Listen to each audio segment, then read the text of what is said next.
We're glad you're here, and we hope tonight. Good evening. Thank you for choosing Midnight Radio. Good evening. Thank you. Good evening, and good evening, and good evening, and welcome back to Midnight Radio True Crime. I'm so glad you're here with us tonight. If you're winding down for the evening, maybe lying in bed with the lights low, I hope the story helps you drift into the calm kind of stillness that only comes at night. The kind where the world feels smaller, quieter, and maybe a little bit more honest. Thank you for choosing to spend this hour with us. Before we begin, let us know in the comments what city you're tuning in from tonight. It's always comforting to see where our late-night listeners are listening from. Now, tonight's story comes from someone who worked the early shift at a small grocery store in a quiet town. Nothing about that morning seemed unusual, until a routine check of the store's cameras revealed something that would change the way she looked at the world around her. Forever. Take a breath, settle in, and let's listen to her story. My name is Rachel. I used to work at a small neighborhood grocery store called Greenfield Market, the kind of place where the floors still smell faintly of old wood and the coffee machine at the counter always sputters like it's on its last day. I started there when I was 19 just to make ends meet, and somehow stayed for 4 years. The pay was terrible, but there was something comforting about the routine. Unlocking the doors before dawn, turning on the lights one aisle at a time, listening to that familiar buzz as the fluorescents flickered awake. That morning, it was a Tuesday, started no different. The air outside was cold and gray, and I remember how my fingers hurt as I turned the key in the back door. Inside, the store felt like a cave, dark, still, and just a little colder than it should have been. I clocked in at 5:46 a.m. By 6:10, I had the register open and the first pot of coffee brewing. Usually our manager, Carl, would arrive around 7. He was one of those old school types who still wore a tie to work even though he stocked milk crates. But that morning, he texted that he'd be late, a family thing, he said. So I was alone. Around 6:30, I heard something, a soft metallic clatter, like a shelf shaking or a can dropping. I froze for a second. The front door was still locked. I knew that, but that sound, it came from somewhere near aisle 4. When I called out, my voice felt too loud in the empty store. No answer, just the humming of the refrigerators. I checked the aisle, nothing. Maybe it can rolled off a loose edge. I told myself that, but still, something about the air felt strange, heavier somehow, like the quiet was too thick. By 8 a.m., the morning rush started. A couple of regulars grabbing milk, a man buying cigarettes, an old woman who always paid in coins. I forgot about the sound. Mostly, it wasn't until around noon, when Carl finally showed up, that I remembered. He came in through the back, his shirt half untucked, and went straight to the office. After a few minutes, he called me in. "Hey, Rachel," he said, rubbing his eyes. "You opened alone today, right?" "Yeah." "Did you see anyone near the back door this morning?" "No, why?" He gestured toward the monitor screen on his desk, the security feed. One of the cameras was paused. The timestamp read 4:12 a.m. He hit play. The footage showed the back entrance, the metal door with the faded, employees only sign. The frame was dark, grainy, the motion sensor light flickering on and off. For a few seconds, nothing moved. Then the doorknob turned, slowly, once, twice, then stopped. Carl frowned and scrubbed back the footage. "I got a motion alert early this morning," he said quietly. "I thought it was a raccoon or something." He zoomed in. It wasn't an animal. The shape was distinctly human, tall. Broad shoulders had slightly tilted, standing just outside the door. But the weirdest part was the door never opened. The figure just stood there. And then, frame by frame, it stepped closer to the camera, close enough that for a second, the face almost appeared. But the light flickered again, and suddenly, the frame jumped. 1 second, the figure was there, the next gone. Completely gone. Carl leaned back, staring at the screen. "The sensor never tripped again," he said. "And the door was locked when I came in." I remember how my stomach felt, heavy, like I'd swallowed a stone. Because at 5:46 a.m., when I'd unlocked that same door, there were fresh footprints in the frost. Just one set, leading away from the store. And I hadn't thought about it until now. Carl told me not to worry, said maybe it was a drunk passerby, maybe someone cutting through the alley. But I couldn't shake it.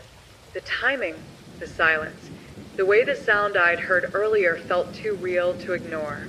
At 1 p.m., when the lunch crowd died down, I decided to check the footage myself. I went back to the office, clicked through the camera feeds, and found something Carl hadn't shown me. Another alert, this time from 3:58 a.m., about 15 minutes earlier than the one he'd watched. Same camera, same door. But when I played it, I noticed something different. Inside the store, right after the motion sensor flicked on, a faint reflection appeared on the metal door, like the shape of a person standing behind it. Inside, I leaned closer, rewinding, pausing, zooming. And there it was, a blur, but unmistakably human-shaped, inside the store. At 4 in the morning, I froze, staring at the reflection, trying to breathe quietly even though I knew it was just footage. Because if that was real, it meant that when I walked in 2 hours later, someone might have still been there. Watching me, I backed out of the footage, locked the office, and tried to act normal. I worked through the afternoon like nothing had happened, ringing up groceries, smiling at customers, making small talk. But I kept glancing at the aisles, at the corners, at the mirrors above the shelves. Every sound felt sharper. Every shadow looked like it was about to move. By 5 p.m., I was counting the minutes until my shift ended. Carl was out front helping a customer when the doorbell rang again, that sharp ding from the entrance. I looked up automatically. A man stood in the doorway, tall, broad shoulders, wearing the same dark jacket I'd seen in the footage. He smiled faintly and walked in like he'd been there before. He smiled faintly and walked in like he'd been there before. I froze.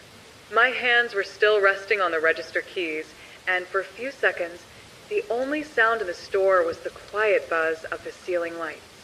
He wasn't carrying anything, no basket, no bag, just his hands in his pockets. He walked past the first aisle, slow, like he was browsing, but his eyes weren't on the shelves. They were on me. Something about his expression, calm, almost polite, made my stomach twist. It wasn't anger or menace. It was familiarity, like he knew me. I tried to act normal. "Good evening," I said, my voice softer than I meant it to be. He didn't answer, just nodded, still watching. Then, slowly, he turned into aisle 4, the same aisle where I'd heard that metallic sound earlier that morning. I glanced toward the back office, half thinking of calling Carl, but he was still helping the old woman count change at the counter. I didn't want to make a scene over nothing, so I waited. A minute passed. Then another. The man never came back out. I stepped out from behind the counter, pretending to straighten a display of gum. The store felt suddenly too quiet, the kind of quiet where every sound makes you jump. I walked halfway down aisle 3, peeking toward the next one. Empty, but the air smelled faintly of something. Dust? Or maybe old smoke? I turned back to the counter and nearly dropped the box in my hand, because the man was standing there again, at the front, waiting. He hadn't walked past me. I didn't hear him move, but somehow he was already there, standing perfectly still, eyes fixed on the small security monitor that showed the camera feeds from the store. Carl finally looked up. "Hey, bud, you need help with something?" The man didn't respond. He just smiled again, that same faint, unreadable smile, and said, "I used to work here." Carl blinked. "You did." The man's eyes didn't move from the monitor. "Long time ago." Then he looked directly at me. "You shouldn't be here alone in the mornings." Before either of us could say anything, he turned and walked out the door. No groceries. No small talk. Just gone. The bell jingled softly behind him. Carl frowned. "Do you know that guy?" I shook my head. My throat felt dry. No. But he looked familiar. Carl sighed, rubbing his temples. Probably some old employee. Still, that's weird. He shrugged it off and went back to paperwork, but I couldn't focus. The man's words kept echoing. You shouldn't be here alone in the mornings. At closing time, after everyone left, I went back into the office again. I don't even know why. Curiosity, fear, maybe both. I replayed the footage from that afternoon. The man entered the store, walked toward aisle 4, and then the feed glitched. Just for half a second, a static flash, then he was standing by the counter again. Same position, same calm expression. No in-between frames. Like the space between his entrance and exit had been erased. I scrolled backward, frame by frame. There was something else. In the moment the static appeared, barely visible, of a reflection in the freezer door near aisle 4. Another face, not his. Mine. I was in the reflection behind him, but I hadn't been there. I was at the counter. The timestamp confirmed it. 2 versions of me. One at the register, one frozen behind the man in the jacket. I stared at the screen until the image burned into my mind. Then I heard something faint, almost imperceptible. The back door. The soft metallic click of a lock turning. Carl had already gone home. I stood completely still, the office door half open. The sound came again, slower this time, deliberate. Someone was testing the handle. I reached for my phone, hands shaking, and turned off the monitor to cut the light. The office sank into darkness. The handle moved once more, then stopped. Silence. For a long time, I just stood there, barely breathing, staring at the faint glow of the power light on the desk. Then, from the front of the store, I heard it, the sound that started everything. That same metallic clatter. From aisle 4. I waited another minute before stepping out, my phone flashlight trembling in my hand. The aisles were empty, the air still. But at the end of aisle 4, something caught the light, a single object on the floor. A gray windbreaker, folded neatly, as if waiting. The windbreaker was neatly folded on the floor, right at the end of aisle 4. No dust, no wrinkles, as if someone had just placed it there seconds ago. I didn't touch it. Something about it felt wrong, like it didn't belong to anyone anymore. I backed up slowly, eyes darting to the mirrors above the aisles. My reflection trembled in each one, pale under the store lights. I couldn't shake the feeling that somewhere, just out of frame, someone was standing completely still, watching me. The clock above the register said 9:47 p.m. We closed at 10. I told myself I'd lock up, leave the jacket, and tell Carl in the morning.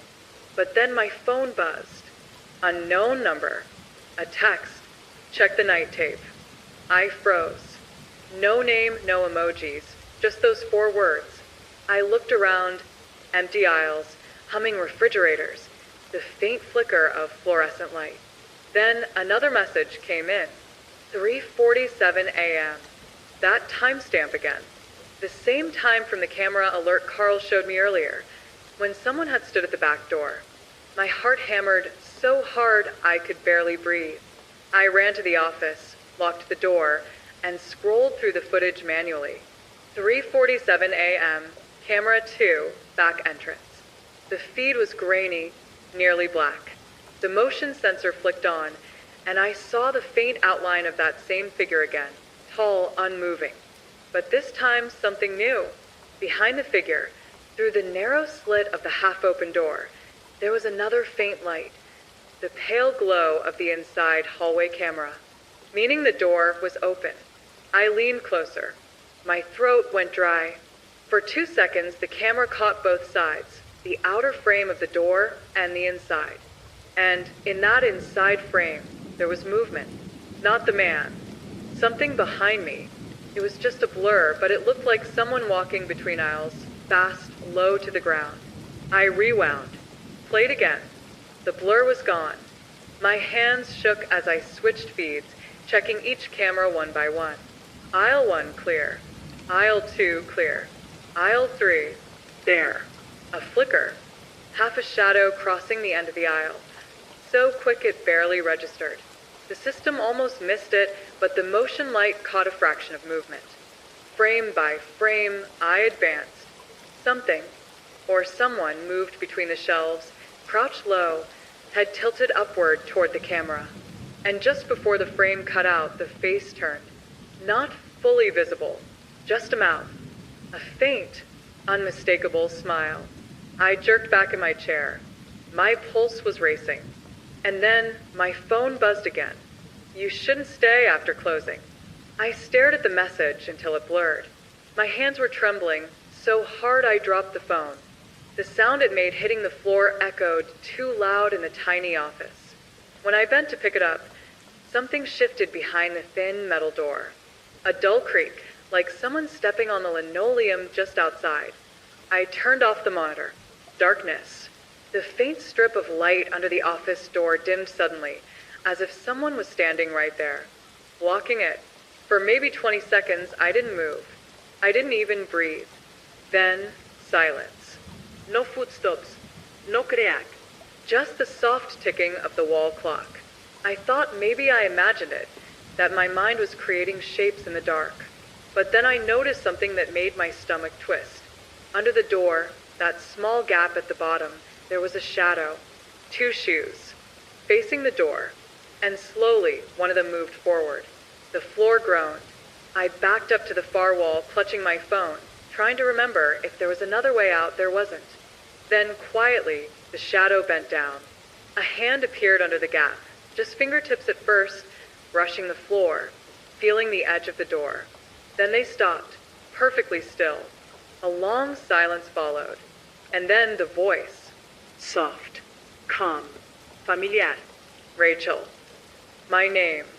I don't even remember unlocking the door after that. I just remember running. Through the aisle, past the counter, into the freezing air outside. I didn't even grab my jacket. I called Carl from the parking lot, crying, barely able to speak. He said he'd call the police. He told me to wait by the gas station across the street. They arrived 15 minutes later. When they went inside, they found the back door unlocked, the office untouched. And right where I said I'd seen the shadow, the security camera caught one last thing. A man stepping out of frame, slowly pulling on a gray windbreaker. The police searched the store for almost an hour that night. 2 officers, flashlights sweeping every corner, every back room, even the dumpster out back. Nothing. No sign of forced entry. No broken locks. No one hiding anywhere. They asked me to describe the man. I told them everything. Tall, dark jacket, calm voice. The way he smiled like he knew me. One of the officers, a younger guy named Lewis, frowned and said quietly, "Sounds a lot like someone we picked up in this area a few years ago. Guy used to work night stock at a grocery chain before he disappeared." Disappeared? I asked. Lewis nodded. Quit one night, walked off mid-shift. They found his car still running in the parking lot. Keys inside. The other officer shot him a look to shut up. Then they both told me to get some rest, lock my doors, and not come back until morning. But I didn't sleep. Every time I closed my eyes, I saw that reflection. My face in the freezer door, behind the man in the jacket. The next morning, Carl picked me up to open the store together. He didn't say much on the drive, just sipped his coffee and stared straight ahead. When we arrived, the store looked exactly how we left it. No damage. No signs of anything unusual, except for aisle 4. The jacket was gone. Carl swore he didn't move it, and neither had the police. It just wasn't there. He tried to brush it off, said maybe the cops took it as evidence, but I could tell by the way his voice cracked that he didn't believe it either. Still, we had to open. It was a business, after all. Customers came and went all morning. Regulars. Strangers. Nobody extraño. Nobody familiar. I kept busy restocking shelves, anything to avoid looking toward the end of aisle 4. By noon, Carl said he'd handle the register so I could grab lunch. I didn't argue. I went out back to the alley, just needing air. That's when I noticed something scratched into the frost on the back door's metal frame. 5 words, crooked but deliberate. Don't rewind the tape tonight. I stared at it until my breath fogged the air. The letters were drawn with something blunt, maybe a key. The frost melted slowly beneath the words, revealing cold steel underneath. Carl came out a few minutes later to throw out trash. He saw the look on my face and asked what was wrong. I pointed to the door, but the message was gone. Completely gone. No frost, no scratches. Just clean metal. Didn't even bother trying to explain. That night, I told Carl I couldn't close alone again. He agreed. We locked the doors together at 9:50 p.m. and stayed until every customer left. By 10:15, we were both in the office, reviewing the camera feeds, partly out of fear, partly out of stubborn curiosity. Everything looked normal until the very last camera. Aisle 4. Carl froze the frame. There, he said quietly. Look at that. I leaned in. Between the shelves at the far end was a shape, small, dark, crouched low to the ground. It didn't move, didn't turn, just stayed. Could be a shadow, I whispered. Carl nodded slowly, but his jaw was tight. We scrubbed forward, frame by frame. The shape rose, standing upright, and began to move. Toward the camera. Carl stopped the footage again. His face went pale. Wait, he said. Do you see it? The figure was wearing the same windbreaker, but the reflection on the freezer door beside it, that wasn't just any reflection. It was the same moment I had run from the store the night before. The camera had somehow recorded yesterday's reflection inside today's footage. And in that reflection, the man was still standing behind me. Carl didn't say a word for a long time. He just stared at the screen, breathing heavy, like if he blinked the figure might move again. Then he whispered, How can a reflection show something from yesterday? I didn't answer, because I didn't know. He hit the rewind button, slowly, frame by frame, watching the shadow glide backward down the aisle, until it vanished completely into static. Then he hit play again. The tape glitched. The sound from the speakers turned into this faint, hollow whisper, like wind through a vent, but every few seconds, I could swear it was forming words. Carl slammed the pause button. We're done. I'm deleting this. But when he tried to rewind again, the monitor froze. A single frame stayed stuck on the screen. A close-up of aisle 4, empty shelves, just the freezer door. Then, like condensation appearing from nowhere, words started to form across the glass. White fog letters spreading slowly until they spelled, Why did you come back? Carl ripped the plug from the wall. The screen went black instantly. We sat there in silence, just the buzz of the ceiling lights and our hearts beating like drums. After a minute, Carl stood up and said he was calling corporate, that maybe there was a prank, maybe old footage was corrupt. He needed an explanation that wasn't what it looked like. I didn't move, because I could see something behind him. Through the glass window of the office, down aisle 4 again, a faint outline. Not a person this time. Something else, like a shadow made of light, if that makes any sense. It shimmered for half a second, then blinked out. When Carl came back from his call, his face was pale. They said the cameras aren't recording anymore, he said. What do you mean? He showed me his phone. Corporate security system had flagged our feed as offline since 9:42 p.m. But that couldn't be right. The timestamp on our footage said 10:23, meaning we were watching something that shouldn't exist. Carl locked the office and said we were leaving, now. We walked fast through the aisles, not talking, just moving.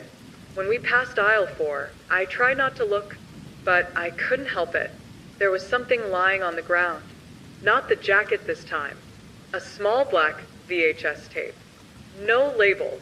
Carl stopped. We don't even use VHS anymore. He bent to pick it up, and before I could tell him not to, the store lights flickered. Once. Twice. Then everything went completely dark. The only thing left was the faint red glow of the exit sign, and the sound of the freezer door slowly opening. The moment the lights went out, Silence swallowed everything. The hum of the refrigerators, the faint buzz of the fluorescent tubes gone.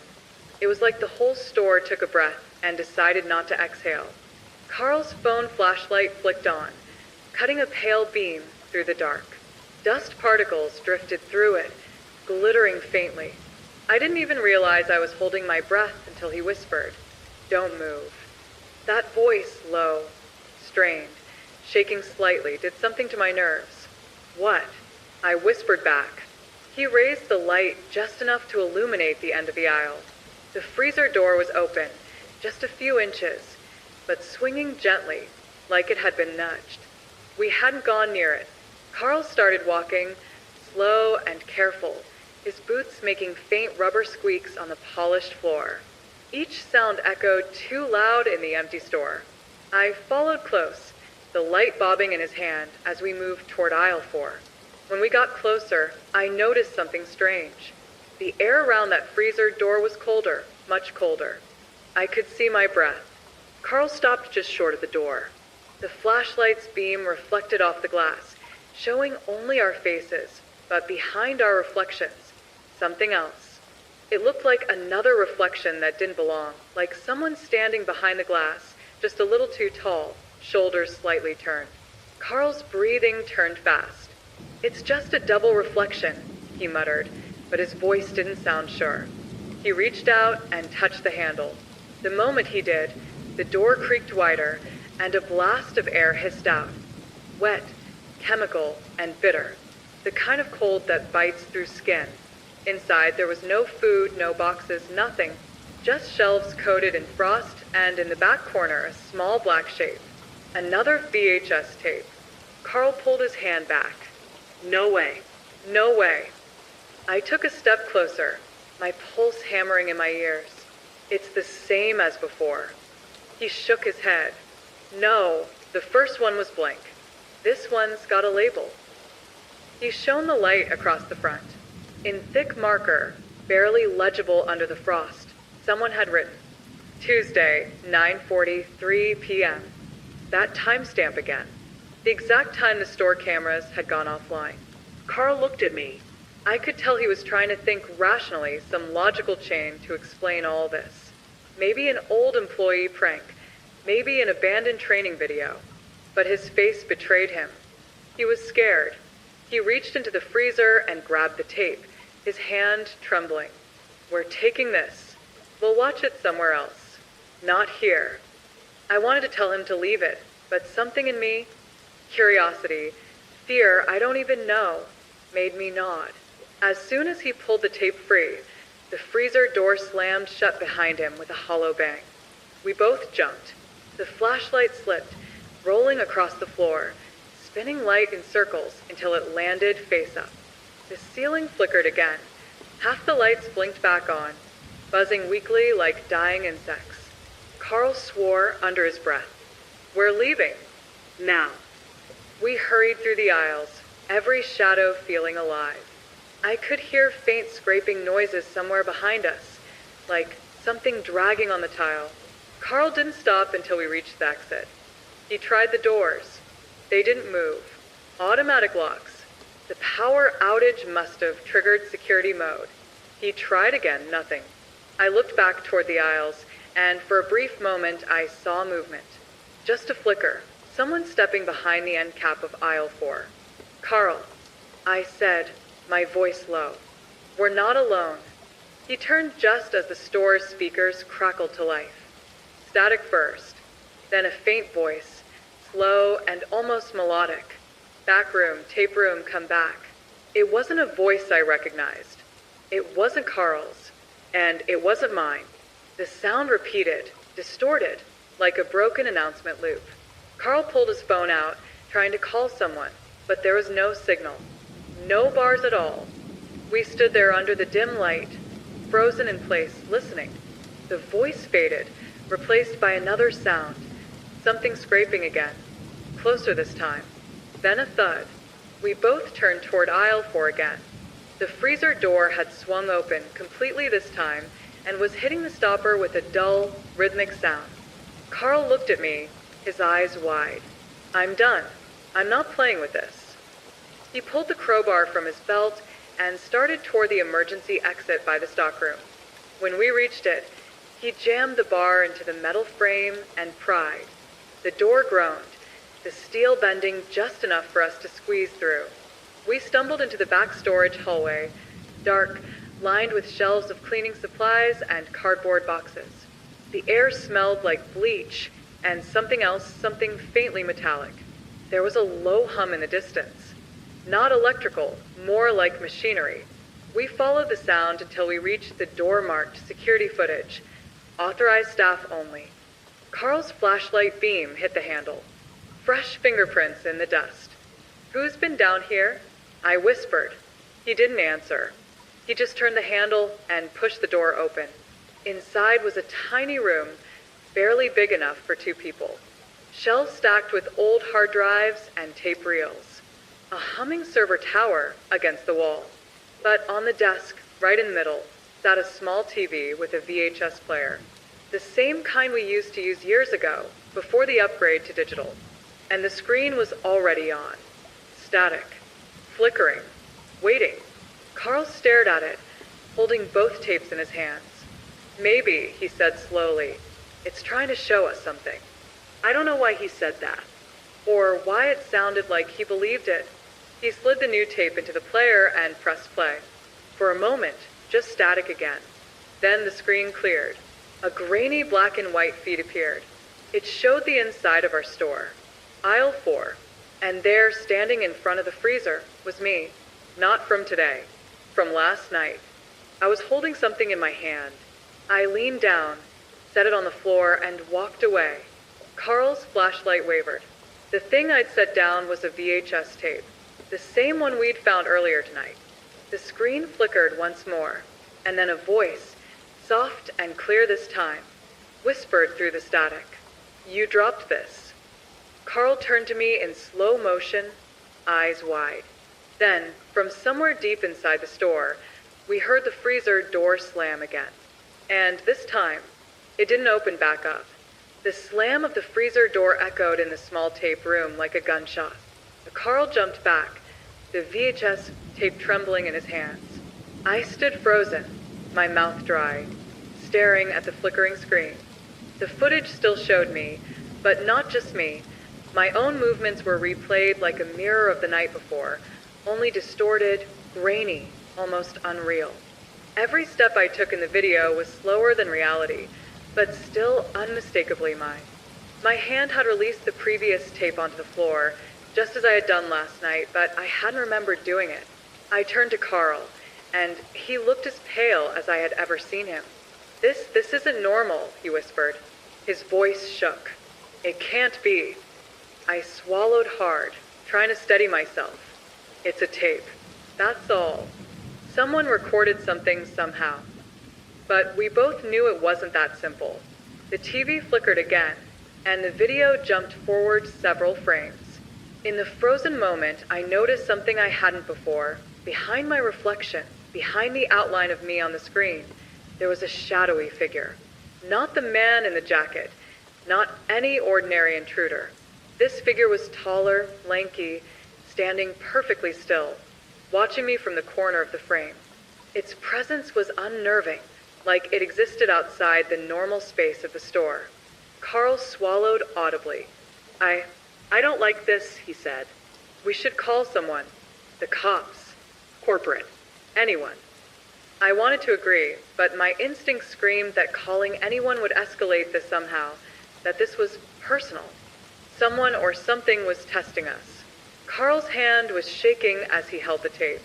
He paused. Then slowly, reluctantly, he slid the older tape into the player. Static first. A low hum. The faint flicker of gray shapes moving across the screen. Then aisle 4. The figure of the man in the jacket appeared again, standing perfectly still in the same spot where the freezer door had been. He wasn't moving toward the camera. He wasn't moving toward me.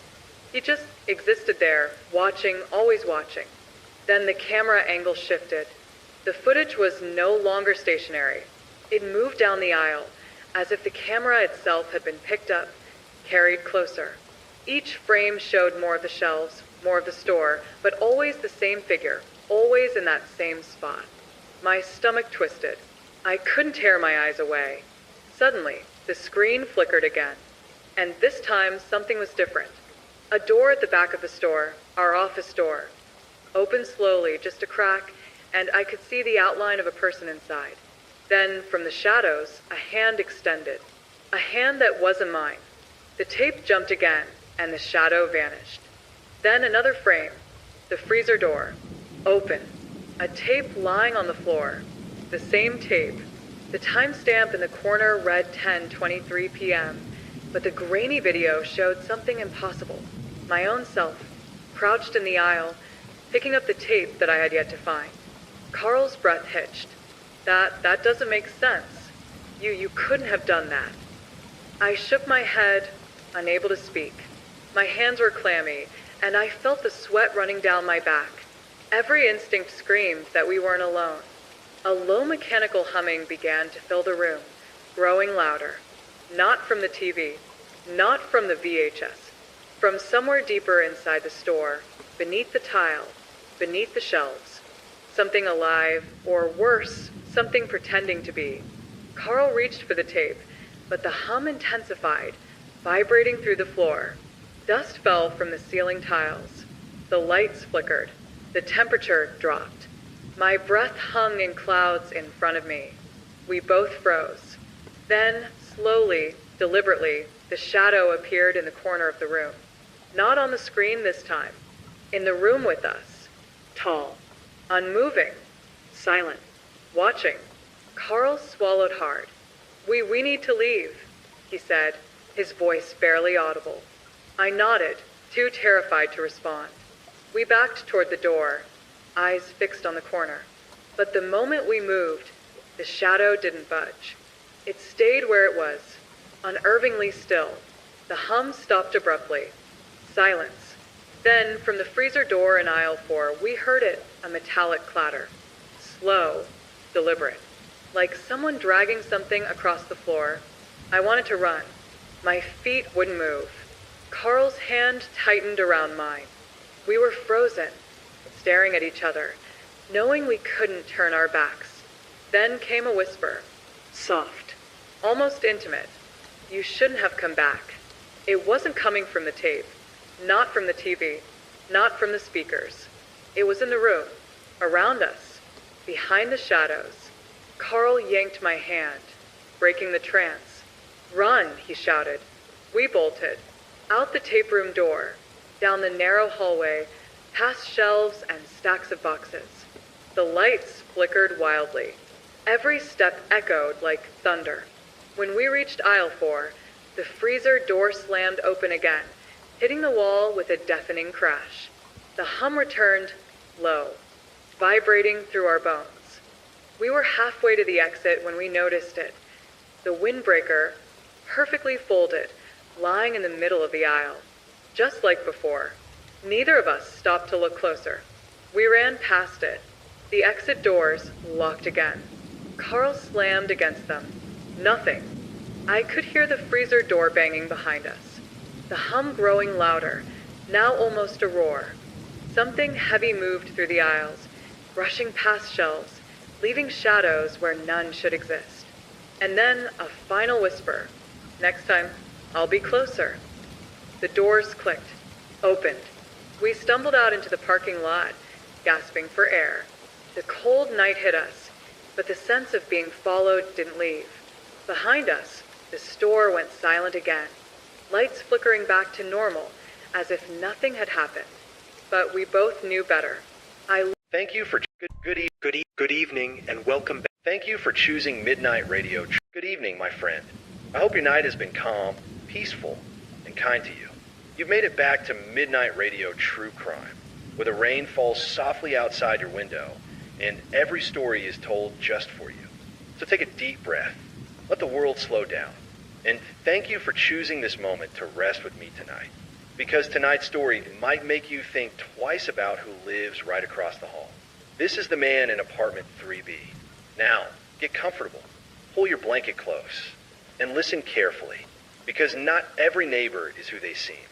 When I first moved into the building on Pine Avenue, I didn't expect much. It was old, slightly leaning to one side, with paint peeling off the stair rails and a faint smell of dust and old coffee lingering in the hallways. But the rent was cheap, and the view from the third floor caught the morning light perfectly. I needed a quiet place to start over. My new apartment was 3A, and right next door was 3B. The first time I saw him, I was carrying boxes up the narrow stairwell.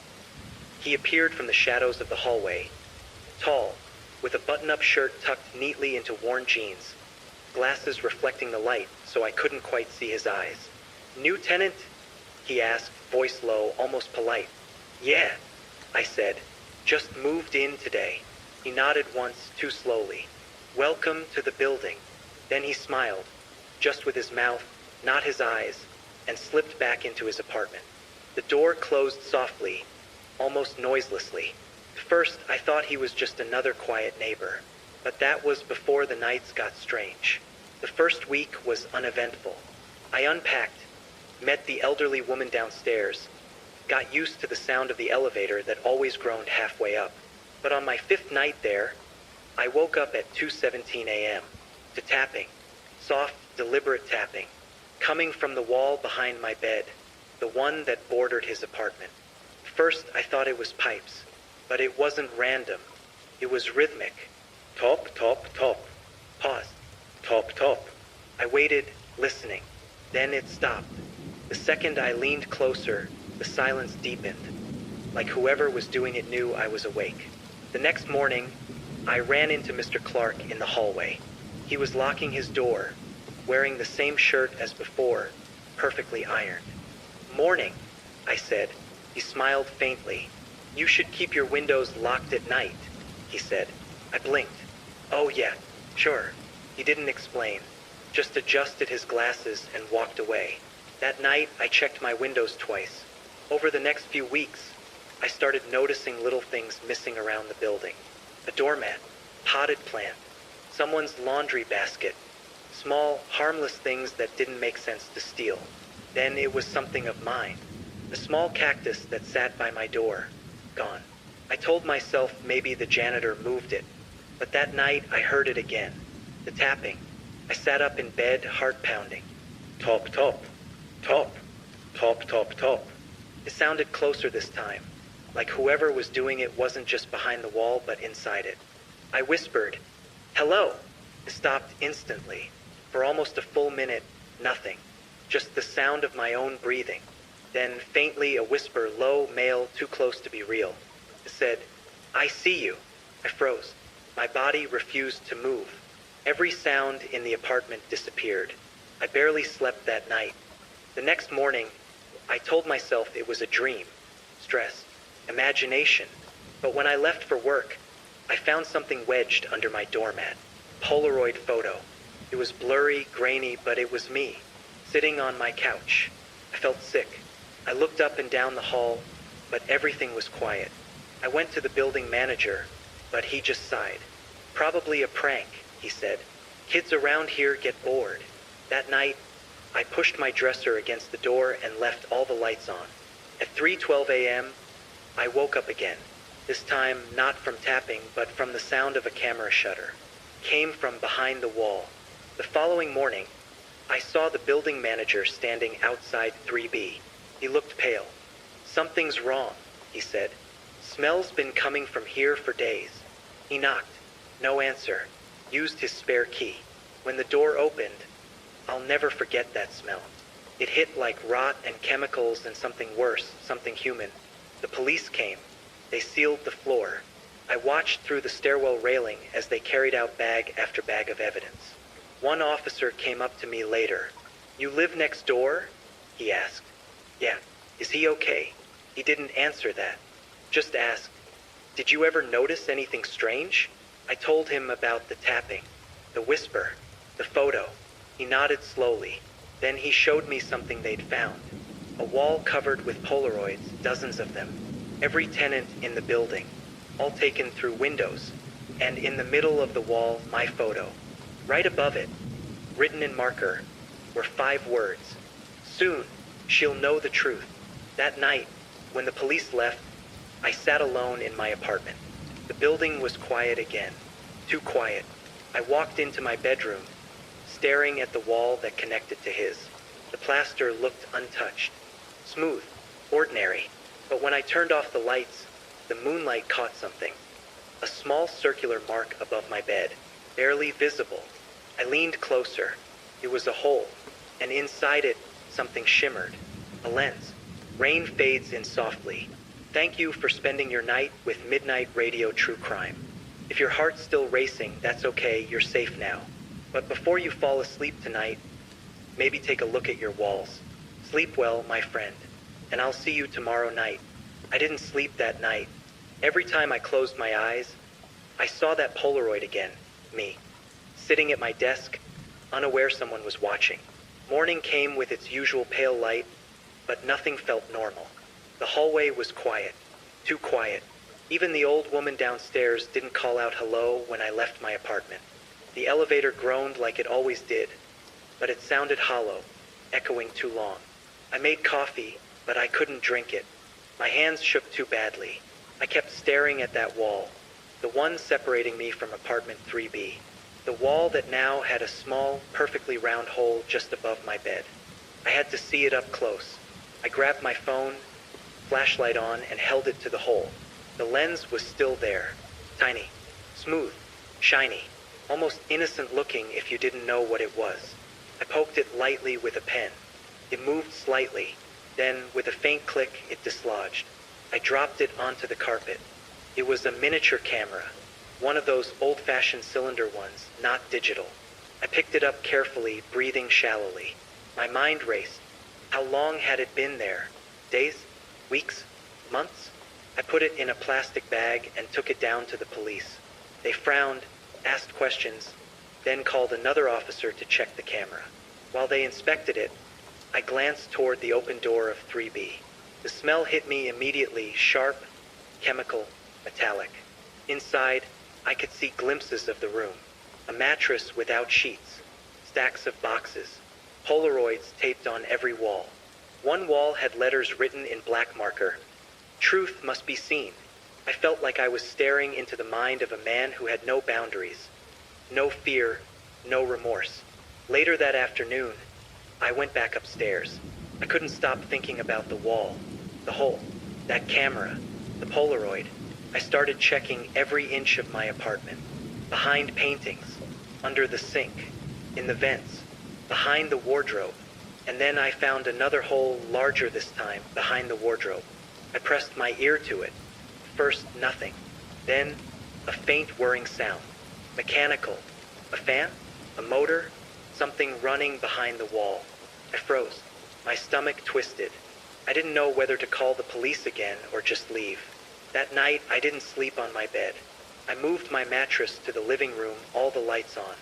I tried to watch TV to distract myself, but around 3 a.m., my phone buzzed. Unknown number. Text. Stop looking at the walls. My chest tightened. I blocked the number, turned off my phone. But then my TV flickered. Static. Then black. And I heard it. A voice. Low, distant. It said, "I can still see you." I didn't move. I didn't breathe.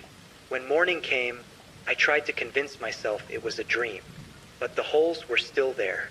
The camera was gone from my bedroom wall. Someone had taken it. I went to the police, desperate. They said the camera would be processed at the station. But even as I left my apartment, I felt like eyes were still on me. For days, I avoided my bedroom. I slept on the couch, lights blazing, curtains drawn. But every small sound, the creak of the building, the hum of the fridge, even the wind brushing the window, made me jump. Then came the letters. First, just one, slipped under my door. "You can't hide forever." Then another the next morning. "I'm always watching." And more started appearing, folded, taped, hidden. Some with crude sketches, some with words, some with Polaroids of me, some old, some fresh. I knew it was him, Mr. Clark, but he was gone. The police said he vanished. No trace. Yet here he was, still reaching into my life. I couldn't tell anyone. No one would understand. They'd think I was paranoid, insane. But every time I closed my eyes, I felt him, watching, waiting, smiling somewhere behind a wall, a vent, a corner I couldn't see. And then one night I heard the tapping again. Top, top, top, pausing in the exact rhythm it always had. And this time a voice, soft, deliberate, unmistakable. You're mine now. I ran to the door, checked the hall. Empty. I ran to the windows. Locked. I ran to the wardrobe. The hole was larger now, and I knew without a doubt that the man in apartment 3B was still there, watching, waiting, planning. For 3 days, I didn't leave my apartment. The police said they were still investigating, but the silence said otherwise. Every minute that passed, I felt that wall breathing beside me, like something alive was hiding within it. By the fourth night, exhaustion won. I fell asleep on the couch, the lamp still on, TV buzzing faintly. Around 2:40 a.m., I woke up to a faint scratching sound. Not tapping this time, scratching. Slow, patient, deliberate. Came from inside the wall again, right behind the old clock. I stood, my throat dry. The noise stopped. Then 3 short scratches, 1 long one. Pattern. My body froze because I remembered that rhythm. I'd heard it before. It was how Mr. Clark used to knock when asking to borrow my toolbox. Y whisperat, no. Because Mr. Clark wasn't supposed to be here. The scratching grew faster, louder. Then it stopped completely. Silence. Until a faint voice, muffled but close, came from behind the plaster. You moved the camera. I dropped the clock and bolted out the door. The hallway was empty, but the air felt heavier, humid, like someone had just showered. I rushed downstairs to the lobby, but the front desk was empty too. The security guard's chair was spinning slowly, as if he'd just left it. Outside, the night was damp. Street lights flickered weakly. I crossed to the other side of the street, turned, and looked up at my building. 3rd floor, my apartment window. The curtain moved. Someone was inside. I called the police again. They arrived 20 minutes later, by which time the curtain was still. 2 officers went up with me, flashlights in hand. Everything was as I'd left it. The couch, the lamp, the TV, even the half-eaten sandwich on the counter.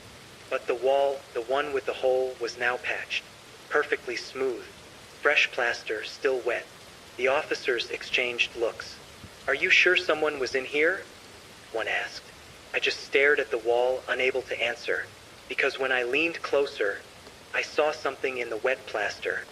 A single fingerprint, pressed deep. That night, I stayed in a motel. But around 4 a.m., my phone buzzed again. Unknown number. Picture.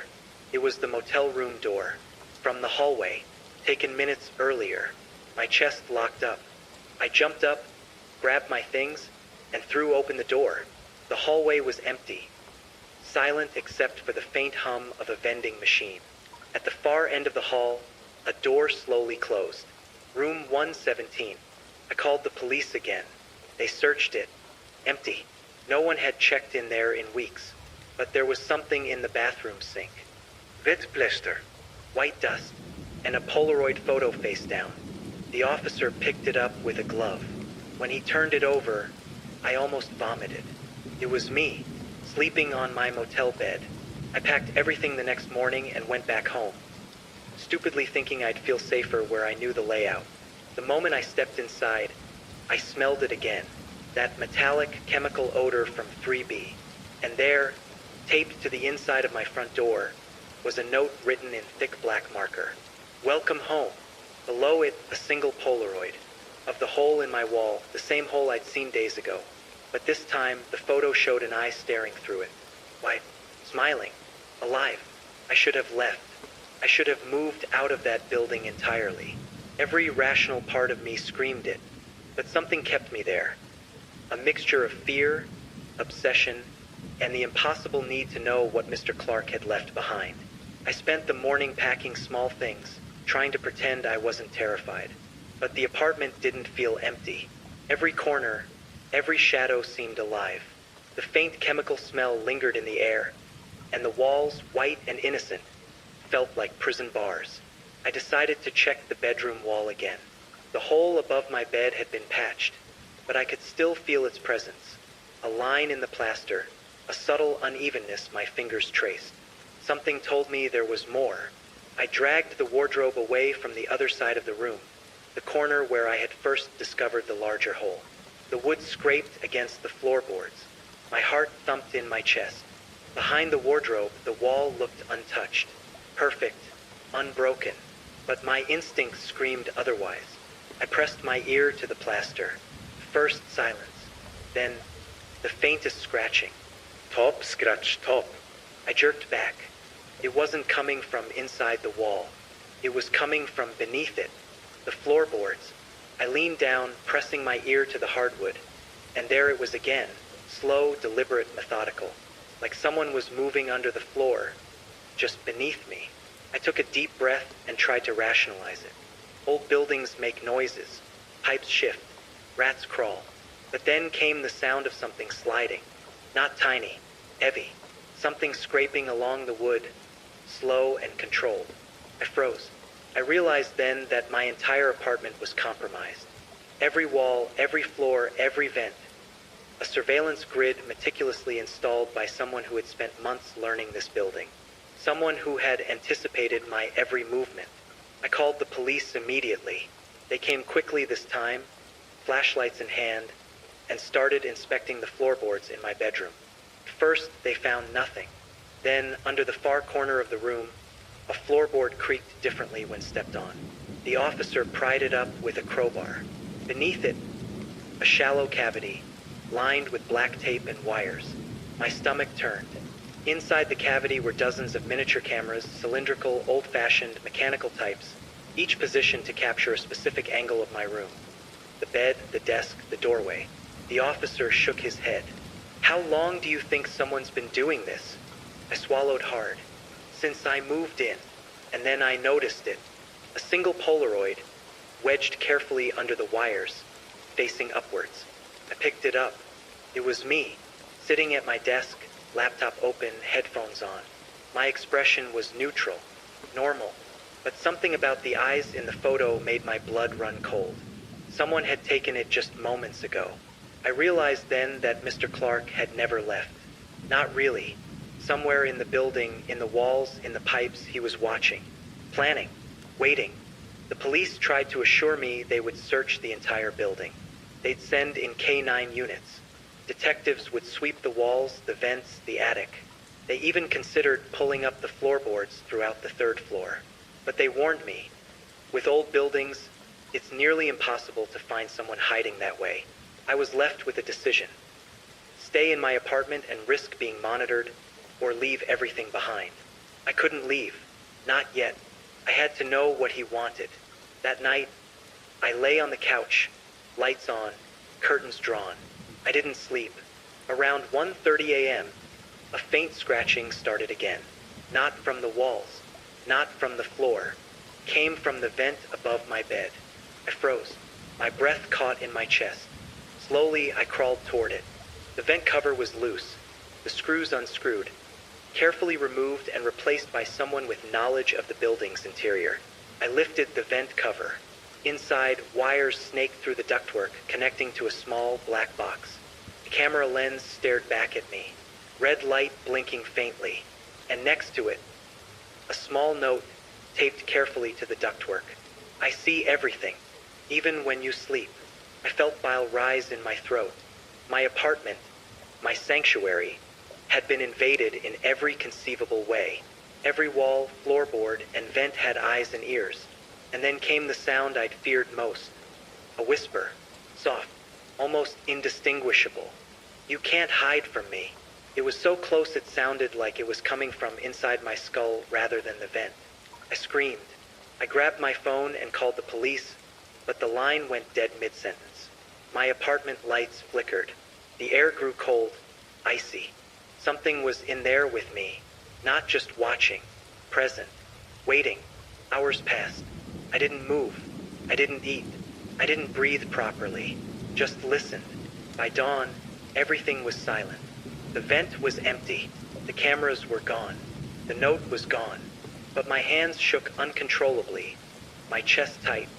and my entire being knew one undeniable truth. Mr. Clark was not gone. He never would be. Somewhere in the building, behind walls, under floors, inside vents, he waited, watching, planning, and I knew the next move would be his. The next few days were a blur. Couldn't sleep. I barely ate.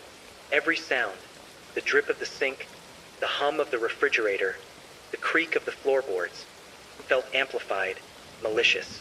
The building that had once seemed quaint and old now felt like a labyrinth designed to trap me. I tried to rationalize it. Maybe the cameras were old, removed, inactive. Maybe the notes and Polaroids had been left behind, not part of some ongoing plan. But my instincts told me otherwise.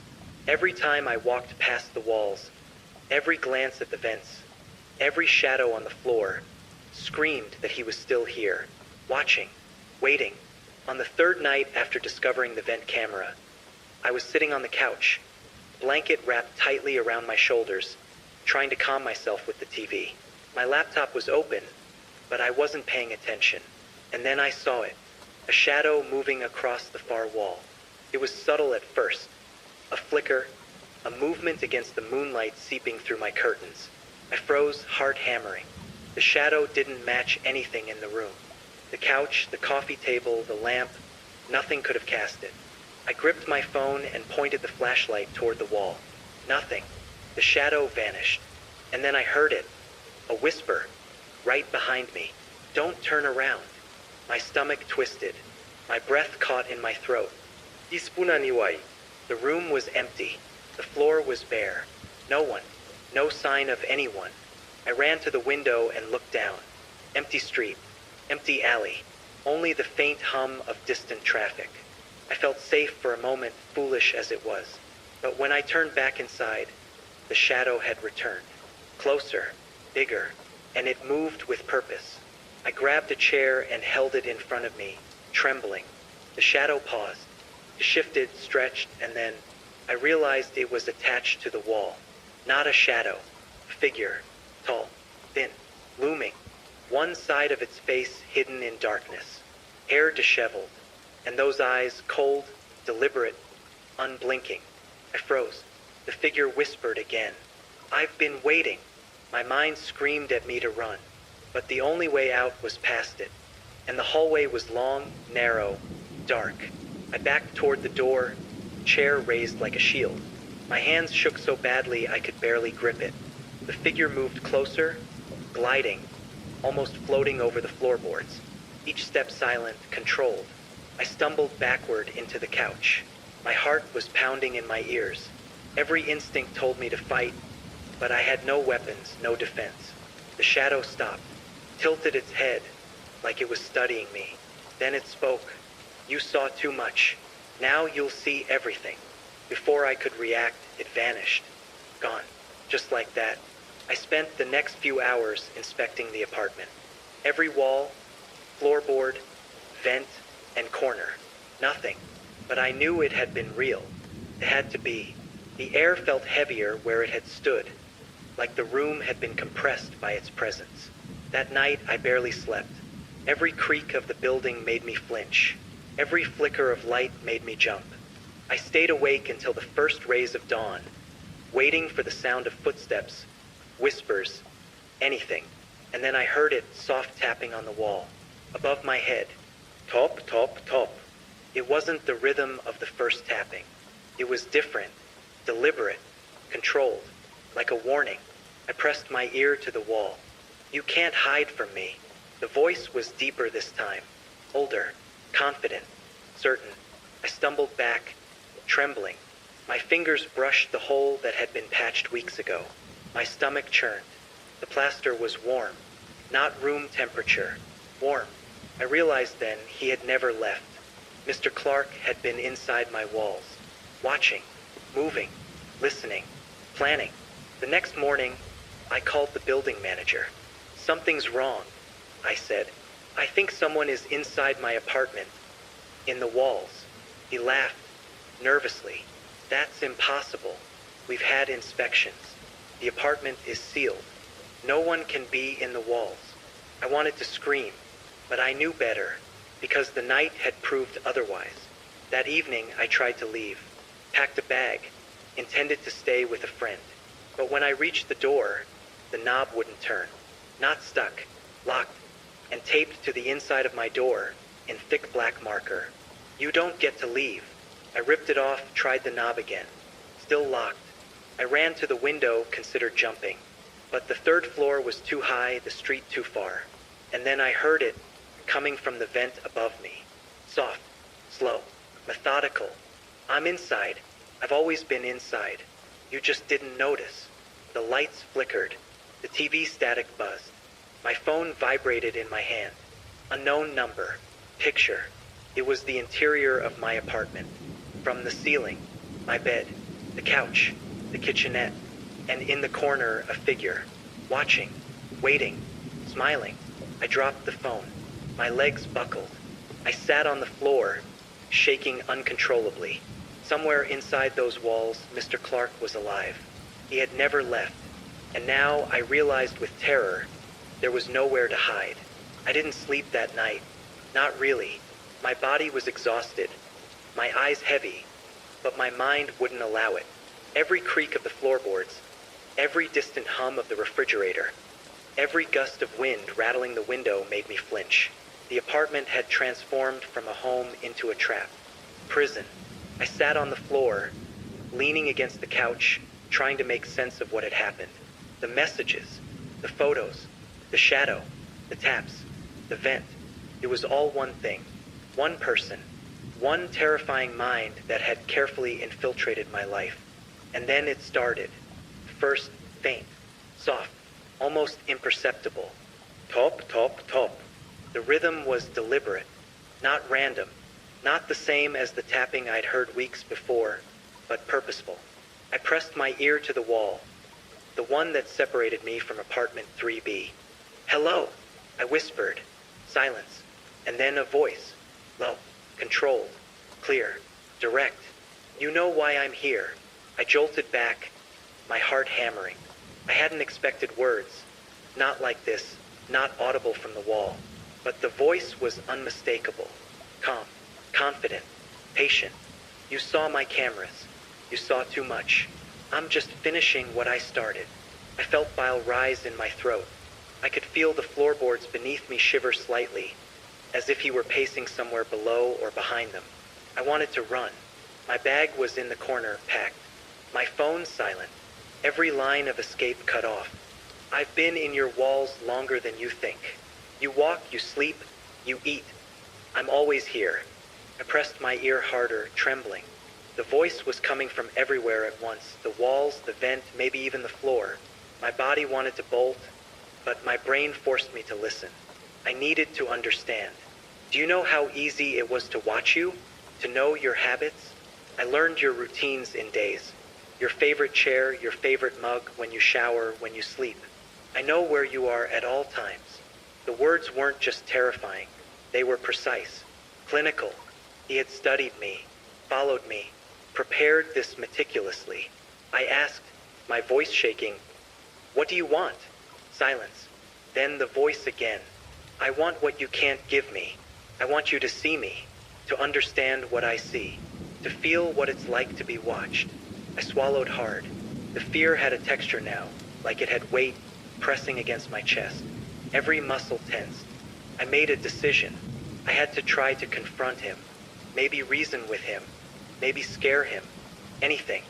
I grabbed a flashlight, creeping toward the bedroom wall. The patched hole was there, unassuming. My hands shook as I pressed the light into it. Nothing, just plaster. Then I remembered the vent above my bed. I pulled it down, carefully, quietly. My fingers brushed wires. And then movement. A pair of mechanical eyes.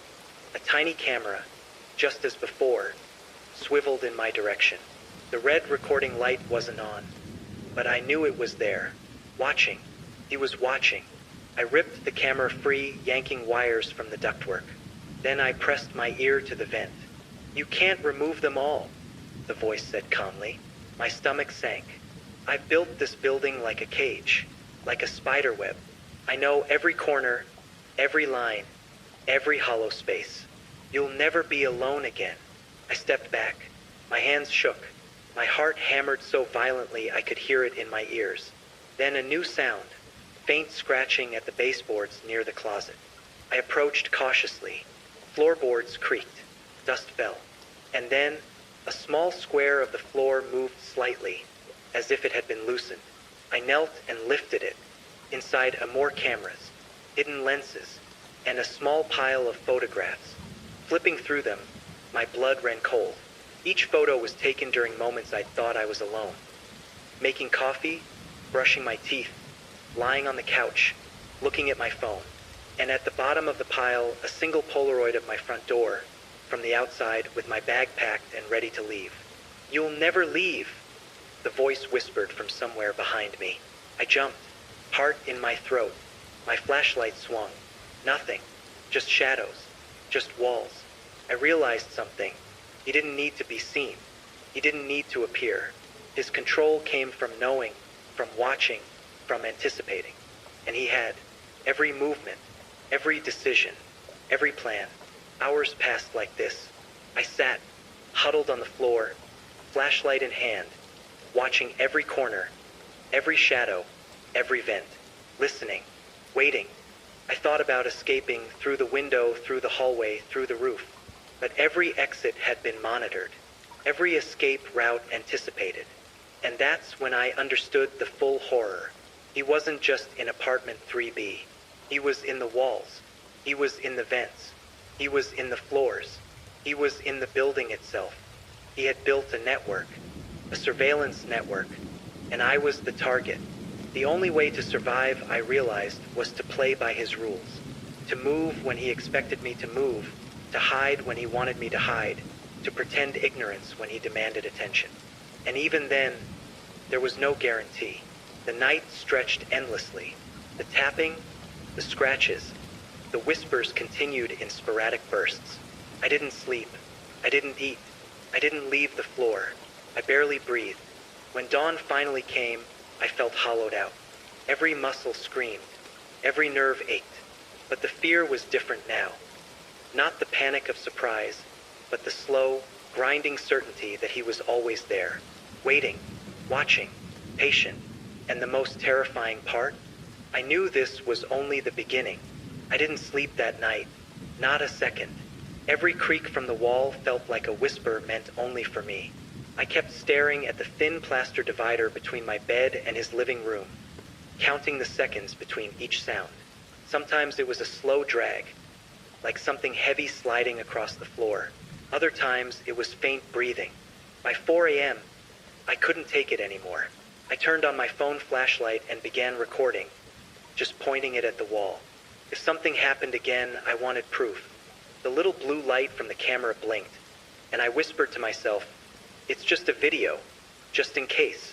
At 4:16 a.m., there it was, a sharp knock, 3 times. From the other side, not random, measured. I froze, the phone trembling in my hand. The knock stopped, followed by a voice, muffled, calm, almost like he was talking through the wall. "Why are you awake?" I didn't answer. I just stared at the recording timer ticking up. Then, quieter. "You shouldn't be awake right now." My heart dropped into my stomach. I bolted up, grabbed my keys, and ran straight out of the apartment, barefoot. I didn't even bother to lock the door behind me. The hallway was silent. All the other doors looked identical, that same dull brown paint, the same silver numbers. His door was slightly open, just enough for the dark inside to look back at me. Something metallic clinked from within. Then, the slow click of a lock turning. I ran. I sat in my car outside the building for an hour before sunrise, watching the windows of his apartment. At one point, the curtain on the far right moved, not like someone brushing past it, but like someone watching me. By 8 a.m., I decided I couldn't do this anymore. I went straight to the landlord's office, still in the same hoodie, still shaking. The landlord, a tired man in his 50s, frowned when I told him what I'd heard. He sighed and said, "You're not the first one." Those words hit harder than anything. He went into a file cabinet, pulled out a folder, and set it on the desk. Inside were complaint slips, all from my floor. Each one mentioned the man in 3B. The dates went back years. He told me, police came once, said they didn't find anything unusual. He's quiet, pays rent on time. No reason to evict. I asked him who had lived in my unit before me. He flipped a few papers, hesitated, then said quietly, a young woman, moved out suddenly, didn't even collect her deposit. I left without saying another word. The building looked the same, but it felt heavier. You know that feeling when you walk into a place where something bad has happened? Like the air itself knows a secret. When I reached my floor, I noticed his door, 3B, was wide open. I froze. The landlord was standing there with 2 maintenance guys. He turned around when he saw me. Oh, you're back. They're cleaning out the place. He's gone. Gone. I asked. He nodded. Vanished last night. Left all his things behind. I looked inside. It was strange. The apartment was spotless, like no one had ever lived there. But in the center of the living room was a single wooden chair, facing the wall we shared, the wall that connected to my bedroom. The landlord muttered, weird, right? Police said they'll come back later for a final check. I asked him if they found anything else. He shrugged. Just this. He handed me a small object sealed in a plastic bag. The police had apparently left it there for now. It was a USB drive. No label. Something about it felt wrong, like holding it too long might invite something in. That night, I sat at my desk staring at the USB drive. Curiosity always wins, doesn't it? So I plugged it in. Took a second to load. Inside was one single folder, sleeper footage. My stomach dropped. I opened it. Dozens of video files, each labeled with a date, one for every night I'd been living there. I clicked on one from 3 weeks ago. The video opened to darkness, then static, then my bedroom. The camera was aimed directly at me. I was asleep, completely unaware. My hand trembled as I moved through the clips. Night after night, different angles. Some from near the foot of the bed, one from above the closet, another from under the bed. The timestamps went all the way back to my first night in that apartment. But then I noticed something that made my blood run cold. The last file was from the night before he disappeared. The title, Last Night on P4. I double-clicked it. The video started with the usual darkness. Then I saw my bedroom again. But I wasn't there. My bed was empty. The door was slightly open, and I could hear faint footsteps in the hall. The camera shook, turned slowly toward the closet. And from the gap between the doors, something moved. A man stepped out. He wasn't looking at the camera. He was staring at the wall, the one that led to his apartment. My wall.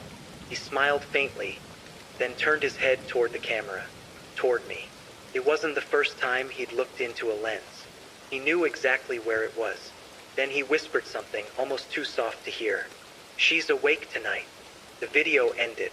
I slammed the laptop shut, ripped the USB out, and threw it across the room. My breathing was out of control. Then I realized something. The video was from last night, the night I hadn't even been home. So who had he been watching? I slowly turned toward the hallway, and the sound hit me first. A faint knock on my door. 3 times. I stared at the peephole. Nothing. Then, a folded note slid under the door. I didn't want to touch it, but curiosity got the better of me. It was the same kind of clean white paper as before, printed, no handwriting. You shouldn't have watched. I dropped it, backed away, and called the police immediately. They said they'd send a car, but deep down I knew he was still somewhere close. The apartment next door looked empty, but I could still feel him watching. The police came 20 minutes later. 2 officers, same as before, one older, one younger. Their faces said everything. They didn't quite believe me, but they were too uneasy to dismiss it. I showed them the USB. The older one put on gloves, plugged it into his own laptop, and played the same file, lastnight.mp4. He froze halfway through.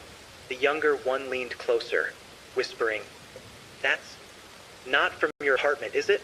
The officer rewound the footage. He paused at the frame where the man whispered, "She's awake tonight." Then he zoomed in. Behind him, reflected in the window, was another shape. Someone standing outside my door. The timestamp matched the exact time I'd been sitting in my car across town. The older officer said quietly, "This isn't a prank. They took the USB, bagged it, and told me not to stay there for the night. Again. But I couldn't leave. My cat, Milo, was still inside. I hadn't seen him since all this started. I begged the officers to help me look. They hesitated, then agreed. We went inside together, flashlights sweeping through the rooms. Everything looked untouched. My bed was neatly made, the closet door shut, the kitchen spotless. "Milo," I whispered. My voice sounded small in the silence. No response. Then the younger officer pointed at the wall, the one shared with the neighbor's apartment. There was a faint, discolored patch near the baseboard.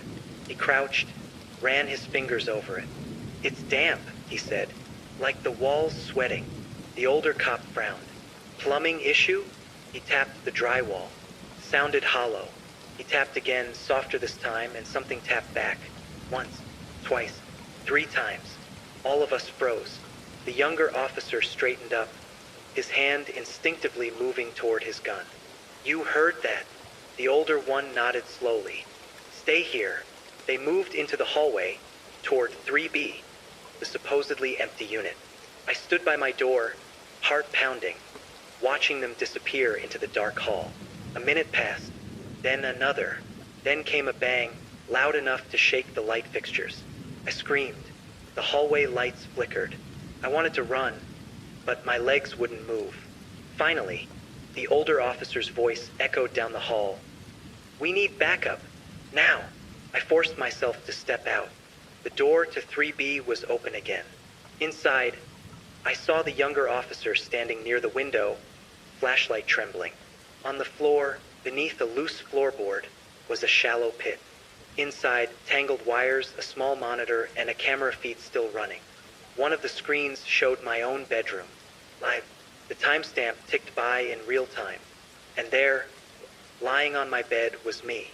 Except I was standing right there in the hallway. I stumbled backward, shaking my head. "That's not possible," I whispered. The officer turned the flashlight toward me, his eyes wide. "Then who is that?" He stormed into my room while the other called for backup. I followed, against every instinct screaming not to. The door was open. The bed was empty, but the sheets were still indented, warm, like someone had just been there seconds ago. The younger officer pointed toward the wall again. The sound was back. Faint breathing, this time right inside the drywall. He pressed his ear against it, then suddenly pulled back, eyes wide. "There's..." Before he could finish, something slammed from the other side. A hard, echoing thud that sent cracks up the plaster. We both stumbled back. The officer aimed his gun. The wall thudded again, harder this time, like something or someone was trying to push through. Then it stopped. Silence. The sound of footsteps moving away, fading deeper into the wall. That night, they sealed both apartments. The police said they'd call in a special unit in the morning to check the structure. But I knew it wasn't the building. He had been living inside it. And now he wasn't in the wall anymore. Somewhere between the drywall, the vents, and the crawl spaces of that old complex, he was still moving. And somehow he'd filmed me from angles I still can't find. They told me to pack a bag and leave for the night, that they'd call when it was safe. But how do you leave when you know the danger doesn't stop at the front door? I didn't sleep. I stayed at my friend Lena's place again, the one person who still believed every word. I played her the recordings, showed her the footage, the messages, everything. She sat there quietly, hands pressed over her mouth. When I was done, she said one thing. "You're not going back there. Ever." I wanted to agree, but something inside me needed to understand. The next morning, I went back. Police tape stretched across my apartment and the one next door.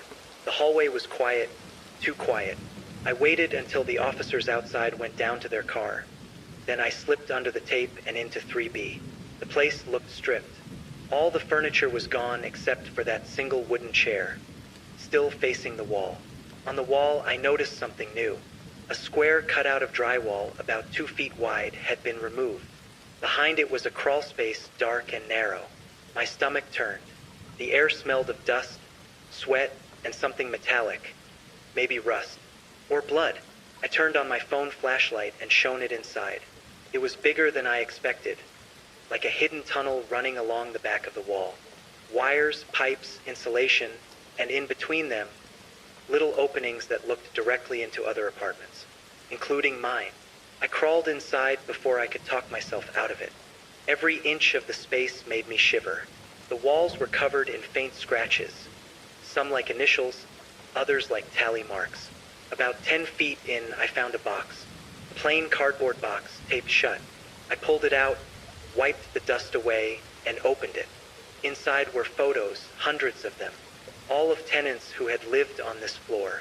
Some sleeping, some brushing their teeth, others just sitting in their living rooms. Each photo labeled with a name and date. By the time I realized what had just happened, my hands were shaking uncontrollably. The photo from Lena's kitchen wasn't old. It was live, real time. Someone had taken it right now.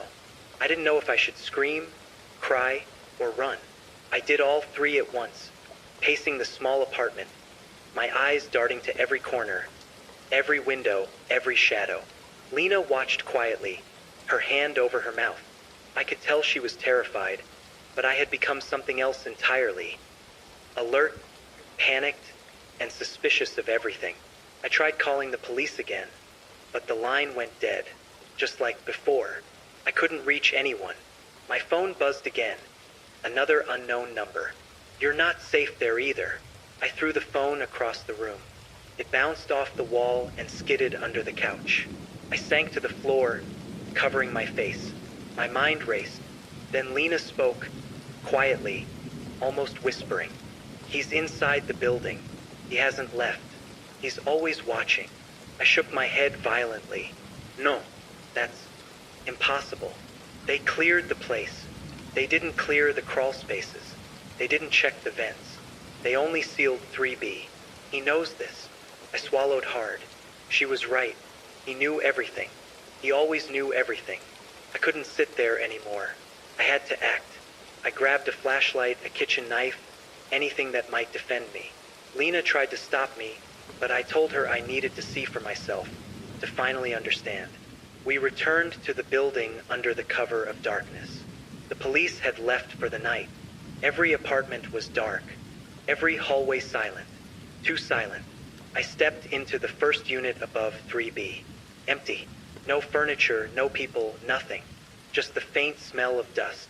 Then I noticed it. A small square of drywall near the closet. Loose. I pressed my ear to it. First, nothing. Then soft scratching. Scratching that seemed to follow a pattern. Tap, tap, tap. Pause, tap, tap. I nearly vomited. I motioned for Lena to stay back and pulled the drywall open. Inside, a narrow crawl space, the same one I had found in 3B. But this one was different.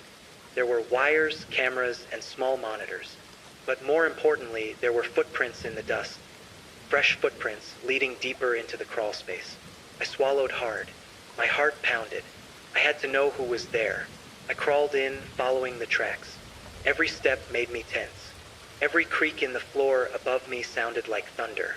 The crawl space twisted and turned, narrow passages connecting multiple apartments. And then I saw him, standing at the far end, partially hidden by a wall. Watching. Calm. Collected. He was thin, tall, hair falling into his eyes, just like in the video. His eyes met mine. No expression, but an undeniable intensity. I froze. He took a single step forward. I told you, you can't hide from me.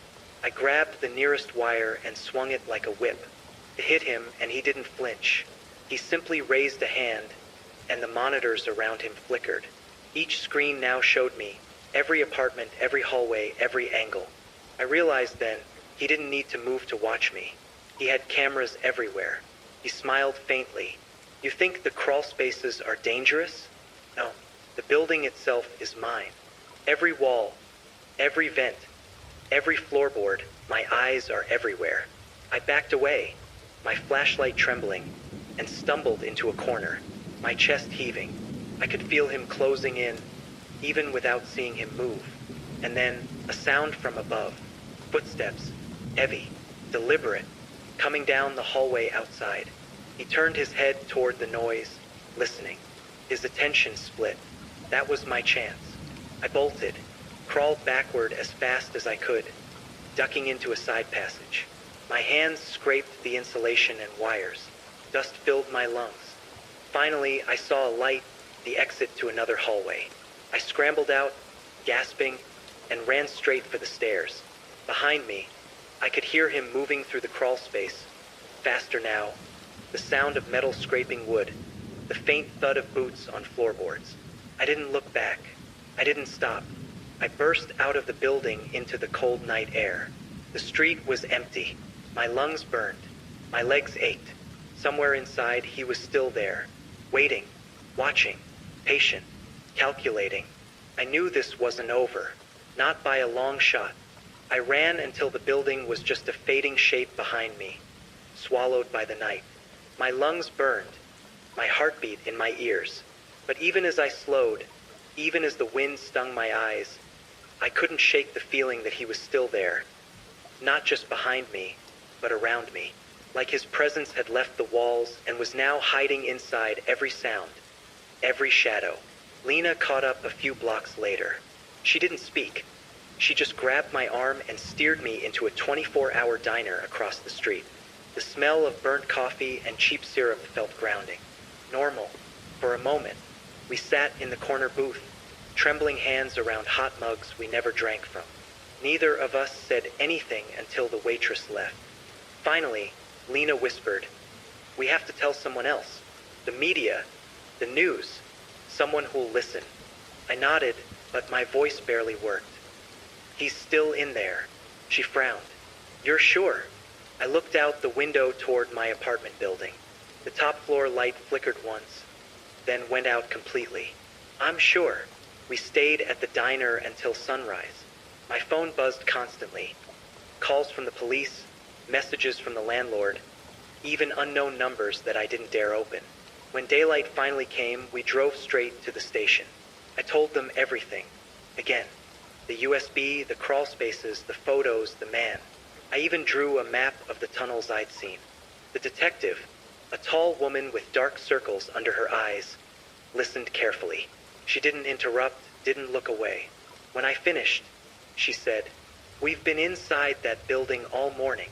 I froze. "And," she sighed, "the crawl space is real.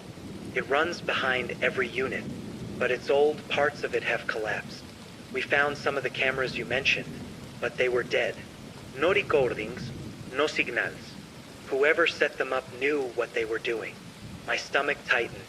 "Did you find him?"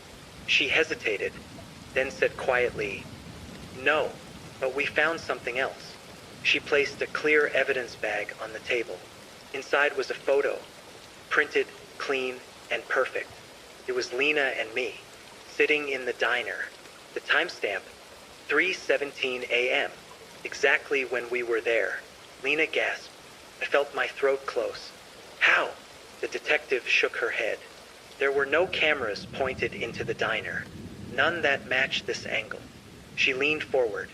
"We need to know if either of you have been contacted again." My phone buzzed right then. All three of us jumped. I pulled it out with trembling hands. Another unknown number. No text this time, just a video file. The detective nodded for me to open it. It began with darkness. Then, slowly, the image came into focus. A small room, concrete walls, a single wooden chair. Someone sat in the chair back to the camera. Long hair. Familiar Pastchev. It was me, but I was sitting completely still, head tilted slightly downward, like I was asleep. Then the voice came. "You left too early. I wasn't finished showing you." The detective snatched the phone and ended the playback. "Where did this come from?" she asked sharply. I shook my head, speechless. I didn't know what to say. She turned to Lena. "You two need to go somewhere safe. Now, we'll handle this." They put us in a temporary safe house, one of those small, plain apartments used for witness protection. Blank white walls, locked windows, a deadbolt on every door. For the first time in days, I thought maybe I could breathe again. But at 2 a.m., I woke to a faint noise. Not a knock, not breathing, just static. I followed the sound to the small TV in the living room. It was on, fuzzy screen. Then the picture sharpened. My apartment building, 3rd floor, my old window, and standing in front of it, looking out into the night, was him. He raised his hand slowly, waved once, then pointed straight at the camera. The feed cut to black. The house felt colder after the police left. They said they'd continue the investigation, but I could tell they didn't really believe me. Not completely. I was just the nervous neighbor who'd called too many times. The kind of person they file under concerned citizen and quietly forget once they get back to the station. I stood in my living room, hands shaking, staring through the blinds at Mr. Becker's apartment. His lights were still on, that soft yellow glow leaking out into the night like nothing bad had ever happened there. But something had. I could feel it. The air itself seemed wrong. Every few minutes, I thought I heard movement from his place. Footsteps, a chair scraping, maybe even a low hum. My mind told me I was imagining it. That trauma plays tricks, but deep down I knew I wasn't. That night, I didn't try to sleep. I sat on the floor with my back to the wall, listening, waiting for proof that I wasn't crazy. Around 2 a.m. it came. A faint thud, then another, then silence. I crept to the wall we shared and pressed my ear against it. The sound was rhythmic now, heavy, slow, dragging. My heart started pounding. I reached for my phone, ready to record it this time. If the police wouldn't believe me, I'd give them proof. I hit record and held my breath. The dragging sound stopped. Then something new. A voice, muffled but close. Too close. "You shouldn't have come here." It was Becker. I froze. He was talking to someone. They always stick their nose in, and then they find out. My stomach dropped. There was another sound, softer, like a whimper. Someone else was in there. I didn't think. I just ran to my door, yanked it open, and stormed into the hall. Becker's door was locked, but I could see the faint flicker of movement through the peephole. "Hey!" I shouted. "Who's in there?" The movement stopped. Then, the sound of footsteps approaching. For a heartbeat, I thought he was coming to the door. I stepped back, halfway between fear and adrenaline. Then the footsteps stopped right on the other side of the door. And then, a single knock. Not loud, just one deliberate knock. My phone was still in my hand. I thought about dialing 911, but my fingers wouldn't move. My body felt frozen. Then the voice, calm, steady, and far too close. "Why don't you come in, neighbor?" My breath hitched. I didn't answer. I turned and ran back to my apartment, slammed the door, locked it, and backed away until my shoulders hit the wall. For the rest of the night, I didn't move. Not even when I heard footsteps pacing the hallway hours later. By morning, the building was silent again. Becker's lights were off. His car was gone. And I finally saw it. A dark smear near the doorframe, half hidden by shadow. Dried, rusty brown. Blood. I took the recording to the police that afternoon. They told me they'd look into it. But the detective's face said what his words didn't. There was nothing they could do without a warrant. That night, I packed a bag. I didn't care about the lease or my stuff. I just needed to leave. But when I stepped into the hallway, Becker's door was open. Just a crack. Enough to see the edge of the frame and something glinting on the floor, metal, dull silver, like a key. My heart thudded in my throat. He was gone. I could just take a look, grab proof, and get out. I pushed the door slowly. It creaked open, revealing darkness and a faint smell. Copper, bleach, something sweet and rotten underneath. And then I saw it. The living room floor was covered in plastic sheeting. The walls stripped of pictures. The couch gone. In its place, a single chair. And beside it, a camera on a tripod. I didn't have time to process it before I heard the floorboard creak behind me. I spun around. There he was, Mr. Becker, standing in the doorway, smiling faintly, one hand holding the doorknob. "Leaving so soon?" he asked softly. The door slammed shut. The second I saw him, my stomach dropped. The faint smile on his face didn't belong to a normal person. It belonged to someone who had rehearsed this moment over and over, like he'd imagined it in every possible scenario, and he had anticipated my every move. I tried to speak, but my voice faltered. What do you want? He tilted his head slightly, studying me as if I were a fragile experiment. I want you to see, he said calmly, to understand what it's like to live inside someone else's world without them knowing, to feel the eyes you can't escape. My heart raced. Every instinct screamed at me to run, but the door behind me had locked with a soft click as I'd entered. That wasn't accidental. You've been everywhere I've been, he continued. Watching, listening, thinking you could escape. But you can't. You never could. I tried the doorknob. Locked. I tugged at the handle, twisted it, pushed. Nothing. He stepped closer, slow and deliberate. I could see the faint glint of something metallic in his hand. A small box cutter, the kind that could easily slice through drywall. Don't even think about screaming, he whispered. No one will hear you. I backed into the corner, my body pressed against the wall. The chair, the same one he had placed in the center of the room when I first saw him, was behind him now, positioned perfectly for control. I realized with sudden horror, the entire room was set up. Every angle, every shadow, every piece of furniture was deliberate. The stage, and I was the unwilling audience. He knelt slowly beside the chair. Sit, he said. I didn't move. He didn't raise his voice, but the weight of his presence made it impossible to resist. Slowly, I sank into the chair, my hands gripping the edges. You've seen the cameras, the crawl spaces, the tunnels, he said, but you've never truly understood why. I tried to process his words, but my mind was clouded with fear. Why? I asked, my voice barely audible. Because people ignore what's around them. They walk through life blind. But I see. I notice. I watch. Every moment matters. Every sound, every breath, every little secret. That's what I collect. That's what I control. He stood and moved to a wall lined with monitors. Dozens of them still flickering, showing every apartment in the building. Some images were old, some live. And then my stomach sank. One screen showed Lena's apartment. Live. He turned back to me, expression calm. You thought you were safe here? No. The network extends further than you know. Your friends, your family, every place you think is secure is just another corner of my maze. I shivered. The reality was suffocating. He wasn't just a man. He was a cyst.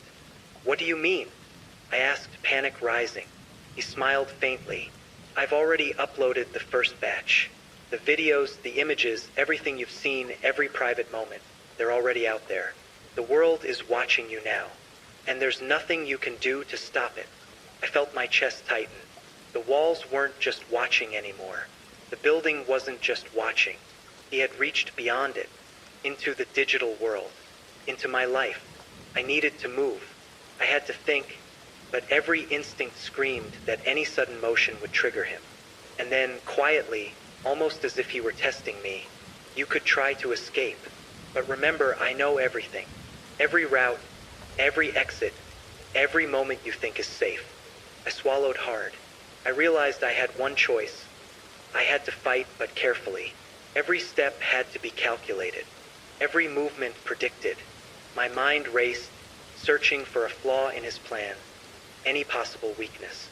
He moved toward the monitors again, fingers dancing across the buttons, adjusting angles, zooming in on cameras. His back was turned. I took a deep breath, remembering every layout I'd ever seen. The crawl spaces, the vents, the walls, the doors. One route, one small chance might let me slip out. Slowly, I reached toward the knife on the table beside the chair, trying to keep my hands steady. My pulse was deafening. He didn't notice. Not yet. And that's when I realized I wasn't just fighting for myself anymore. I had to survive to warn Lena, to warn anyone who could be next. Because if I failed, no one else would ever know what really happened behind those walls. When he turned back toward the screens, I moved. Quiet, fast, every ounce of fear channeled into instinct. My fingers closed around the knife handle, cold and slick from the condensation on the plastic sheet beneath it. But the sound of the metal scraping against the table betrayed me. Becker spun around, faster than I thought a man his age could move. His hand came down on my wrist with bone-crushing force, slamming it against the chair arm. "Ah!" I cried out. The knife clattered to the floor, sliding across the plastic. His calm voice returned, quiet but full of fury. "You just don't listen, do you?" He leaned close, his breath sour, his eyes unblinking. "You could have been smart. You could have just watched." I stared back at him, trembling. "You killed them, didn't you?" I hissed. "Lena, the others, you killed them all." His expression didn't change, but the faint twitch in his jaw said everything. "People disappear all the time," he said flatly. "Some because they're careless, some because they ask questions." I pushed against him with all the strength I had. He stumbled back, just enough. I dove for the floor, fingers scraping the plastic until I found the knife again. I swung wildly, not thinking, just surviving. He dodged the first swing, but the second caught his arm. He screamed, staggering back into the wall of monitors. Sparks flew as one of them shattered. For a second, I thought about finishing it, but my brain screamed one word: run. I bolted for the door. He lunged after me, grabbing my sleeve. The fabric tore, my shoulder burning as I ripped free. I slammed against the lock. It wouldn't budge. He was coming again. I hit it once more, harder this time, shoulder first. The frame cracked, and I fell into the hallway. I ran barefoot, knife still in my hand, heart in my throat. The corridor stretched endlessly ahead. Behind me, I heard him yell. Not words, just sound. Rage and disbelief twisted into one noise. "You can't hide." I hit the stairwell door, nearly tripping on the first step down. The world spun, my lungs burning. I kept running, past the mailboxes, through the cracked lobby door, out into the freezing night. The street lights burned yellow against the empty asphalt. No cars, no movement, just silence. And then the sirens, somewhere far off, getting closer. When I looked back, Becker was standing in the doorway, framed by the flickering light. Blood darkened his sleeve, but he wasn't chasing me anymore. He was just smiling. He raised one hand and pointed toward me, slow and deliberate, like a director ending a scene. Then he turned and walked back inside. The police took my statement again. This time they couldn't ignore it. They searched the building top to bottom. But when they entered Becker's apartment, it was empty. The plastic sheeting, the monitors, the chair, gone. Every trace of what I saw had been cleaned out, like it had never existed. They found no fingerprints, no blood. The only thing left behind was a small flash drive, taped to the underside of the kitchen counter. When the detective plugged it in, there was just one video file. It was me, sitting in that chair. From a camera angle I hadn't even noticed, my eyes wide, terrified, staring right into the lens. The timestamp was from 30 minutes before the police arrived. They never found Becker. His name wasn't even real. The lease was under a false identity. Every record led to a dead end. I moved cities after that, changed jobs, tried to forget. But sometimes late at night I still feel it. The hum of a camera that isn't there. The faint buzz of electricity behind the walls. And sometimes when I check my phone, I find a new notification. A video link. No sender. Just the title. The Girl Who Watched Too Much. I never open it. But deep down, I already know what's in it.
good evening, and welcome back to Midnight Radio True Crime. I'm so glad you've joined us tonight. Wherever you are, tucked under a blanket, maybe listening to the soft hum of a fan or the rain tapping your window, perhaps lying on your side with just a sliver of light. Thank you for choosing to spend this night with us. Take a moment to settle in. Let the day's stress slip away and allow yourself to sink into the quiet hours. This story will guide you gently, even as it leaves a trace of unease that lingers in the back of your mind. And as always, we love hearing from our listeners. Leave a comment and tell us which city you're tuning in from tonight. It's a small way of reminding ourselves that no matter how eerie the night feels, we're never entirely alone. Tonight, our tale is quiet, almost ordinary at first glance. But the ordinary can be deceptive. One last delivery, one address that doesn't quite feel right, one night that never leaves the memory of the person who experienced it. And now, listen closely as tonight's storyteller takes us through every moment of that night, a night that still haunts them today. My name is Ryan, and I drive deliveries for one of those food apps that never sleep. Most nights are routine. Pick up, drop off, maybe a small tip, maybe a sleepy thank you from a late night customer.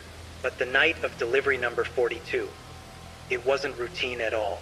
It's the kind of night that stays with you, the kind you replay in your mind over and over, wondering how something so ordinary could turn so wrong so quickly. I had been on the road since noon, chasing bonuses that never seemed worth the hours. By 10:47 p.m., I was ready to call it a night when my phone buzzed. Order number 42.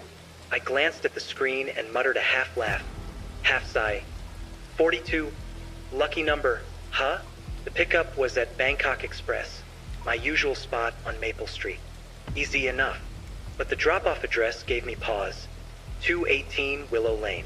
I had never heard of Willow Lane, and the map led me through streets I didn't recognize. Streets that felt forgotten even by the city itself. The restaurant was dimly lit, steam rising from the kitchen like wisps of fog. The cook handed me a single brown paper bag, light, almost suspiciously so. No drink, I asked, raising an eyebrow. He shook his head slowly, eyes tired. They always order the same thing, he said quietly. You deliver fast, yes? Before I could reply, he had turned back to wiping the counter, as if speaking further would be pointless. I shrugged and stepped outside, the chill of late October hitting me immediately. Wet asphalt, the tang of fallen leaves, and the faint hum of distant traffic wrapped around me. I climbed into my car, letting the warmth of the heater push back the cold, and followed the GPS directions. The route led me past shuttered warehouses and empty lots, through streets where even the streetlights seemed to have given up flickering. At one point, a gas station appeared, long since closed, windows dusty, a sign swinging with a hollow creak. Willow Lane itself was dimly lit, the streetlights flickering inconsistently, casting long, uneven shadows across the cracked pavement. Houses sat in various stages of decay, overgrown yards, sagging porches, peeling paint. Mail spilled from rusted boxes, crumpled and yellowed from neglect. And then I saw it, 218 Willow Lane. The porch sagged slightly, blue paint flaking like old skin. Only one upstairs window emitted a faint yellow glow, pale and artificial. I felt a shiver run down my spine, the kind you can't shake even with a blast of the heater. The app's instructions were simple. Leave at the door. Don't knock. I parked carefully, grabbed the bag, and stepped onto the porch. The boards creaked under my weight. The night was impossibly quiet. Not a single car passed, not a dog barked, not even the wind seemed to move. And then I heard it. A soft dragging sound from inside the house, deliberate and slow, like someone moving furniture. I froze. My pulse spiked. I whispered, almost to myself, "Hello!" Silence. I snapped a photo of the doorstep for proof of delivery and started back toward my car. My shoes crunched against gravel, loud in the oppressive quiet. Then, the faintest creak, the door at 218 Willow Lane began to open. A sliver of light spilled onto the porch, catching dust in the air, giving it an almost unreal golden glow. I called out, louder this time, "Your food's here." Nothing. The shadow in the doorway didn't move. Could it have been a man, or someone, or something else entirely? And then the light inside went out. Complete darkness swallowed the house. I slid into the car, trying to convince myself it was just my imagination.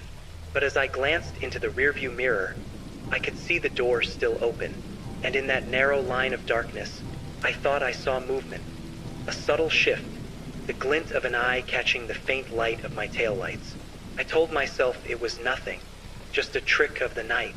Even now, months later, driving past empty streets or forgotten houses, I feel that same chill crawl up my spine.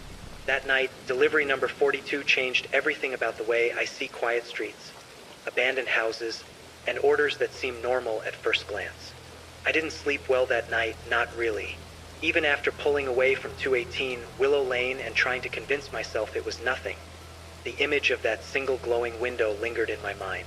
I kept replaying the moment I thought I saw movement in the doorway, the way the air felt thicker on that porch, the faint dragging sound from inside the house. The next morning, I woke to an ache in my shoulders and a tightness in my chest. I didn't know if it was fear, tension, or just the weight of a long day of driving, but it clung to me. I sat at the kitchen table, staring at my phone, scrolling through the delivery history. That was when I realized something strange. Order number 42 was gone. Not just the tip or the delivery note, the whole order had vanished from my history. No address, no confirmation, no record that it had ever existed. First, I thought maybe the app glitched. I'd seen it happen before, but something told me it wasn't a glitch. Something told me the house at 218 Willow Lane wasn't an ordinary delivery stop. I tried to go about my day normally. I ran errands, stopped for gas, even grabbed lunch from the same restaurant I'd picked up the order from. But every time I closed my eyes, I saw that single window glowing in the dark. Every time my phone buzzed with another order, I felt a moment of panic, imagining a repeat of the night before. By evening, I found myself driving past Willow Lane again, almost without thinking. The streets were still quiet, shadows stretching long under the flickering streetlights. And then I saw it, the house. The same sagging porch, the same peeling paint, the single upstairs window lit like a faint beacon in the darkness. I parked a block away, heart hammering, and just watched. For minutes that felt like hours, nothing happened. And yet, I couldn't shake the feeling that someone or something was inside, waiting, watching. I couldn't see a figure, couldn't hear footsteps, but the tension in the air was palpable. Finally, curiosity and some irrational sense of obligation drove me closer. Maybe it was the delivery driver in me, needing closure, needing to understand why the order had disappeared. I stepped onto the porch again. The boards groaned under my weight, louder than I expected. The door was closed this time. No sound, no glow. I pressed the doorbell out of habit. Nothing. My hand hovered over the doorknob. It was cold, surprisingly so, even for the night. Then, from somewhere deep inside the house, I heard it. A faint whisper, almost inaudible. I thought I imagined it at first, but then it came again. A sound like someone moving softly, careful not to alert me to their presence. I stepped back instinctively. My instincts screamed at me to leave, to run, to drive away and never look back. But part of me wanted to see. Part of me needed to know. I reached for my phone, ready to call someone, anyone, when I noticed the front window on the first floor. Curtains had shifted slightly. A shadow passed behind them, subtle and quick, but enough to freeze me in place. My heart pounded so hard I thought it might burst. And then I heard it clearly, a sound that will never leave me. Footsteps on the wooden floor, moving slowly, deliberately, coming closer to the door. I stepped back, nearly tripping over the edge of the porch. My hands shook as I gripped the phone tighter. I wanted to leave, and yet I couldn't pull my eyes away from the house. The footsteps stopped. Silence. Then, the door creaked open just a fraction, and I caught a glimpse of movement in the threshold. A shape that didn't belong. I don't know how long I stood there, frozen, unsure whether to run or to move forward. But in that moment, I realized something undeniable. Whatever was inside, it had been waiting for someone like me. And just like that, the night shifted. The calm, ordinary world of streetlights and empty houses had disappeared. Every instinct screamed that I was no longer just a delivery driver. I was a witness, and then a sound from inside the house that made my blood run cold. Something dragging again, louder this time, deliberate, heavy. Not a chair or table, but something that shouldn't have been moved. I stumbled back to my car, fumbling with the keys, my hands slick with sweat. The engine roared to life, headlights cutting through the dark. But even as I pulled away, I could feel it. Eyes on me, watching, waiting. That night I couldn't sleep, couldn't eat. And when I told myself I had imagined it all, the sound of dragging furniture replayed in my mind over and over, mocking me. I didn't know then that this was only the beginning. The house had a story, one I wasn't supposed to uncover. And by the time I realized the truth, it would be too late to turn back. I couldn't stop thinking about the house, even after that night. Sleep came only in short, restless bursts, haunted by the image of the glowing upstairs window and the sound of something heavy being dragged across the floor. I tried to convince myself it was my imagination, but deep down I knew it wasn't. By the next evening, I found myself driving past Willow Lane again. The streets were quiet, unnervingly so, the kind of silence that presses against your ears and makes every distant sound feel amplified. The house sat there like it always had, peeling blue paint, sagging porch, the single yellow window faintly glowing. I parked a little farther down the street this time, the engine still running, and watched. My stomach churned with a mix of fear and morbid curiosity. Something inside me wouldn't let it go. Something told me I had to know what had happened the night before. After what felt like an eternity, I finally stepped out of the car and made my way to the porch. My shoes crunched against the dry leaves scattered across the steps. I hesitated, hand hovering over the doorknob. The faint glow of the window upstairs made the shadows inside the house seem to stretch and move in impossible ways. I took a deep breath and turned the knob. The door swung open slowly, almost reluctantly, revealing a hallway coated in dust and darkness. The smell hit me immediately, a mixture of mildew, old wood, and something else I couldn't quite identify, something faintly metallic and sharp. My pulse jumped. I stepped inside. The floorboards groaned under my weight. My flashlight, small but reliable, illuminated a narrow corridor lined with old wallpaper, peeling at the edges, revealing water-stained plaster beneath. Every creak echoed through the empty house, making it feel larger, emptier, and somehow alive. I moved cautiously, each step deliberate. My mind ran through all the possibilities. Rats, a vagrant hiding inside, a loose floorboard, anything to explain what I had heard the night before. But nothing in my experience could account for the sound of dragging furniture, the fleeting shadow in the doorway, or the sense that someone or something had been watching me from inside. The living room was empty, but signs of occupation were unmistakable. A chair was overturned, a layer of dust disrupted in a perfect path from the front door to the back of the room. Papers scattered across the floor, some torn, some crumpled, as if someone had been rifling through them in a hurry. I knelt to examine them. Most were old letters and bills, yellowed with age, but one envelope caught my attention. It wasn't addressed to anyone I recognized. It had only the number 42 scrawled in a messy hand across the front. My stomach tightened. I heard the dragging sound again, faint at first, coming from the staircase that led upstairs. My flashlight trembled in my hand. I debated turning around and leaving, but some part of me, curiosity, foolish bravery, or an inexplicable need to confront whatever was inside, pushed me forward. Step by step, I climbed the staircase. The sound grew louder, heavier. I realized with a jolt that it wasn't just dragging furniture, it was dragging something alive, something struggling. At the top of the stairs, the hallway stretched before me, the single lit window at the end of the hall flickering like a heartbeat. I inched toward it, trying to keep my breathing quiet. Each step felt like a lifetime. I passed closed doors, each one threatening to swing open, to reveal whatever was making the sound. And then I saw it. The door at the end of the hall, slightly ajar, shadows spilling out into the hallway. The dragging stopped abruptly, replaced by silence. My heart pounded so loudly I feared it would give me away. I forced myself to take another step, and then another, until I reached the door. Peeking inside, I froze. I couldn't believe what I was seeing. It wasn't a person, not exactly, at least not fully conscious or aware. But there was someone. A human shape, restrained, barely moving, in the dim light of a single lamp. The sight made bile rise in my throat. And then, from somewhere deeper inside the house, I heard another sound. A faint, deliberate whisper. Not a whisper of words I could understand. Just a hiss, a promise, a warning. I stepped back, but in that instant, a floorboard behind me creaked.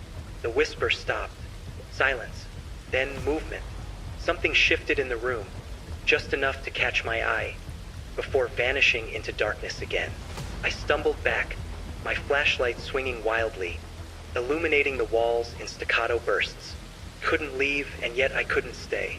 Something about the house demanded my attention, and something else told me it wanted to be left alone.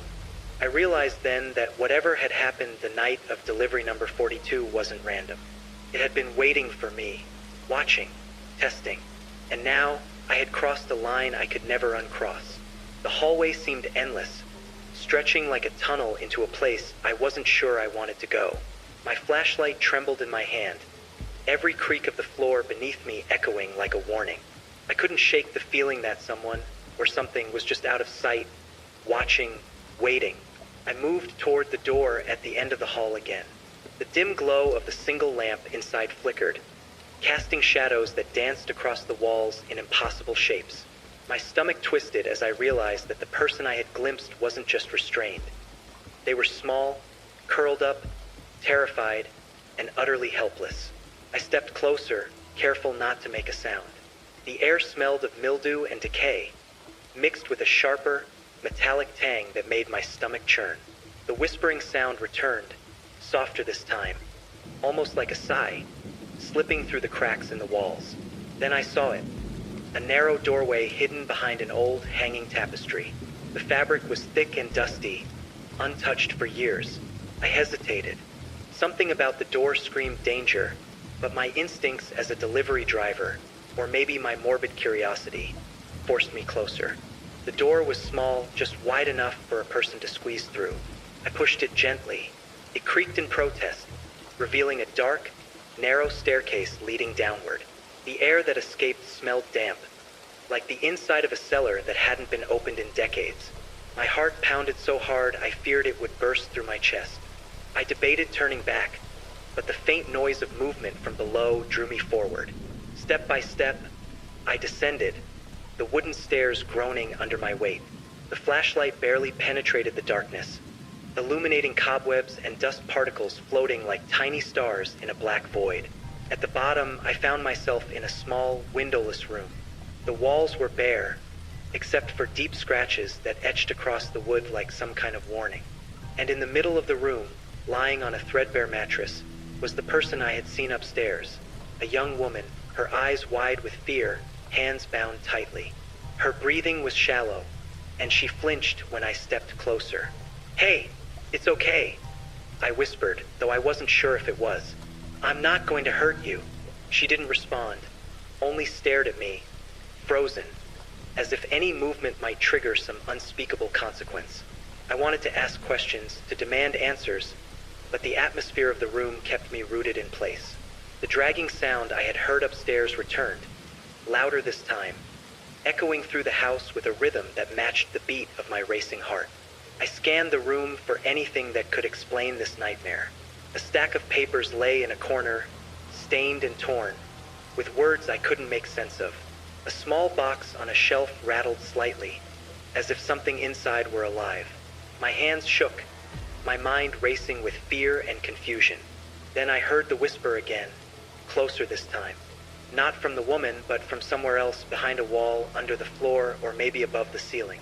The sound was deliberate, taunting, like someone testing my courage. I realized then that the house wasn't just abandoned or boarded up. It was alive in a way I couldn't explain, filled with secrets that were meant to remain hidden. And by stepping inside, I had invited myself into something I might never escape from. The woman looked at me again, desperation in her eyes, and I understood. Whatever had been keeping her here had not finished with her, and it might not be done with me either. I took a step back, my flashlight flickering as the shadows seemed to stretch toward me, closing the space between us and the rest of the house.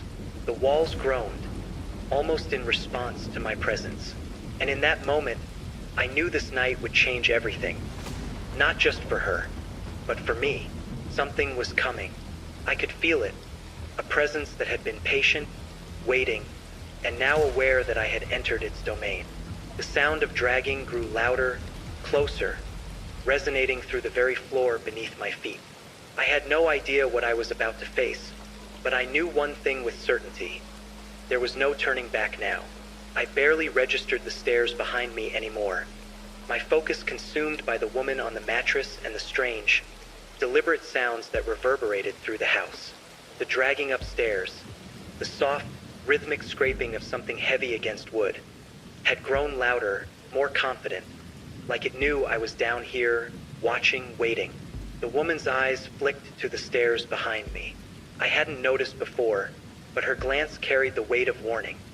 A subtle shift in posture that told me she had been listening to that sound far longer than I had. She hadn't said a word, but the tension in her body spoke volumes.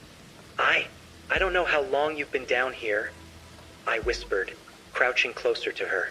Are you hurt? Her lips parted slightly, a small gasp, but no sound came. The fear in her eyes was unmistakable, deepened by the shadows playing across the walls from my flashlight. I realized then how alone she must have felt in this room. Trapped, unheard, invisible. The dragging noise intensified upstairs, accompanied now by something else. The faint creak of a floorboard shifting, followed by the metallic rattle of a chain. My stomach turned. Whoever or whatever had been moving around this house wasn't doing it by accident.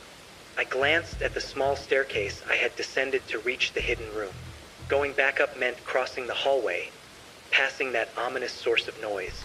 But leaving her here alone wasn't an option. Can you stand? I asked, keeping my voice low. My hands shook as I reached for her. She nodded slightly, her movements stiff, practiced, trained to be quiet, careful. My mind raced with questions, but I forced myself to focus. Step by step, I guided her toward the stairs. Each movement was deliberate, slow, trying to make as little sound as possible. The dragging and rattling above seemed to sense us, as if it were aware of our intent. The rhythm changed, heavier, faster, almost impatient. I reached the bottom of the hidden staircase. My flashlight caught the edges of the hallway above. Dark, silent, oppressive. The faint light from the window at the end of the hall seemed dimmer now, almost swallowed by shadows. I placed my hand on the wall and whispered, "We're going upstairs. Slowly. We'll be okay." She didn't reply, only clung to my arm as we began our ascent. Every creak of the stairs echoed loudly.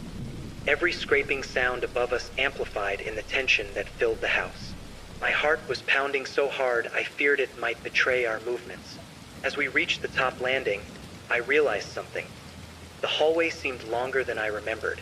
Shadows stretched unnaturally along the walls, deepening around closed doors that might hide anything. My flashlight flickered for the first time, the beam weakening, forcing me to hold it closer, to narrow my field of vision. The dragging sound paused. Silence. Then a low, deliberate knock. Not on the door, but on the wall beside us. My stomach sank. Whoever or whatever had been moving around was aware of our presence now. We stopped. I held my breath, straining to hear. Another scrape, this time closer, accompanied by the metallic rattle again. It wasn't random. It was measuring us, testing us, waiting for the wrong move. I looked down the hallway. The door at the far end, the one that had been slightly ajar before, was now fully closed. The glow from inside had vanished completely. My mind screamed at me to turn back, to leave, but the woman's eyes met mine, trusting me, needing me. "Keep moving," I whispered. My voice was barely audible. Just a few more steps. The floor beneath us groaned with each careful step. Every shadow, every flicker of light made my skin crawl. The air was thick, heavy, smelling faintly of mildew and something metallic, something sharp. And then, a sound I'll never forget. A dragging, slow, deliberate movement came from the door at the end of the hallway. It was heavy, measured, and unmistakable. Not a chair, not furniture. Something else. Something alive. I froze. The woman froze. Every instinct told me to run, to get out of that house before it was too late. But I couldn't leave her. Not now. Not after everything I'd already seen. And that's when I realized the night of delivery number 42 was far from over. Whatever awaited us behind that door wasn't just a threat. It was something that had been waiting a long time, and it had no intention of letting anyone leave easily. We stopped at the top of the hall, just a few steps from the door. The dragging sounds had grown louder, deliberate, almost taunting. My flashlight shook in my hand, and I could feel the woman gripping my arm tightly. Her eyes were wide with terror, but there was a flicker of determination there too. A silent plea to face whatever waited. I took a slow, steadying breath. "We have to see what's behind that door," I whispered. "We can't keep hiding forever." The hallway seemed to stretch as I approached the door. Each step made the floorboards groan, echoing through the silent house. Shadows danced along the walls from the flickering flashlight beam, making it impossible to tell what was real and what was just my imagination. I reached the doorknob and hesitated. The metal was cold, almost icy, biting into my palm. The dragging stopped. Silence. Every instinct screamed at me to run, but I couldn't. Not with her beside me, not after everything we had seen. I pushed the door open slowly. It creaked just enough to let the shadows spill into the hallway. Inside, the room was dimly lit by a single bare bulb swinging from the ceiling. Dust motes floated in the light, disturbed by the faint movements of the air. And then I saw it. A figure, hunched, moving methodically, dragging a large, heavy object across the floor. The metallic clink of chains accompanied the scraping sound. I froze, unable to tear my eyes away. It wasn't a person in the traditional sense. The way it moved was methodical, almost robotic, and yet disturbingly human in its deliberate control. The woman beside me gasped softly, her breath quickening. I could feel her trembling against my side. My mind raced. Who was this? What were they doing? And why did it feel like they had been expecting us? I took a cautious step forward. The figure stopped. Silence filled the room, broken only by our own breathing. My flashlight illuminated the object it was dragging. A chair, heavy and worn, with ropes tied around it. And on the chair, another figure, small, curled up, terrified. My stomach churned. The first figure turned slightly. I couldn't see their face clearly. The shadows swallowed it. But there was an unmistakable weight in the way they moved, a predatory patience that made every hair on my body stand on end. "Stay behind me," I whispered to the woman. My voice was barely audible, but firm. Every instinct screamed that the next few moments could determine whether we survived the night. I took another step, and the figure reacted instantly. A slow, deliberate shuffle toward us, the dragging sound returning with renewed intensity. My heart raced, my hands slick with sweat on the flashlight. The woman clutched my arm tighter, her nails digging into my sleeve. I tried to speak, to reason, but the words caught in my throat. The figure paused, as if assessing our resolve, testing whether we were intruders or prey. The room felt smaller, the air heavier, every shadow a threat. And then, without warning, the figure moved again. Faster this time, the ropes on the chair clattering against the floor. The sound reverberated through the hallway, filling the house with a rhythm that made my pulse pound in time. We were trapped. No easy escape. Every exit seemed farther away, more unreachable. And I realized, with a sickening clarity, that this night, delivery number 42 was far from over. Whatever had been waiting in that house had revealed only a fragment of its presence. And I had no idea how much worse it could get. The room seemed to shrink around us, shadows pressing in from every corner. The figure with the chair froze momentarily, then resumed its deliberate movements, dragging the heavy object with a precision that was almost surgical. My pulse raced, and the woman's grip on my arm was vice-like, grounding me, reminding me that we weren't alone in this nightmare. I forced myself to breathe, trying to focus on details, anything that could give me an advantage. The ropes on the chair were thick, frayed, and old, but secure. Whoever had tied them had done it methodically, with purpose. This wasn't random. This wasn't the work of someone desperate or reckless. This was calculated, controlled. The figure paused again, glancing toward the doorway, and for a moment, I could see a hint of movement, a flicker of recognition, as if it knew I was studying it. My flashlight trembled in my hand. I knew we had to act, to do something, but every instinct screamed caution. One wrong move and I didn't even want to imagine the consequences. The woman whispered, "We have to get her out." Her voice was barely audible, but it carried a fierce determination that surprised me. I nodded, understanding instantly. Whoever was behind this had been patient, waiting for someone like me, someone with no reason to be there. But now that we knew, there was no turning back. I inched closer, keeping the flashlight aimed just enough to illuminate the ropes without drawing too much attention. The figure paused again, tilting its head as if listening. I froze, heart hammering. The dragging sound from before had stopped, replaced by silence so thick it pressed against my ears. Then I saw it, a small door partially hidden behind a shelf. I hadn't noticed it before, but the way the shadows clung to it suggested it was rarely used, almost forgotten. I realized instinctively that this could be another exit, a way to get the woman out safely. "Over there," I whispered, pointing subtly. She nodded and moved carefully, every step measured, silent. My hands shook as I guided her toward the hidden door. Every creak of the floorboard beneath us made my stomach twist in fear. The figure noticed.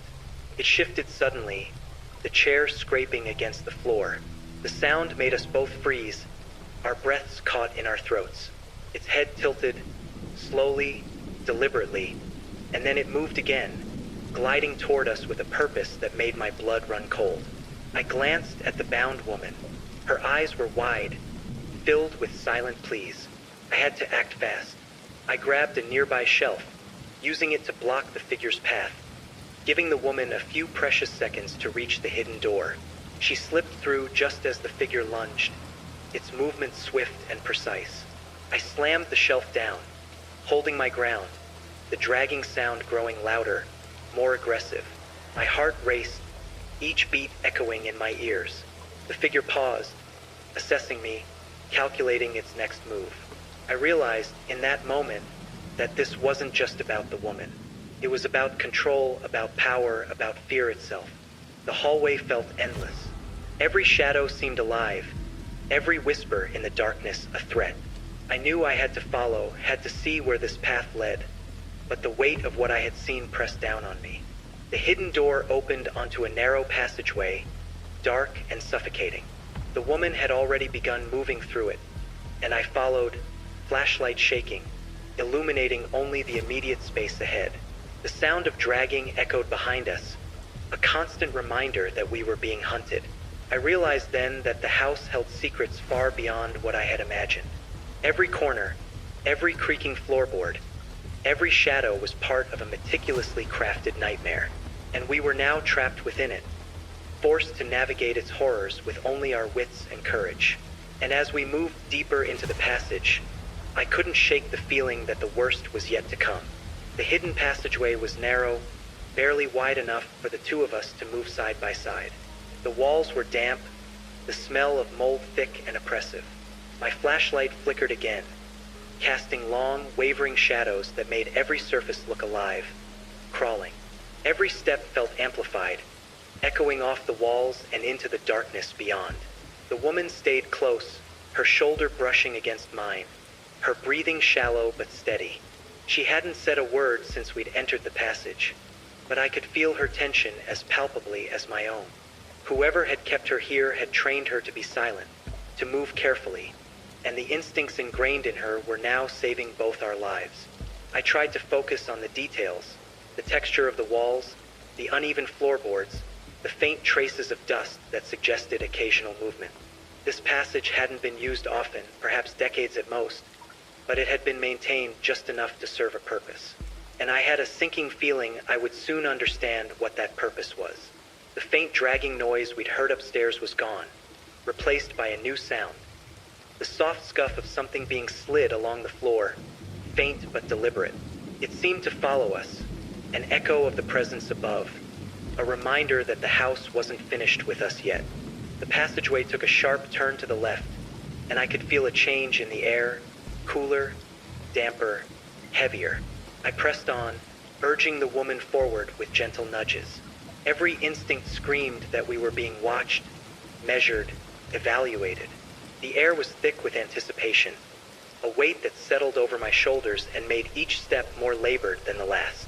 Halfway down the corridor, I noticed markings on the wall, faint scratches, symbols etched into the plaster. They weren't letters or numbers, at least not in any language I recognized. They seemed almost ritualistic, like someone had been leaving messages or warnings for decades. I reached out, brushing my fingertips across the grooves. The plaster was dry and crumbly, but the pattern was deliberate, unervingly precise. The woman's whisper broke the silence. "I think there's a door up ahead." I nodded, grateful for her voice. Her knowledge of the house was astounding, considering I'd only known her for a few minutes. But it made sense. She had been trapped here, confined to its horrors for far longer than I had imagined. The door at the end of the passage was small, wooden, and unremarkable, except for the scratches that lined the frame, deep and jagged, like they had been made in a hurry. I hesitated for a moment, flashlight aimed, pulse racing. The dragging sound from above seemed to grow, almost in anticipation, as if the house itself were urging us forward. "Ready," I whispered to her. She nodded, and I slowly pushed the door open. The hinges creaked softly, the sound amplified in the confined space of the passageway. The room beyond was dark, the light from my flashlight revealing a small, cluttered space. Old furniture, dust-covered boxes, and a faint, musty odor filled the air. But what caught my attention, what made my stomach turn, was the floor. Scattered across the wooden boards were footprints, small, bare, and darkened, leading to a large hatch in the center of the room. The hatch was heavy, with iron handles and faint scratches along the edges. The woman whispered again, her voice trembling slightly. That's where they keep it." I froze. My mind raced. Keep what? I took a step closer to the hatch, feeling the cool air rise from beneath it. The dragging sounds, the whispers, the careful patience of the house. It all made sense now. Whatever horrors lay below, they had been carefully concealed, deliberately hidden, and we had stumbled right into the heart of it. I glanced at her and our eyes met. Neither of us spoke. Words were useless now. Everything depended on what we found beneath that hatch. And as I reached for the iron handle, the soft scuffing sound returned, louder this time, coming from somewhere deeper in the house. Something was moving. Something was aware. I took a deep breath, steeling myself for what I was about to uncover, because once that hatch opened, there would be no going back. I braced myself before placing my hands on the iron handles of the hatch. They were cold, rough against my palms, each groove seeming to whisper warnings I didn't want to hear.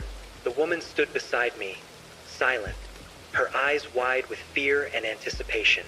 She had been here before, had seen whatever lay beneath, and yet she had led me this far. That alone told me the danger we were about to uncover was beyond anything I could have imagined. I lifted the hatch slowly. It resisted at first, then groaned with a sound that seemed to echo through the house like a moan of warning. Dust and musty air spilled out, carrying with it the scent of something old, decayed, and metallic. My stomach tightened. Below, a steep wooden ladder descended into darkness. The air rising from the opening was cold and damp, like a cellar untouched for decades. The dragging sound from above had stopped, replaced by a heavier, deeper silence, as if the house itself were holding its breath. I glanced at the woman. Her lips were pressed together, her eyes fixed on the darkness below. She nodded, as if to say, we have to go down. I descended first, my flashlight cutting a narrow path into the blackness. The ladder groaned under my weight, and every movement felt magnified in the oppressive stillness. The woman followed, careful to keep her steps steady. Each rung we touched seemed to echo back up the ladder, carrying our presence into the unseen corners of the house. At the bottom, the flashlight revealed a room far larger than I had expected. The walls were lined with shelves, cupboards, and storage crates, all coated in years of dust. But the floor, and what lay upon it, immediately drew my attention and made me freeze in place. It was a collection of cages, small, cramped, and cruelly designed. Inside each one, figures, some awake, some unconscious, huddled together in the dim light. Their eyes, when they opened, were filled with a mixture of fear, desperation, and resignation. Couldn't breathe. The sheer scale of it, the realization of what had been kept hidden here, made my head spin. The woman beside me whispered, barely audible, They've been keeping them here for years." I swallowed hard. The dragging, the whispers, the careful, methodical control of the house above. It all made sense now. This wasn't just a random act of cruelty. This was organized, premeditated. Whoever had built this had done so with intent, with patience, with a terrifying understanding of fear. I scanned the room, noting the cages closest to the ladder. One contained a young girl, no older than 10, her eyes wide and unblinking. Another held a man, gaunt and pale, shaking slightly. Chains and ropes were strewn about, remnants of previous restraints. It was a gallery of suffering, curated and hidden away from the world above. The woman pressed closer to me. "We need to get them out," she whispered, her voice firm despite the tremor beneath it. Before, her words faltered, swallowed by the oppressive air. I nodded. Every instinct screamed to help, to rescue, but the enormity of the situation was staggering. I didn't even know where to start, and then I heard it, movement from above. The dragging sound had returned, deliberate and rhythmic, echoing down the ladder and through the floorboards of the hidden chamber. Something was coming, and whatever it was, it had been waiting for someone like me. Someone who would pry too deeply, who would try to interfere. I glanced at the woman again, and we shared a silent understanding. There was no choice now. The cages, the suffering, the hidden horrors. It all had to end tonight. But even as we prepared to act, the house seemed to shift around us, alive in a way that was impossible, watching, anticipating, and ready to punish any misstep. I took a deep breath, gripping the edge of the nearest cage. This was it. The moment that would define the night of delivery number 42. The moment we would either escape with our lives or be trapped here forever. And then, a sound from the far corner of the room made my blood run cold. A slow, deliberate, dragging step, moving closer, resonating through the floor, announcing the arrival of the unseen presence that had haunted the house since the beginning. The room felt suffocating, as if the walls themselves were pressing inward, pushing us toward the cages like prey toward a trap. The dragging sound from above grew louder, slower, deliberate, a rhythm that matched my racing heart. Every shadow seemed to twitch, to anticipate our next move. I turned to the woman beside me. Her eyes were sharp, alert, filled with a determination that steadied me. "We need a plan," I whispered, keeping my voice low. "We can't just rush them out, or we'll alert whoever's up there." She nodded. "We'll start with the closest cages," she whispered. "Get them free quietly, then guide them through the passage." Her calm, precise tone contrasted sharply with the fear clawing at my chest. She had been here before. She knew the layout, the dangers, the risks, and I realized I had to trust her instincts completely. I crouched beside the first cage, a young man inside, thin and trembling. The locks were old, rusted, and I struggled at first, the metal biting into my palms. The woman helped, guiding my hands to loosen the mechanism without making a sound. Finally, with a soft click, the door swung open. The man froze, then gave a barely perceptible nod, understanding the urgency. Step by step, we worked our way through the cages. Each opening revealed more suffering. The gaunt faces, the hollow eyes, the sheer exhaustion etched into every expression. Some whispered, some stared silently, all understanding that this was their only chance. All the while, the dragging sound continued, closer now, echoing off the walls, through the floorboards, reminding us that time was running out. My pulse thumped in my ears as I moved from cage to cage, unlocking, guiding, whispering reassurances I barely believed myself. We reached the young girl, the one no older than 10. She flinched at every movement, her small body trembling uncontrollably. I knelt beside her, trying to speak softly, calmly. "It's okay. We're here to get you out. You're safe now." Her eyes darted around the dark room, wide and frightened, then back at me. After a tense moment, she nodded slowly, letting me take her hand. I felt the weight of her trust, the responsibility pressing down like a physical force. The last cages were near the far wall, closest to the sound of dragging. Whoever or whatever was moving above was aware of our actions now. The rhythm of footsteps seemed almost synchronized with our movements, like a predator circling its prey. We reached the final cage. It contained an older man, gaunt, with eyes that had seen too much. He hesitated, fear etched into every line of his face. The woman beside me whispered encouragement, guiding him, calming him. I unlocked the door and motioned for him to follow us. He moved slowly, deliberately, aware that any misstep could be catastrophic. And then it happened. A loud crash from above, the dragging, the scraping, the sound of something heavy being thrown down the hallway. The floorboards shuddered under the force. My heart leapt into my throat. "We have to move. Now!" The woman hissed. I nodded, grabbing the girl's hand, guiding the freed captives toward the hidden passage. The narrow corridor was more oppressive than before, the shadows stretching and flickering as we moved. The dragging sound grew louder behind us, closer, almost deliberate. I glanced back. The dark doorway at the end of the hall had widened, shadows spilling into the passage.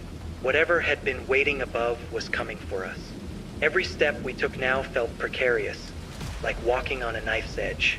We reached the narrow stairs leading back to the boarded-up hall, the woman guiding the group ahead while I stayed with the rear, watching, listening. The sound from above was relentless, echoing, bouncing, pressing in on us from all sides. And then I realized the truth. We couldn't just escape the room. Whoever had orchestrated this had prepared for intruders. They had anticipated someone like me, someone who would try to intervene. The house wasn't just hiding horrors. It was a trap, and we were caught squarely in its center. I swallowed hard, trying to steady my racing thoughts. The group ahead moved cautiously, carefully, unaware of the full extent of the threat closing in behind us. Every instinct screamed to push forward, to get them to safety. But the shadows, the dragging, the unseen presence, it all whispered a single terrifying truth. This night was far from over. We moved quickly but cautiously down the narrow hallway. The freed captives huddled close together, guided by the woman. My flashlight cut a swath of light through the darkness, illuminating dust, shadows, and the occasional scuff mark from years of hidden movement. Each step felt like it echoed across the entire house, though I knew the sound was nothing compared to what was coming. The dragging noise from above had grown into a relentless rhythm, accompanied by a low, grating scrape that made my skin crawl. Whoever or whatever was following us was no longer hiding. It had sensed our intrusion, and the intensity of its pursuit was unmistakable. "Keep moving," the woman whispered urgently. She led the group with remarkable poise, her knowledge of the house's layout guiding us like a map only she could read.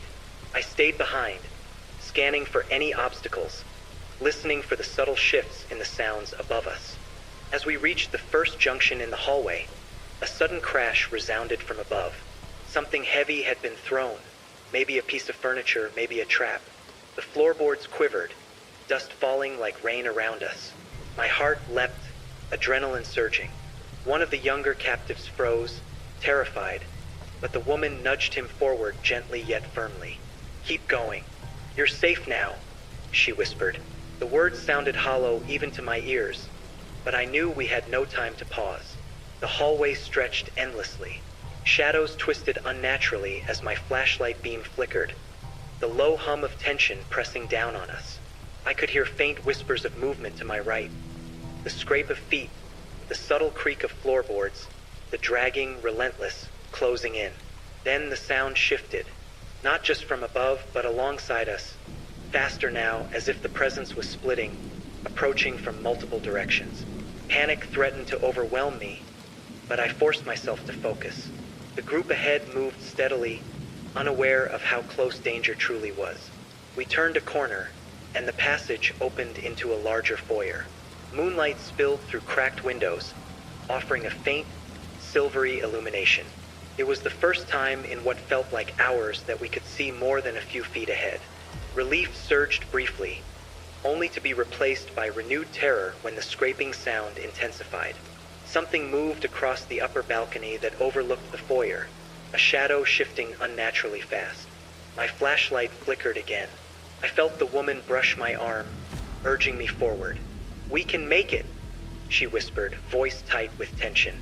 I pushed the adrenaline aside and focused on the task, guiding the captives to the nearest exit, keeping them calm, keeping them moving. Every second counted. Every shadow, every whisper, every scrape reminded me that the house had been designed to ensnare anyone who dared disturb its secrets. We reached the front door. It was locked, padlocked from the outside, rusted but sturdy. My heart sank. The woman cursed softly under her breath. "There's another way," she said, leading us to a side door, barely noticeable behind a tangle of overgrown vines visible through the moonlight. As we approached it, the scraping and dragging from above reached a deafening crescendo. I could feel the presence, just beyond sight, preparing to strike. My pulse throbbed in my ears.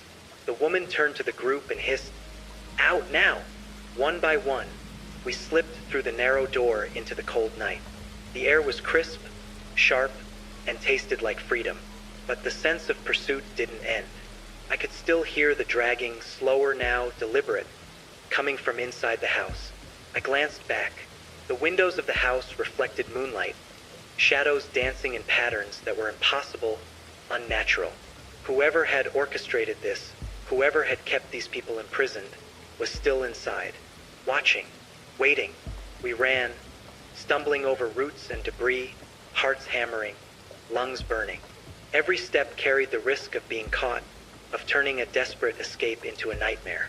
And as the house loomed behind us, silent again in the moonlight, I realized one terrifying truth. Delivery number 42 wasn't just a night of horrors. It was the beginning of a story that would haunt every one of us forever. The cold night air hit us like a shock as we burst through the side door. Relief surged briefly, only to be replaced by the stark realization that our escape was far from over. The property surrounding the house was overgrown, uneven, and treacherous. Roots and hidden debris snag at our feet, threatening to trip us with every step. The woman led the way, guiding the group through the darkness. Her knowledge of the surrounding land was apparent. Each turn, each hidden dip, she navigated instinctively. I stayed behind her, supporting the slower ones, whispering reassurances I barely believed myself. Every sound, the snapping of a branch, the rustle of leaves, the distant cry of an owl, seemed amplified, a reminder that we were not alone in the night.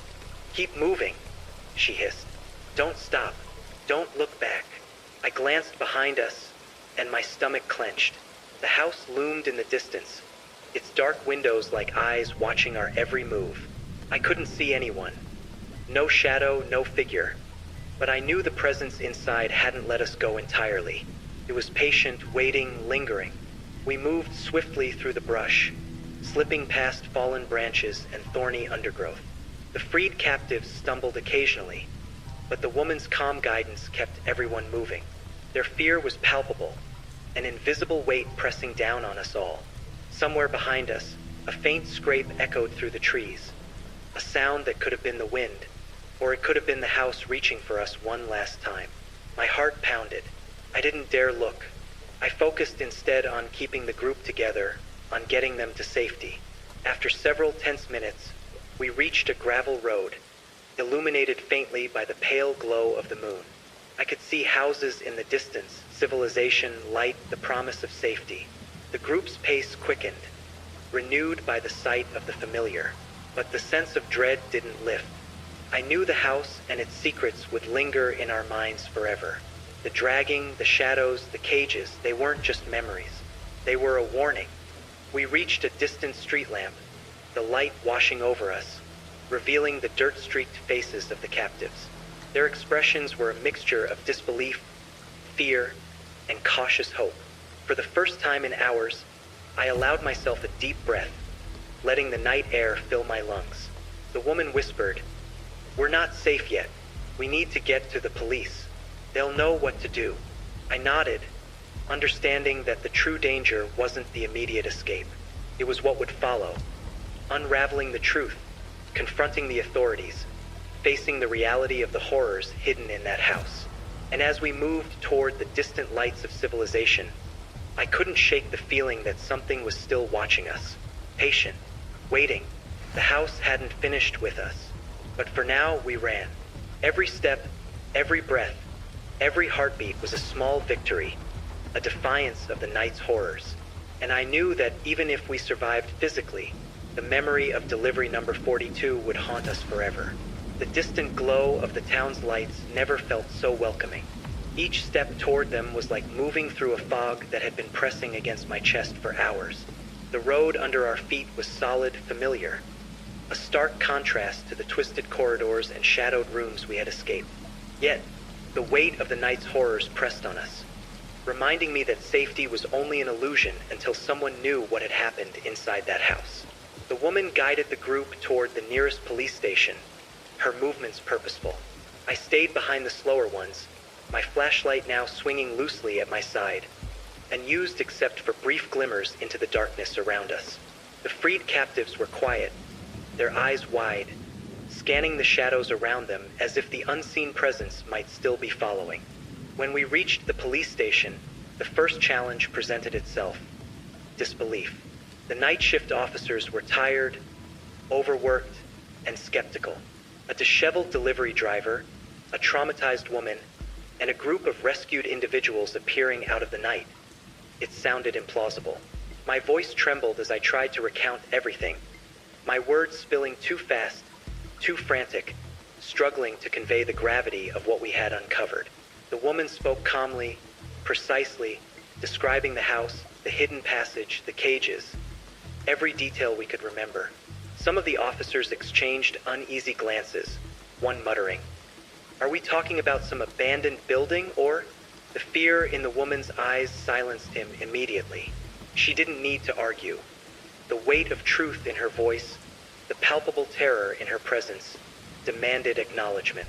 Finally, one of the older officers stepped forward, taking our statements seriously. "We'll get a team together. We'll investigate," he said, voice low but determined. He had seen enough in his career to know when a story was too precise to be fabricated. We were escorted back to the station to wait. The freed captives sat quietly in the dimly lit room, some clutching each other, others staring into the distance, reliving moments too painful to voice. The woman and I remained standing, exchanging silent glances. Neither of us spoke, words felt inadequate. And yet, as time passed, a creeping realization settled over me. Escaping the house was only the beginning. Its secrets were buried deep, and even in the presence of the authorities, the implications were staggering. Who had done this? How many had been trapped over the years? And what did the house itself represent? A place or a mechanism for something far more sinister? Then, the first sounds of commotion reached us from outside. Officers preparing to approach the house had radioed in. The building appeared empty, quiet, undisturbed. Nothing seemed amiss from the outside. Yet we knew the truth. Every shadow, every creak, every lingering presence inside that house told a different story. I felt a chill that wasn't from the night air. It was the realization that, despite our escape, the house and its horrors weren't finished with us. Whoever had orchestrated the cages, the dragging, the darkness, They had planned for every contingency. And even now, far from its walls, we weren't truly safe. The woman whispered again, barely audible. "They think it's over, but it's not." I nodded, understanding the unspoken truth. The authorities could investigate, document, and perhaps even bring some of the perpetrators to justice. But the experience, the fear, the raw confrontation with evil in its most calculated form, would linger in our minds forever. As the first police units approached the house, flashlights cutting through the darkness, I realized one inescapable fact.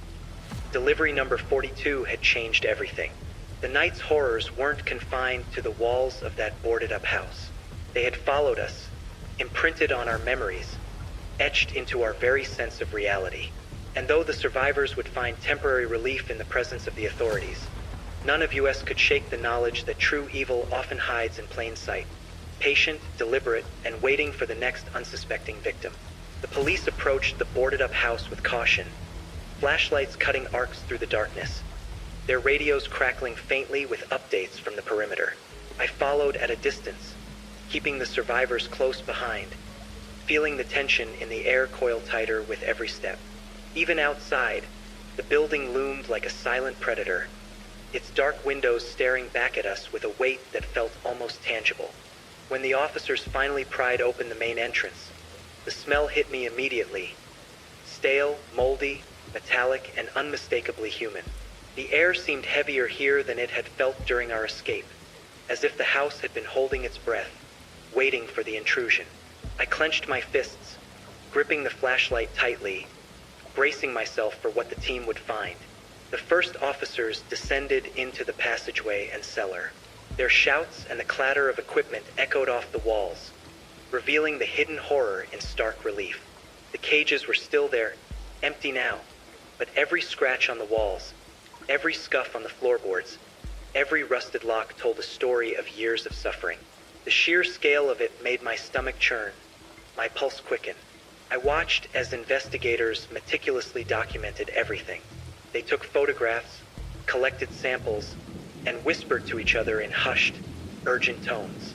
The woman and I hovered near the edge of the passageway, silent witnesses to a nightmare that had become reality.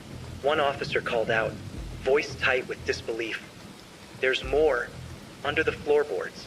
A team member lifted a section, revealing a hidden compartment.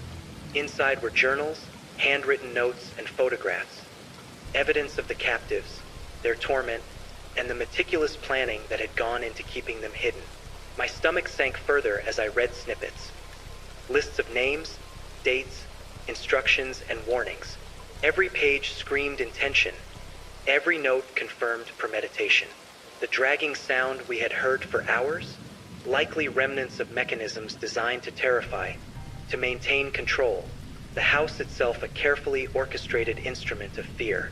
I swallowed hard, realizing that what we had experienced firsthand was just a fraction of the calculated cruelty designed by the unknown perpetrator. The investigators moved slowly, as though they too felt the oppressive weight of the house. Every corner, every shadow, every hidden space revealed more. Cages, remnants of restraints, faded markings that hinted at previous horrors. Some of the officers looked pale, their faces betraying a mixture of disgust and disbelief. I caught the woman's eye. She shook her head slightly, whispering, "They don't understand. They have no idea how deep it goes." Her voice trembled, though she tried to keep her composure. I nodded, understanding perfectly. The evidence was being uncovered, yes, but the true terror, the psychological, the lingering, the intimate fear, was something no report could fully capture. As the night wore on, the team worked tirelessly. Every discovery added layers to the story. More cages, hidden rooms, evidence of repeated abductions. The house seemed to sigh with every revelation, the walls echoing the whispers of the past. And then, just as we thought the worst had been documented, an officer called out from the far corner of the cellar, "You need to see this." We hurried over, and my blood ran cold. Hidden behind a false wall was a room so meticulously concealed that it was invisible even to those who had explored the house for years. Inside were personal belongings, letters, photographs, items that tied the captives to the outside world. It was a reminder that these weren't just random victims. They were people stolen from lives, families, and futures, each meticulously cataloged in a horrifying archive of control. The room seemed alive in its silence, the accumulated weight of years pressing down on anyone who entered. I shivered, a deep, visceral chill that went beyond the night air. The house had revealed its darkest secrets, and yet it felt as though it had one final message. Evil often hides quietly, patiently, and only reveals itself to those who stumble too close. As the investigators continued their work, I couldn't shake the feeling that even now, outside in the open night, the house's presence lingered. Its shadow stretched beyond the walls, following us, haunting the edges of our vision. The dragging, the whispers, the meticulous cruelty. It had been unleashed, and it would never be forgotten. The sun was beginning to rise as we left the police station, the pale light washing over the town in a way that felt surreal after the long, harrowing night. The survivors moved quietly, their eyes hollow, faces etched with the lingering fear of what they had endured. I walked alongside them, my own body trembling, as if every step on solid ground reminded me of how fragile safety could be. Even in daylight, the shadows of the boarded-up house seemed to stretch far beyond its walls. The street looked ordinary, calm, and harmless, but I knew better. Behind that innocuous exterior had been a carefully orchestrated nightmare, one that had trapped innocent people for years, one that had thrived in the quiet, in the forgotten corners of the world. The authorities had already begun cataloging the evidence, preparing to dig deeper into the history of the house, the captives, and the person responsible. The house would be investigated, its dark secrets exposed to the light of law and scrutiny. And yet, knowing that offered little comfort. The horror we had witnessed wasn't something that could be erased with paperwork or arrests. It lingered in the air, in our minds, in every glance over our shoulders. The woman who had guided us out spoke softly to the group. "We're safe now for the moment," she said. "But you need to remember, this world can be darker than you imagine. Not everything hides in plain sight. Some things wait, patient and deliberate, until someone steps too close." I nodded silently, understanding the weight of her words. They were not threats, but truths, ones that I would carry forever. We eventually returned to the town center, where friends, family, and authorities gathered. The survivors were reunited with loved ones, but the joy was muted. Trauma has a way of shadowing even the happiest moments, and I could see it in their eyes, the deep, unshakable knowledge of what had happened in that house. And for me, the memory of the night would not fade. The dragging, the shadows, the cages, the hushed voices of those trapped in unimaginable fear, they were imprinted on my mind. Even now, as I recount this story, I can feel the cold touch of the iron handles, the weight of the locks, the oppressive darkness pressing down from the ceilings and walls. Delivery number 42. It began as a simple night, a routine job, a final order before going home. But it became something far more sinister, a glimpse into human cruelty hidden in plain sight, a reminder that danger and evil often exist in the quiet, in the unseen, waiting for someone to stumble into its grasp. I've returned to my life, but I am changed. Every shadow, every abandoned building, every locked door carries a twinge of caution. I can never fully forget the faces of those still haunted by the horrors within that house.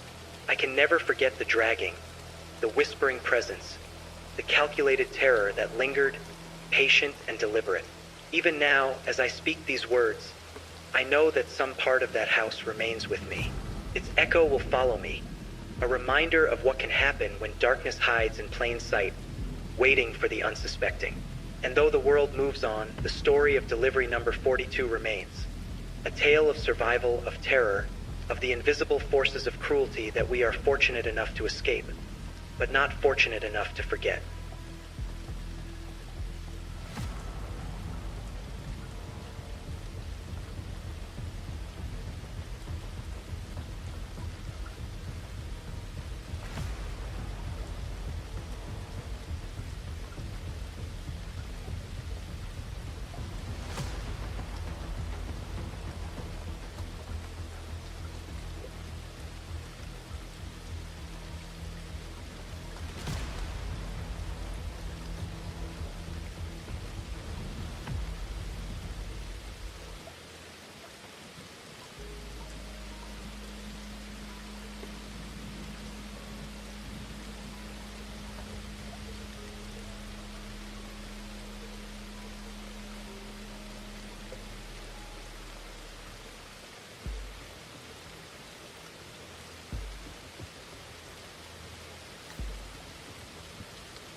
good evening, and welcome back to Midnight Radio True Crime.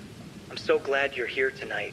If you're listening to this, wherever you are, maybe lying in bed with the lights off, or watching the soft rain outside your window, I hope this story keeps you company and helps your mind drift quietly towards sleep. Tonight's story is a little different. It's quiet, ordinary at first, but the kind of story that reminds us how fragile our sense of identity really is. How something as simple as a name, a date, or a file can unravel a person's entire reality.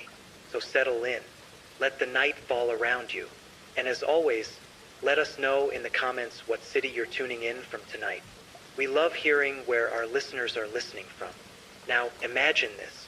You're working late in a quiet library, the fluorescent lights buzzing overhead. You're surrounded by old police files, yellow paper, black ink, the smell of dust and time. And then you open one report that shouldn't exist, because it's about you. Here's her story. My name is Claire Morrison. At least, I've always believed that's who I am. I'm 27 years old, a graduate student in criminology at Northfield University. For my thesis, I've been studying the patterns of missing persons cases across small towns in the early 2000s, how some vanish completely, how others quietly reappear years later with no explanation. It's grim work, but I've always been fascinated by how ordinary lives can disappear into paperwork. 3 months ago, I started visiting the county archives in Ridgefield, a quiet town about an hour from campus. The place was barely staffed. Just me, an old clerk named Dawn, and endless rows of files. The lights hummed. The floor creaked. Most days, it felt like the world outside had forgotten us. That night, the night everything changed, I was alone in the back room, reading through a folder labeled Unresolved, 2004 to 2006. I remember the smell of old paper and coffee that had gone cold hours ago. I flipped through one after another. Jane Doe, unidentified remains, runaway teens. Until I found one that made my stomach turn. It was titled Disappearance Report, Claire Morrison. At first, I thought it was some kind of coincidence. I even laughed a little. Weird, I said out loud to no one. But then I saw the details. Female, Caucasian. Height, 5 feet 6 inches. Brown hair, blue eyes. Birth date, March 17th, 1998. That's my birthday. Every single detail was mine. The report said I was last seen leaving a summer camp near Crescent Lake on July 12th, 2004. Missing. Presumed abducted. There was a photo attached, slightly blurred, printed from an old disposable camera. The girl in that picture looked exactly like me. Same eyes, same smile, but she was maybe 8 years old. I remember just staring at that photo, my hands shaking a little. My first thought was that someone was playing a joke, maybe Don, the archivist. But when I asked him, he just frowned. He'd never seen the file before. He even checked the database. No digital record of it existed, no barcode, no indexing number, nothing. Where did you find this? He asked. In box 47B, I told him. He looked confused. There is no box 47B, he said. That was when something cold ran down my spine. I left soon after. I told myself I'd deal with it in the morning. But when I came back the next day, the box was gone. Completely. The file, the photograph, everything. Don said he'd checked the logs. There was no record of me signing it out. No evidence it had ever existed. That night, I couldn't sleep. I kept staring at the photo I'd secretly snapped on my phone before leaving the archive. The little girl's smile, my smile, felt like a mirror from another lifetime. And that's when I noticed something I hadn't seen before. In the background of the photo, behind the girl, was a shadow of a person. A man, tall, wearing a dark jacket. His face partly turned away, but his hand resting on the girl's shoulder. I zoomed in, but the photo started to blur. Still, one detail stood out clear as day. The man was wearing a silver watch, and I swear it looked exactly like the one my father still wears. I didn't mention the file to anyone for a few days. I told myself it was nothing. Maybe a clerical error, maybe some old, unsolved case with a similar name. But every time I looked at that photo on my phone, I couldn't stop thinking about the man's watch. It wasn't just similar to my father's. It was identical. Same silver casing, same dark leather strap, even a small scratch under the number 6 that I'd always noticed as a child. My father, Daniel Morrison, was a high school math teacher in our hometown of Auburn Falls. He'd worn that watch since I was little. It had been a gift from my late mother before she died in a car accident when I was 9. I didn't want to believe it, that he might somehow be in that photograph, but the thought wouldn't leave my mind. That weekend, I drove back home. The drive took 3 hours, and the whole way there, I rehearsed what I'd say. Something casual, something that wouldn't sound like an accusation. When I arrived, he was in the backyard, raking leaves. The November air was cool and still. He smiled when he saw me, just like he always did, and hugged me tight. It was strange, that warmth, because in that moment, all I could think about was the blurred figure in the photo, his hand resting on that little girl's shoulder. Over dinner, we talked about ordinary things: work, bills, the neighbor's new dog. I almost convinced myself to drop it entirely, but then I saw the watch on his wrist, glinting under the kitchen light, and I couldn't hold it back. "Dad," I said, trying to sound calm, "do you remember a place called Crescent Lake?" He looked up from his plate, his fork paused in midair. "Crescent Lake," he repeated. Yeah. "It was mentioned in an old file I found for my research." He smiled faintly. "That's up north, right? We used to go there when you were little. Camping trips." I nodded. "Yeah, I thought so." Then I showed him the photo on my phone. The second he saw it, the color drained from his face. He didn't say anything for a few seconds, just stared, his jaw tightening. "Where did you get this?" he asked quietly. "It wasn't a file," I said. "A missing persons report from 2004 for a girl named Claire Morrison." He didn't look away from the screen. Then, without a word, he stood up and walked to the sink, turning his back to me. I heard the faint sound of him breathing, slow, steady, like he was holding something back. "Claire," he said finally, still facing the window. "Some things from the past, you don't need to dig them up." My heart started pounding. "What does that mean?" He turned to me then, his face completely still. "It means not every file you find in some dusty cabinet has to make sense." "Dad, that's you in the photo." He didn't answer. He just looked at me a long, unreadable stare, and then he said, "It's late. You should get some sleep." That night, I lay awake in my childhood bedroom. The walls were covered in old posters, the same ones I'd had before college. I stared at the ceiling, trying to convince myself I was imagining things. Around 2 a.m., I got up for water. Passing my father's room, I noticed the light still on. The door was open just an inch, and I heard something, the faint crackle of a lighter, then his voice, low and tired. I peeked through the gap. He was sitting on the edge of the bed, holding an old shoebox in his lap. Inside were photographs, papers, and something metallic glinting in the lamplight. I stepped back before he could see me. The next morning, when I came downstairs, he was gone. His car wasn't in the driveway. The shoebox was nowhere in sight. But on the kitchen table, there was a single photograph, face down. When I turned it over, my stomach dropped. It was me or the little girl who looked like me standing in front of a cabin by the lake. And this time, there was no man behind her. Just one word, written in pen on the back. Found. I didn't go back to campus right away. I couldn't.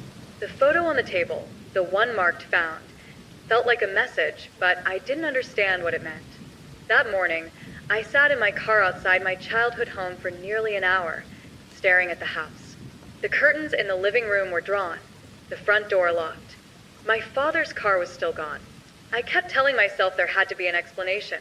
Maybe he left early for work. Maybe it was all coincidence. But deep down, something felt broken. Around noon, I finally drove to the Ridgefield archives again. Don, the archivist, was there, half asleep at his desk. He perked up when he saw me. "Back again already?" he asked. Yeah. "I need to find something." He frowned when I mentioned the file again. "You sure you didn't mix up the box number?" "I'm sure," I said. 47B. He sighed and motioned toward the back. You can check, but that section's been cleared for years. Mold damage. I walked down the narrow aisle toward the back room. The air was colder there, and the light from the flickering bulbs barely reached the far shelves. Where box 47B should have been, there was an empty space, but taped to the metal shelf was a single label. It said property removed, author unknown. I stared at it for a long time. When I went back to Dawn to ask who author unknown might refer to, he was gone. His jacket was still on the chair, his coffee still steaming. But he wasn't there. That's when my phone buzzed. A new message. No number. Just unknown. It was a photo. The same cabin by the lake. But this time, I was standing in front of it, as I am now, 27 years old. I dropped my phone. For a second, I thought maybe it was an old picture I'd forgotten about. But then I noticed the details. The same clothes I was wearing today, the same jacket, same scarf, even the same car visible in the background. Someone had taken that photo less than an hour ago. I ran outside. The parking lot was empty except for my car and one white pickup parked near the exit. No one inside. I didn't think. I just got in my car and drove. For hours, I followed the old highway toward the north. The whole way, I kept replaying the word written on that first photo found. By sunset, I saw the road sign for Crescent Lake. The trees opened up to reveal the water. Dark, still, surrounded by cabins half hidden under the fog. Most looked abandoned, except for one. A single cabin had smoke rising from its chimney, the same one from the photos. I parked, stepped out slowly. The air smelled of pine and cold wood smoke. As I got closer, I saw something lying on the porch, a child's toy, half buried in the dirt. A small stuffed rabbit with one eye missing. I picked it up. It was damp from the morning dew. Then I heard it, a door creak. The cabin door was slightly open. Light flickered inside. And from somewhere deep within, a voice, faint, trembling, whispered my name, Claire. The voice was soft, almost like a breath, so quiet I couldn't tell if it came from inside the cabin or from somewhere behind me. I froze. My hands were shaking, the cold stuffed rabbit still in my grip. The forest around me was completely still. No wind, no insects, no sound except the faint creak of the open door. Then I heard it again. Claire. It was a woman's voice this time. Come. Familiar in a way I couldn't place. I took a step forward. The wooden porch groaned under my shoes. Inside, the air smelled of damp wood and something faintly metallic, like rust or old blood. The interior was dim, lit by a single oil lamp on a small table. The walls were lined with photos. Hundreds of them. Most were of me. Different ages, school photos, candid shots, even a few I'd taken myself in college. Pictures I'd never posted anywhere. I could feel my pulse in my throat. I reached for one on the wall. A photo of me as a teenager, maybe 16, sitting on the hood of my father's car. Someone had written in the corner with red ink, Year 11. On the table beneath the lamp was a small recorder, the old cassette kind, and a stack of police reports, all with my name. I pressed the play button. There was a click, and then the same woman's voice spoke, the one that had called my name.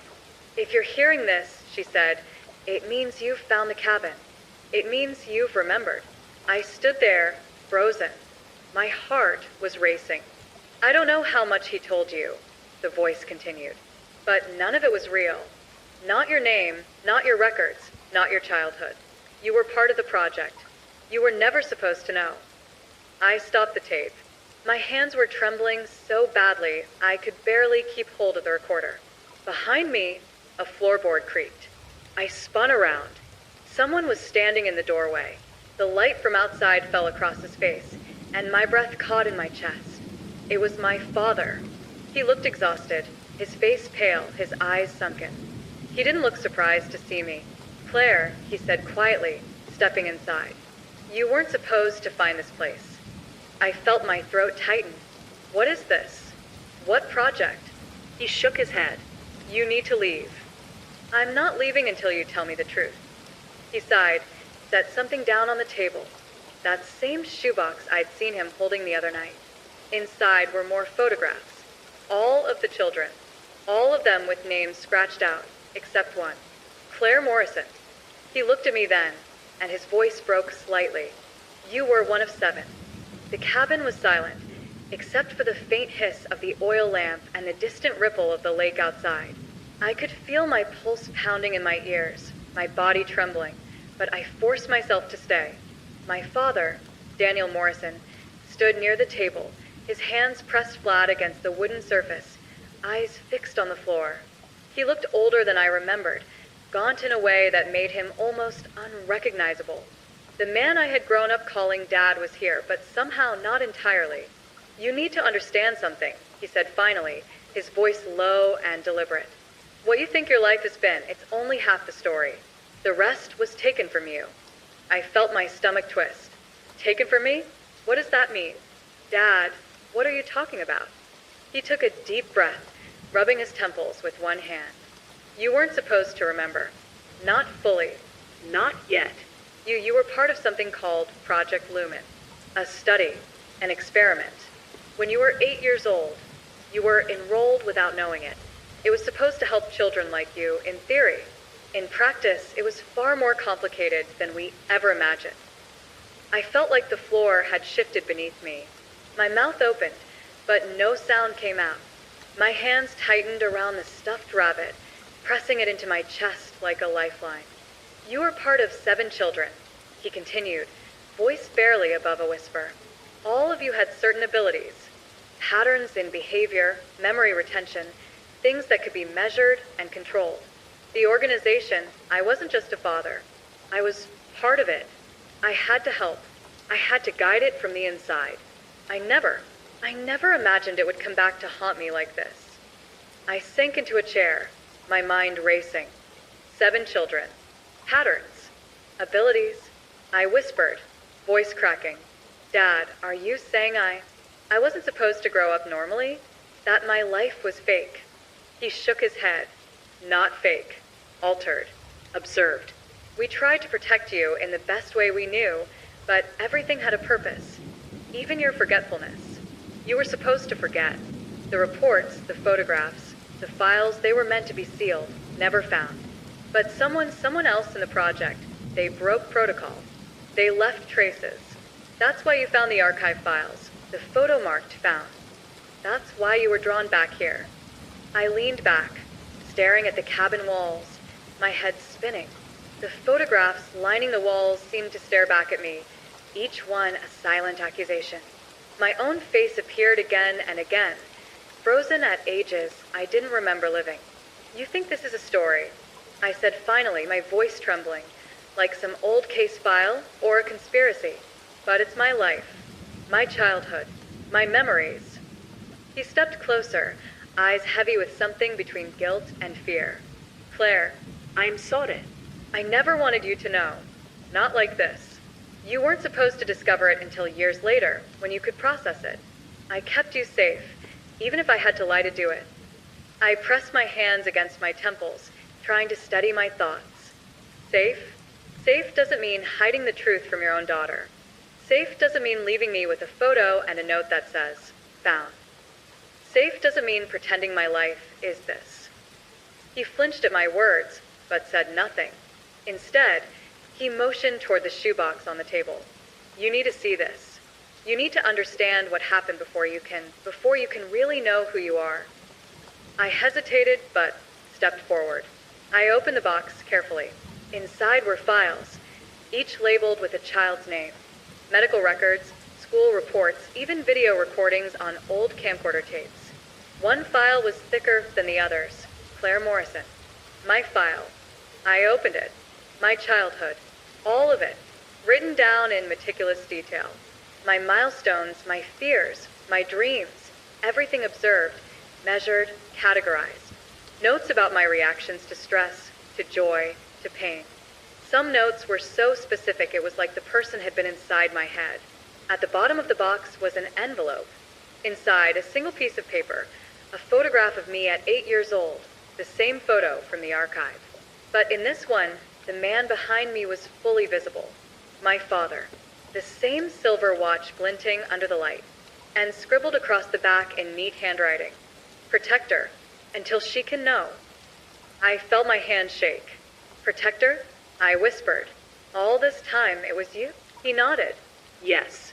But not entirely. There were others. People with power. People who wanted the study to succeed at any cost. Some of them wanted to use you. Others wanted to control the narrative. I had to shield you. And somehow you remembered. Found. You've been finding your way back to the truth all on your own. I sank into a chair, staring at the wall of photos. And the others? The other children? They're out there, he said quietly. Some found safe. Some lost. The project ended years ago, but the traces remain. And now you've stumbled back into the web. You need to be careful. People still watch. People still track. That's why the files, the photos, everything, it resurfaced. I press my hands into my face. I don't understand. Why me? Why now? Because you've always had the ability to see patterns, he said, to notice the traces they left. That's why they couldn't leave you entirely alone. They underestimated you. I felt a chill run through me. Not just the cold air of the cabin, but something heavier. The weight of a life I didn't remember living fully, yet somehow still recognized.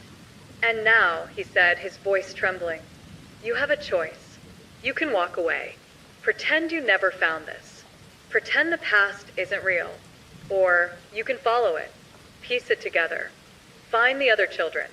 Discover what they did and who they really are. I looked at him, and for the first time, I realized something terrifying. My life, everything I thought I knew, was only a fraction of the story. The rest lay out there, waiting for me to find it. I didn't move. I didn't speak. My mind spun with every possibility, every danger, every unanswered question. And then I knew I couldn't turn back. Not now. Not ever. Because the cabin, the photograph, the files, they weren't just relics of the past. They were a map. And I had no choice but to follow it. The door handle rattled slowly, methodically, like a metronome counting down my last moments of calm. My father's grip on my wrist was firm, almost desperate, and I could feel the tension radiating from him like electricity. Every instinct in my body screamed to run, to scream, to fight, but I stayed frozen, knowing it wouldn't help. Claire, my father whispered, stay close to me. Don't make a sound. I nodded, barely breathing. The shadows from the oil lamp danced across the cabin walls, twisting the photographs into faces that seemed to leer at me. The air was thick and heavy, almost tangible, pressing down on my chest with each inhale. I could hear the faint crunch of gravel outside the porch, the soft murmur of voices, low and almost indistinguishable, but unmistakably human. The handle turned again, more forcefully this time, and the door creaked open just a few inches. A flashlight beam pierced the darkness of the cabin, sweeping across the walls and glinting off the edges of the photographs. My heart thumped painfully against my ribcage, threatening to break free. A voice called out, calm, professional, chilling in its casual authority. Claire Morrison, it said, crisp and deliberate. We know you're in there. Come out. No one will get hurt if you cooperate. My father's hand tightened around mine. Do not answer, he hissed. The beam of light moved again, landing on my father first. I saw the faint outline of a firearm in the other person's hand, partially obscured by the flashlight. My father's face hardened. He grabbed my shoulders, almost shaking me in urgency. They can't know what we know, he said. If they see you panic, it's over. I forced myself to swallow. My voice caught somewhere between terror and disbelief. Who are they? He shook his head. Project Eden. They weren't done with us. They've never been done. Another shuffle outside. The van door slammed shut with a dull thud, and I could hear footsteps crunching through the underbrush toward the cabin. My father moved toward the back door, silently gesturing for me to follow. I hesitated, but the sound of the front door handle rattling again made my decision for me. We slipped through the small hallway, stepping lightly across the wooden floorboards, which groaned ominously under our weight. My mind raced. If we could reach the back, we might make it to the tree line. We might get away. But the rational part of me, the part trained by years of surviving minor crises on the road, knew it wasn't that simple. The front door creaked open fully, and a beam of light stabbed across the living room, illuminating the scattered photographs, the shoebox, the cassette player. The air smelled faintly of damp pine and gun oil. I caught a glimpse of a pair of boots, perfectly polished despite the forest dirt outside. Claire Morrison, a male voice barked. Step away from him. Now. I froze, feeling my father's arm tighten around mine.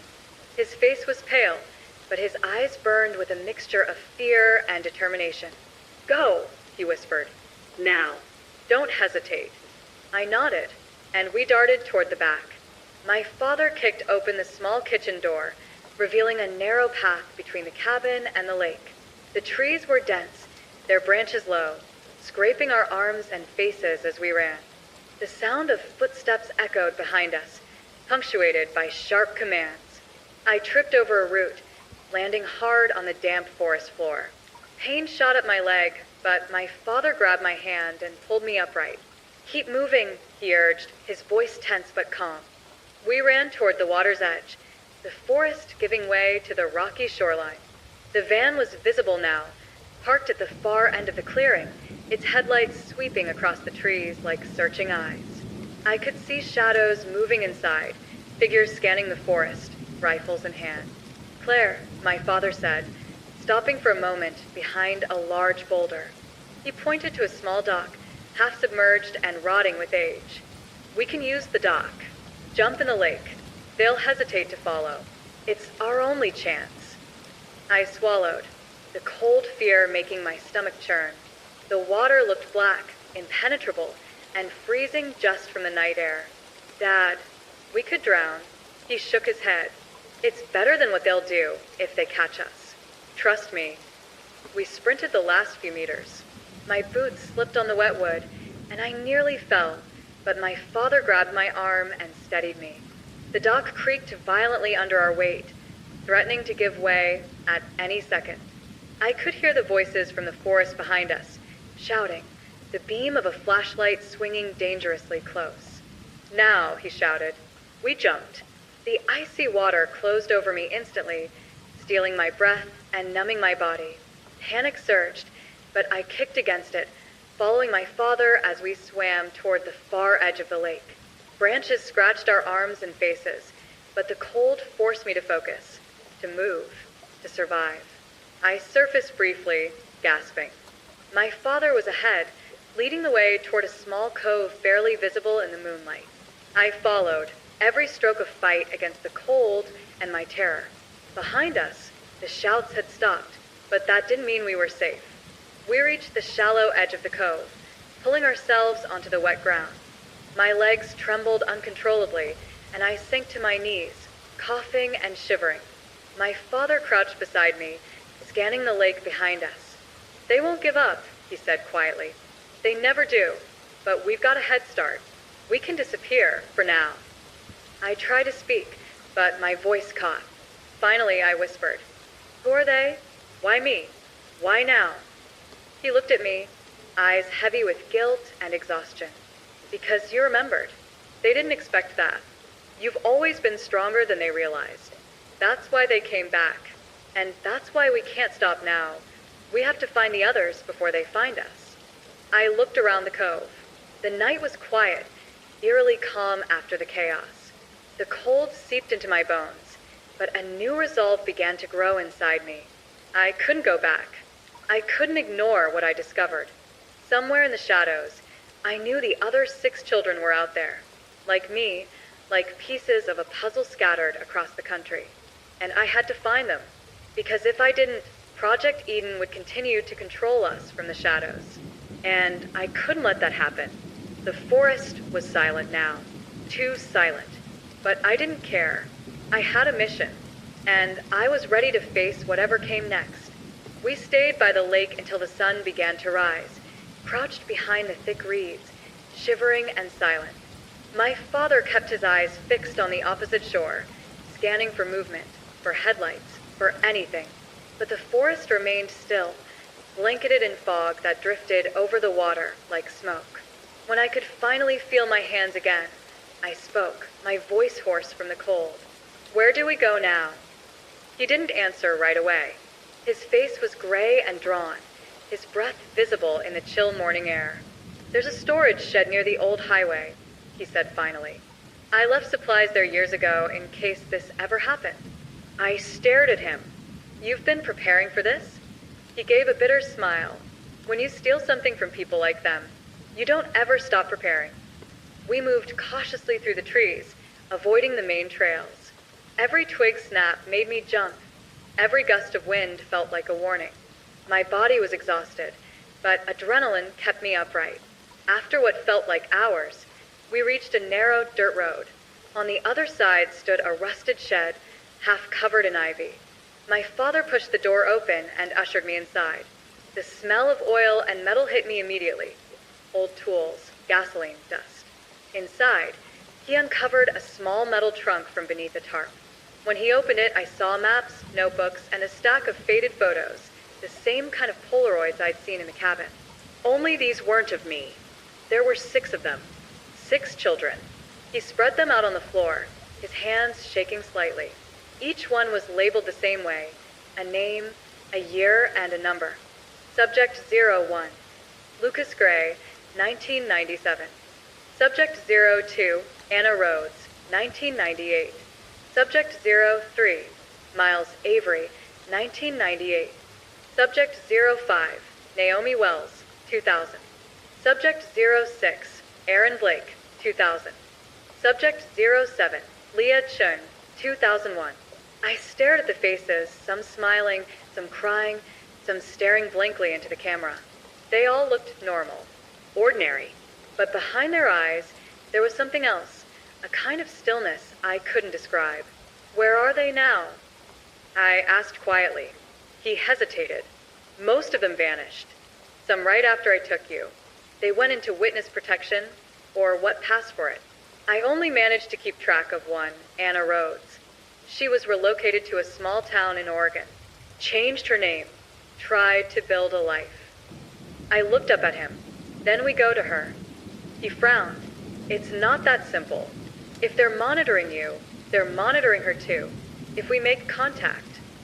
"She deserves to know," I said firmly. "They all do."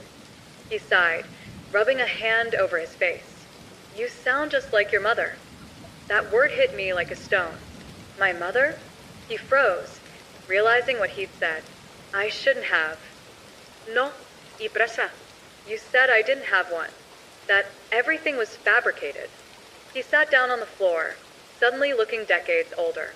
"You did have one. The woman in charge of your conditioning, Dr. Evelyn Rhodes. She was the architect of Project Eden. She designed the protocols, the tests, the memories. But she grew attached to you. Too attached. When I took you, she didn't stop me. She covered for us. Then she disappeared." I felt the world tilt slightly. "Rhodes. You mean Anna Rhodes?" He looked up at me. "Her daughter." For a second, I couldn't speak. The pieces clicked together too fast. The connection between the names, the dates, the strange familiarity I felt when I saw the photo labeled Anna Rhodes. "She's out there," I said softly. "Dr. Rhodes' daughter. One of the 7. He nodded slowly. "And maybe the only one who knows what her mother was really doing." I stood up, pacing the shed. The light filtering through the cracks in the wall painted thin lines across the floor, slicing through the darkness like prison bars. "We find her," I said, "tonight." He didn't argue this time. He just packed the maps, the photos, and a few small cans of fuel into a duffel bag. By the time we reached the truck parked a few miles away, the sun was fully up, burning through the fog. The old engine coughed, but started on the 3rd try. We drove in silence for hours, the forest thinning into open road. I watched the landscape pass by, endless stretches of pines and telephone poles. My reflection in the window didn't even look like me anymore. At one point, my father reached over and turned on the radio, maybe out of habit. Static filled the air, then a faint voice broke through, a female news anchor. Local authorities are investigating an apparent fire outside Clearwater. No survivors have been confirmed. The property is believed to belong to retired government contractor Henry Morrison. He slammed the radio off. I stared at him. They burned it. His jaw tightened to erase everything. The reports, the evidence, the tape. A chill ran through me. Then they know we're alive. He nodded, and they won't stop until we're not. For the rest of the drive, we didn't speak. My thoughts spun in circles, looping back to that one question. Why me? By nightfall, we reached a small gas station on the outskirts of a forgotten town. The kind of place with one pump and a flickering sign. My father parked behind the building and handed me a small piece of paper. It was an address, scrawled hastily, barely legible. Anna's last known location, he said. If she's still there, she'll know something. But you have to be careful. If they've already found her. He didn't finish. I stared at the address. The town name was faded, but I recognized it, Kellers Point, Oregon. The lights of the gas station buzzed faintly, insects circling in lazy patterns. The world felt smaller than ever. I folded the paper and tucked it into my jacket pocket. Then we go to Kellers Point. He looked at me, his eyes tired but proud. You sure you're ready for what you'll find there? No, I admitted, but I need to know. Outside, the wind had picked up again, carrying the faint scent of smoke from somewhere far away. Maybe it was from a fire. Maybe it wasn't. But either way, I knew this was only the beginning. The drive to Kellers Point was long, winding through narrow highways flanked by dense forests. Twilight had settled over the landscape by the time we arrived, turning the pines into towering silhouettes that seemed to loom over us like silent sentinels. My father navigated the roads with quiet precision, his hands gripping the steering wheel so tightly that I imagined the leather would creak under the pressure. I tried to calm myself. Every mile brought a mix of anticipation and dread, the kind that makes the stomach knot while your heart races at the same time. I kept thinking about Anna Rhodes, the first of the 7 children I would try to find, and the possibility that she had already disappeared again, swallowed by the same system that had haunted me my entire life. Finally, we rolled into Kellers Point. The town was small, bordering on sleepy, with a few scattered streetlights casting halos over cracked asphalt. There were no signs of life in the narrow streets. The air smelled faintly of salt and wood smoke. My father pulled the truck into a parking lot behind a diner that looked abandoned, its neon sign flickering weakly. This is as close as we get by vehicle, he said. We walk from here. I followed him down the cracked sidewalk, trying not to make any noise. Every shadow seemed alive, every window a pair of eyes waiting to report our presence. My father kept glancing over his shoulder.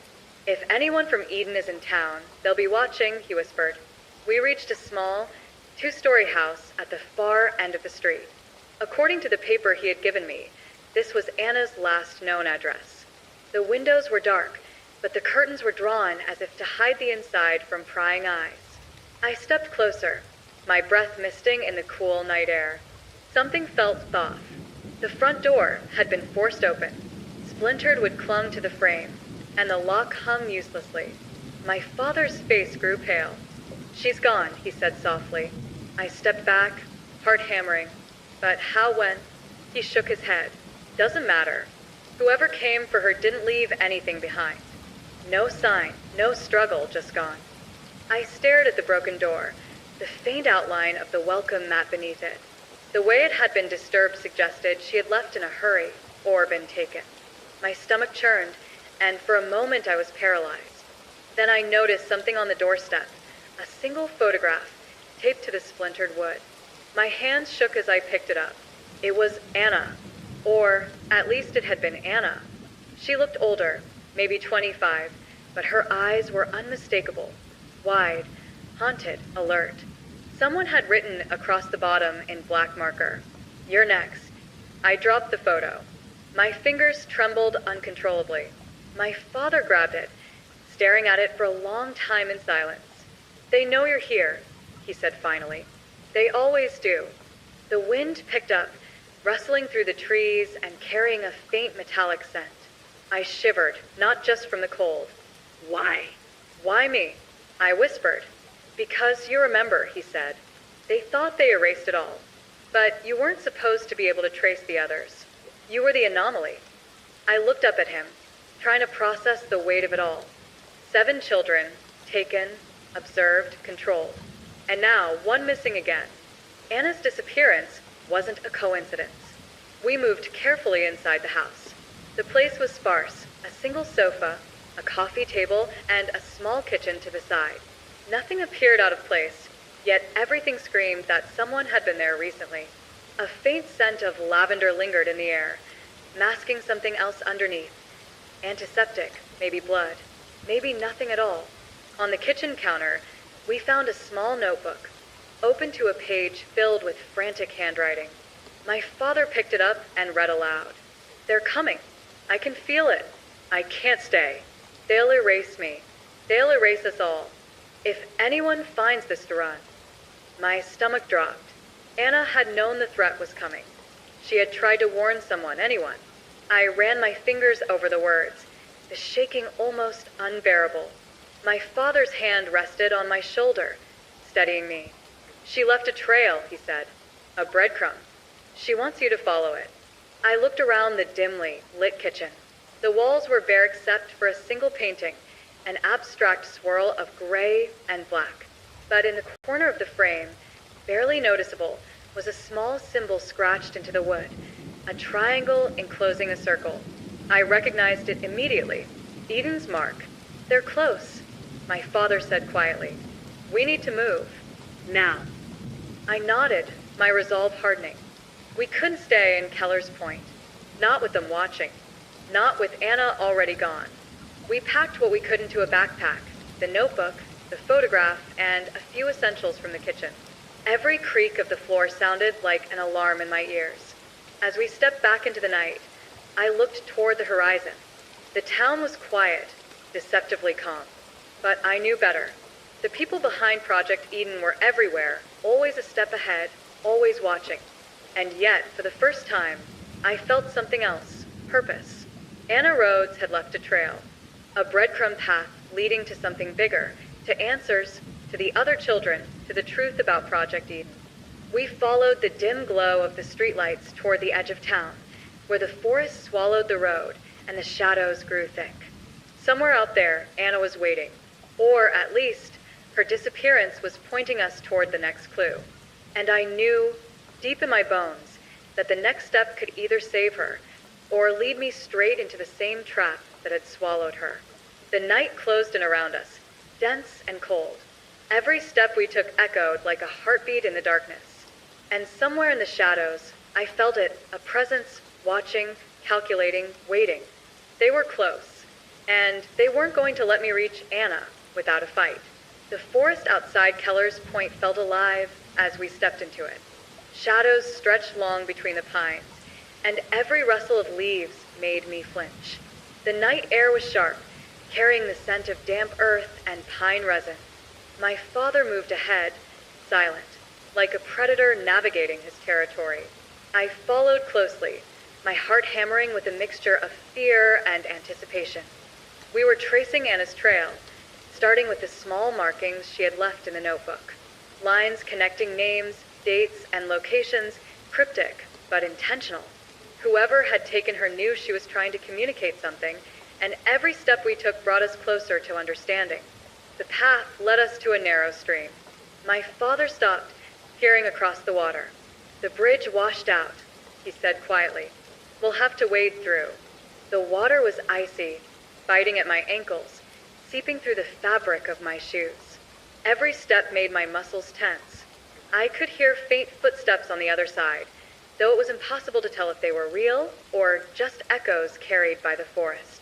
We emerged on the other side, soaked and shivering, and my father crouched behind a fallen log, scanning the shadows.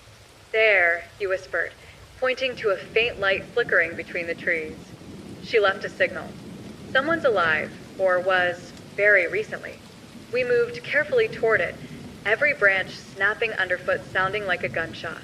The light came from a small cabin tucked deep in the woods, barely visible through the thick undergrowth. Smoke rose from a chimney, thin and steady, the smell of burning wood drifting toward us. My father held up a hand. "Stay quiet. We don't know who's inside yet. I press myself against a tree, the rough bark biting into my palms. My stomach twisted with a mixture of fear and hope. This could be Anna, or it could be one of Eden's agents waiting for us. We circled the cabin, scanning for any signs of movement. The door was slightly ajar, and inside, faint shadows shifted. My father gestured for me to stay back while he crept forward. I held my breath, straining to hear anything. Then I heard it, a soft, desperate whisper. "Claire, please." My heart stopped. I rushed forward without thinking, tripping over a root, but my father caught me. We slipped inside the cabin together. Anna Rhodes was there, or what was left of her composure. She was tied to a chair, her wrists bruised and raw. Her eyes were wide, wild with fear, but when she saw me, they softened slightly. "Claire," she whispered, voice trembling. "Is that really you?" I nodded, rushing to her side. Yes. "It's me. We're going to get you out." She shook her head frantically. "No, you don't understand. They'll know. They'll know I spoke to you." My father moved quickly, cutting the ropes with a small knife. Anna's hands were raw, and she winced, but she didn't resist as we pulled her to her feet. "They came for me last week," she said in a hushed voice. "I barely got away, but I left the notebook. It has everything. If you follow it, you'll find the others, you'll find the truth." I glanced at my father. "Others?" She nodded. "They've been keeping tabs on all of us. 7 of us. Every step we take, they're there. Watching. Waiting. Some of us haven't made it." My stomach tightened. "Then we need to move," I said, "before they come back." Anna nodded, and we slipped out of the cabin into the night. The forest was dark, silent, except for the crunch of our footsteps and the distant hoot of an owl. Every shadow felt like it could be hiding someone, every rustle of leaves a warning. We reached a clearing and paused to catch our breath. My father looked at us, his face grim. "They know we're here," he said. "They'll be coming soon. We have to decide. Do we run, or do we make a stand?" I clenched my fists. We can't hide anymore. We have to find the others. We have to end this. Anna swallowed, nodding slowly. "There's a safe house north of here, near the old mill. It's abandoned now, but it's the only place we can regroup. If we can make it there, I can show you what I've been tracking." The night air pressed in around us, heavy with tension. Somewhere in the shadows, I knew Eden's agents were closing in.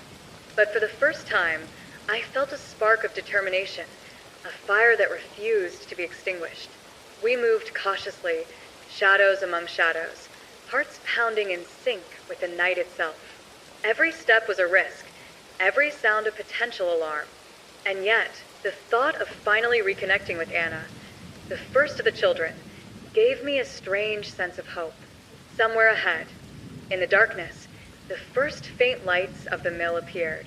But before we could reach it, a loud snap rang out behind us, a branch breaking underfoot. I froze. Anna grabbed my arm, whispering, "They're close. Run." We broke into a sprint, the forest blurring around us, leaves whipping our faces. Behind us, the sound of pursuit grew louder, boots pounding, voices shouting, the unmistakable metallic glint of weapons catching moonlight. And in that instant, I realized that Eden wasn't just a shadow from my past. They were here, hunting us, and this chase had only just begun.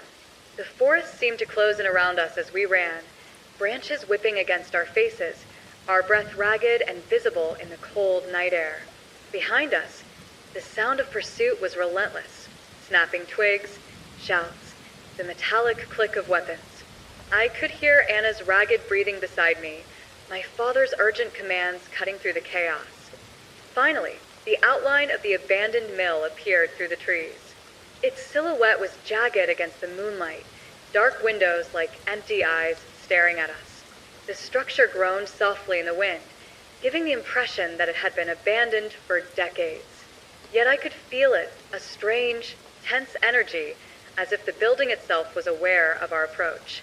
Inside, my father hissed, grabbing Anna and pulling her toward the rusted side door. We slipped in just as a beam of flashlight cut through the tree where we had just been. The sound of pursuit halted abruptly at the edge of the forest. For a moment, the only sound inside the mill was the echo of our footsteps across the wooden floor, the groan of metal beams, and our own labored breathing. The vast space was dark, but moonlight filtering through shattered windows revealed a maze of machinery, conveyor belts, and storage crates. Dust motes swirled in the air, disturbed by our sudden intrusion. "We need to move quickly," my father whispered, scanning the shadows. "Eden knows we're here. This place may be abandoned, but it's been used before. Cameras, traps, they've anticipated everything." I followed closely, trying to keep my mind focused. Every step felt like walking on a thin line between safety and disaster. The smell of rust, oil, and decay filled my nostrils, adding to the oppressive atmosphere. Anna paused near a stack of crates, crouching to pull out a small flashlight and a map from her backpack. Her hands were still trembling. "This is the last known movement of the other subjects," she whispered. "If we follow this path, we might find them. But Eden has agents everywhere. They're clever and ruthless." My father knelt beside her, pointing to the map. "Subject 01, Lucas Gray. Subject 03, Miles Avery. Subject 05, Naomi Wells. Each one disappears for a time, reappears under aliases. They keep tabs, test boundaries. This is bigger than we thought." I shivered, running a hand over the cool metal of a nearby railing. "And Anna, you've been keeping track of them alone?" She nodded, eyes haunted. "I tried, but I couldn't get close. They're careful. If Eden finds us together, they'll erase everyone again." I barely escaped myself. A sudden noise made all of us freeze, a faint metallic scrape from above. I glanced up. The rafters creaked, shadows shifting. Something moved, deliberate and slow. "They're inside," my father said, his voice low but firm. "Stay close. Don't make a sound." We crept forward, weaving between machinery, using crates and pillars for cover. Every corner revealed another potential threat. Broken glass, sharp edges, and the faint glint of wires strung between supports. Tripwires, I realized, set up to alert whoever was watching. Anna winced as she stepped lightly over one of the wires. "They want to scare us," she whispered. "They want us to panic." I swallowed, trying to steady my racing heart. Then we don't. We reached a central area of the mill, a wide, open space beneath a high ceiling. Moonlight streamed through the broken roof, illuminating a circle of faintly reflective tape on the floor. In the center sat a chair, empty but ominous. The air felt charged, like the calm before a storm. "That's it," my father said quietly. "This is a trap." My stomach sank. Every instinct screamed to run, but we had no escape, not yet. Eden had anticipated our route, our movements, perhaps even our thoughts. The circle of tape wasn't just symbolic. It marked the area where they wanted us to come, the area they could control. Suddenly, a voice echoed through the empty space. Calm, deliberate, unmistakable. "Welcome, Claire." Anna. "Mr. Morrison." The sound seemed to come from everywhere at once, bouncing off the metal and wood. I felt my blood run cold. "Step into the circle," the voice continued. "It's easier that way. No one gets hurt if you cooperate." Anna froze, her eyes wide with terror. I gritted my teeth. "No," I said firmly. "We're not stepping into your trap." My father pulled us back toward a shadowed corner. "We need to find another way out," he whispered. "Look for stairs, exits, anything." I scanned the space quickly. A metal staircase in the far corner led to a catwalk above. It was narrow, rickety, but it could give us a vantage point. I grabbed Anna's hand. "This way. Come on." We climbed carefully, the stairs groaning under our weight. Every sound seemed amplified in the cavernous space below. I could hear whispers, movement, too controlled, too precise to be random. Eden was here, watching, waiting. When we reached the catwalk, we paused, looking down on the trap below. The chair, the tape circle, the open floor, Eden had expected us to enter willingly. They were confident. Too confident. I felt a surge of determination. We can't let them control us anymore, I whispered. We take the next step on our terms. My father nodded grimly. Agreed. But we move fast. Every second counts. From the shadows, I caught a glint of movement. A figure creeping along the lower level, scanning the floor. Not armed yet, but ready. I gripped Anna's hand tighter. We move now. And in that moment, I realized the game had changed. Eden wasn't just a threat from the past. They were here, alive, orchestrating every step. And if we wanted to survive, if we wanted the others to survive, we had to outthink them. Every step from the catwalk could be the difference between life and death. And Eden would be waiting for our next move. We reached the door to the storage loft, slipping inside. The space was cramped, filled with dust-covered crates, old equipment, and stacks of newspapers from decades ago. Moonlight streamed through a cracked window, illuminating a small wooden crate pushed into the corner. I approached it cautiously, brushing the dust away. Inside were photographs, documents, and small objects, all belonging to one of the missing children. My heart skipped. Subject 05, Naomi Wells. Anna breathed. She's been here. The documents were meticulous. Notes on her movements, surveillance photos, letters she'd written and never sent. Someone had been tracking her every step, cataloging her life with frightening precision. They were everywhere, Anna said quietly, her voice shaking. Every child, every move. They thought they controlled everything, even us. I stared at the photographs, noting the meticulous attention to detail. Every photo, every note, painted a chilling picture of how Eden monitored its subjects. It wasn't just about control, it was about ownership, manipulation, and erasing autonomy. My father's hand rested on my shoulder. We need to move, he said. If Eden catches us here, it won't be a warning. It'll be the end. We gathered what we could from the crate, stuffing documents and photos into Anna's backpack.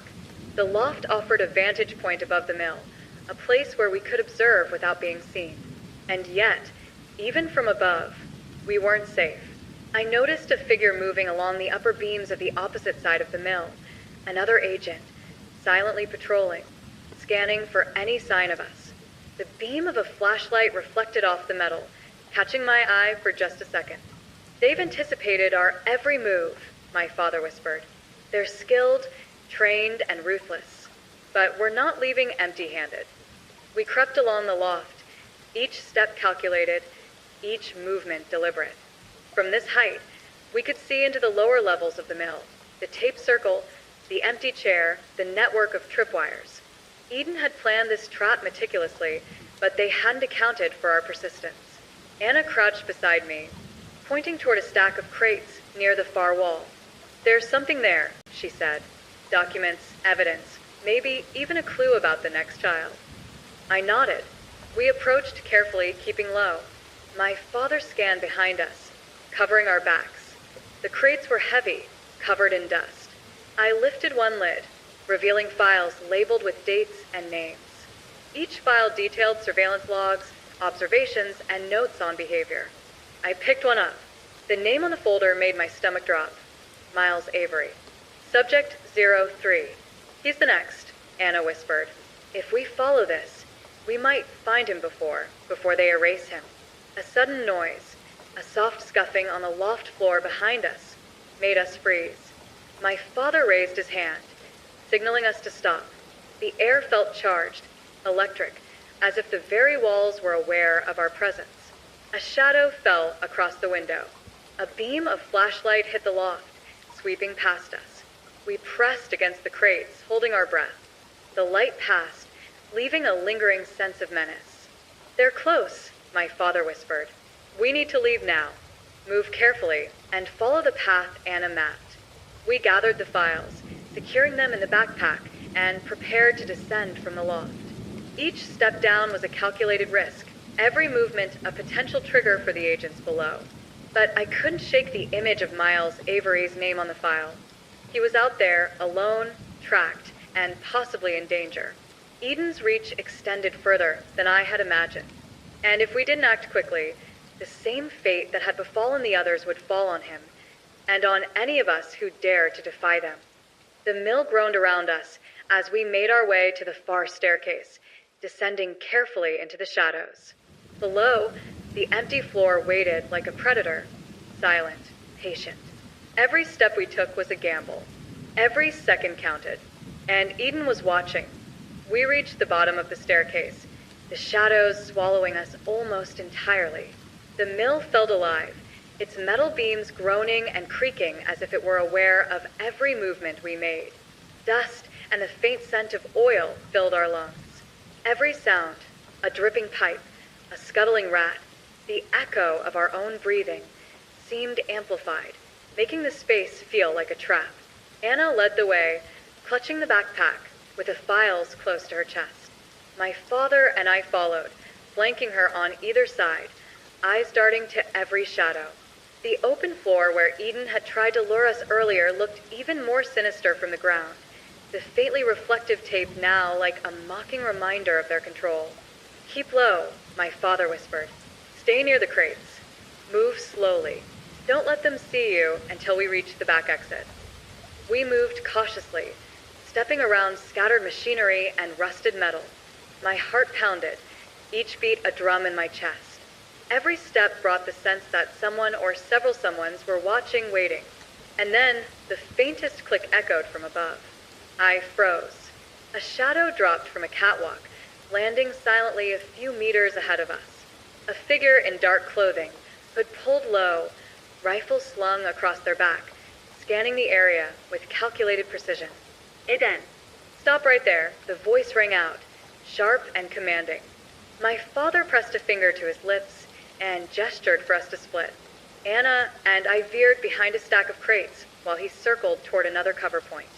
My hands shook as I tried to steady my breath. I could hear the agent moving closer, boots crunching on the metal floor. Anna whispered urgently, "We can't let him see the files. If he finds them, it's over." I nodded, gripping the backpack tighter. The agent stopped briefly, scanning the shadows, and I felt my pulse spike. Every second stretched into an eternity. Then, a sudden clatter. A crate toppled slightly under my elbow. The agent's head snapped toward us. His flashlight beam caught the edge of the crates. My father sprang from cover, tackling him hard. The agent yelped, caught off guard, and we scrambled past, adrenaline burning through every muscle. The back exit was in sight, a rusted metal door partially ajar. I pushed it open and felt a rush of cold night air. Outside, the forest stretched dark and quiet, the faint light of the moon filtering through the trees. For a moment it felt like freedom, but we weren't safe yet. From behind, the agent struggled to his feet, shouting into a radio. We could hear faint replies. Backup was coming. Eden wasn't letting us go. Anna glanced at the backpack, panic in her eyes. "They'll come for the others next. We can't stop." My father shook his head. "First, we survive tonight. Then we plan. Every step from here matters." We ran into the forest, sticking to the shadows, every sound of our footsteps muffled by the thick carpet of pine needles. The trees loomed like silent sentinels, masking us, but also restricting our movement. I glanced at Anna, her face pale, determined, haunted by everything she'd endured. We reached a small clearing, hidden by a curve in the terrain. My father stopped, crouched low, listening. The sounds from the mill were gone, swallowed by distance. For a brief moment, we were alone, truly alone in the night. Anna exhaled shakily. We made it, but for how long? I swallowed, feeling the weight of the files, the lives of the other children, the mission we had taken on. "We keep moving," I said firmly. "We find them, all of them." My father nodded, eyes scanning the darkness ahead. "There's a safe place not far from here, abandoned cabins I've used before. We lay low until we can plan our next move." We moved cautiously through the underbrush, every rustle of leaves sounding like a warning. The night pressed in, cold and silent, but there was a strange comfort in moving together, three of us, united against a shadow that had followed us for years. As we approached the cabins, The moonlight revealed a faint, disturbing sign. One of the doors was slightly open. My stomach tightened. Anna whispered, "Someone's been here. Maybe Eden." My father nodded, face grim. Or someone else. Either way, we need to check carefully. We approached the door slowly. Inside, the cabin was empty, but signs of recent occupation were everywhere. Footprints in the dirt floor, a small campfire extinguished but still warm, and a single, hastily scribbled note on a scrap of paper. "The next step is closer than you think. But be careful, they are watching." I felt a chill run down my spine.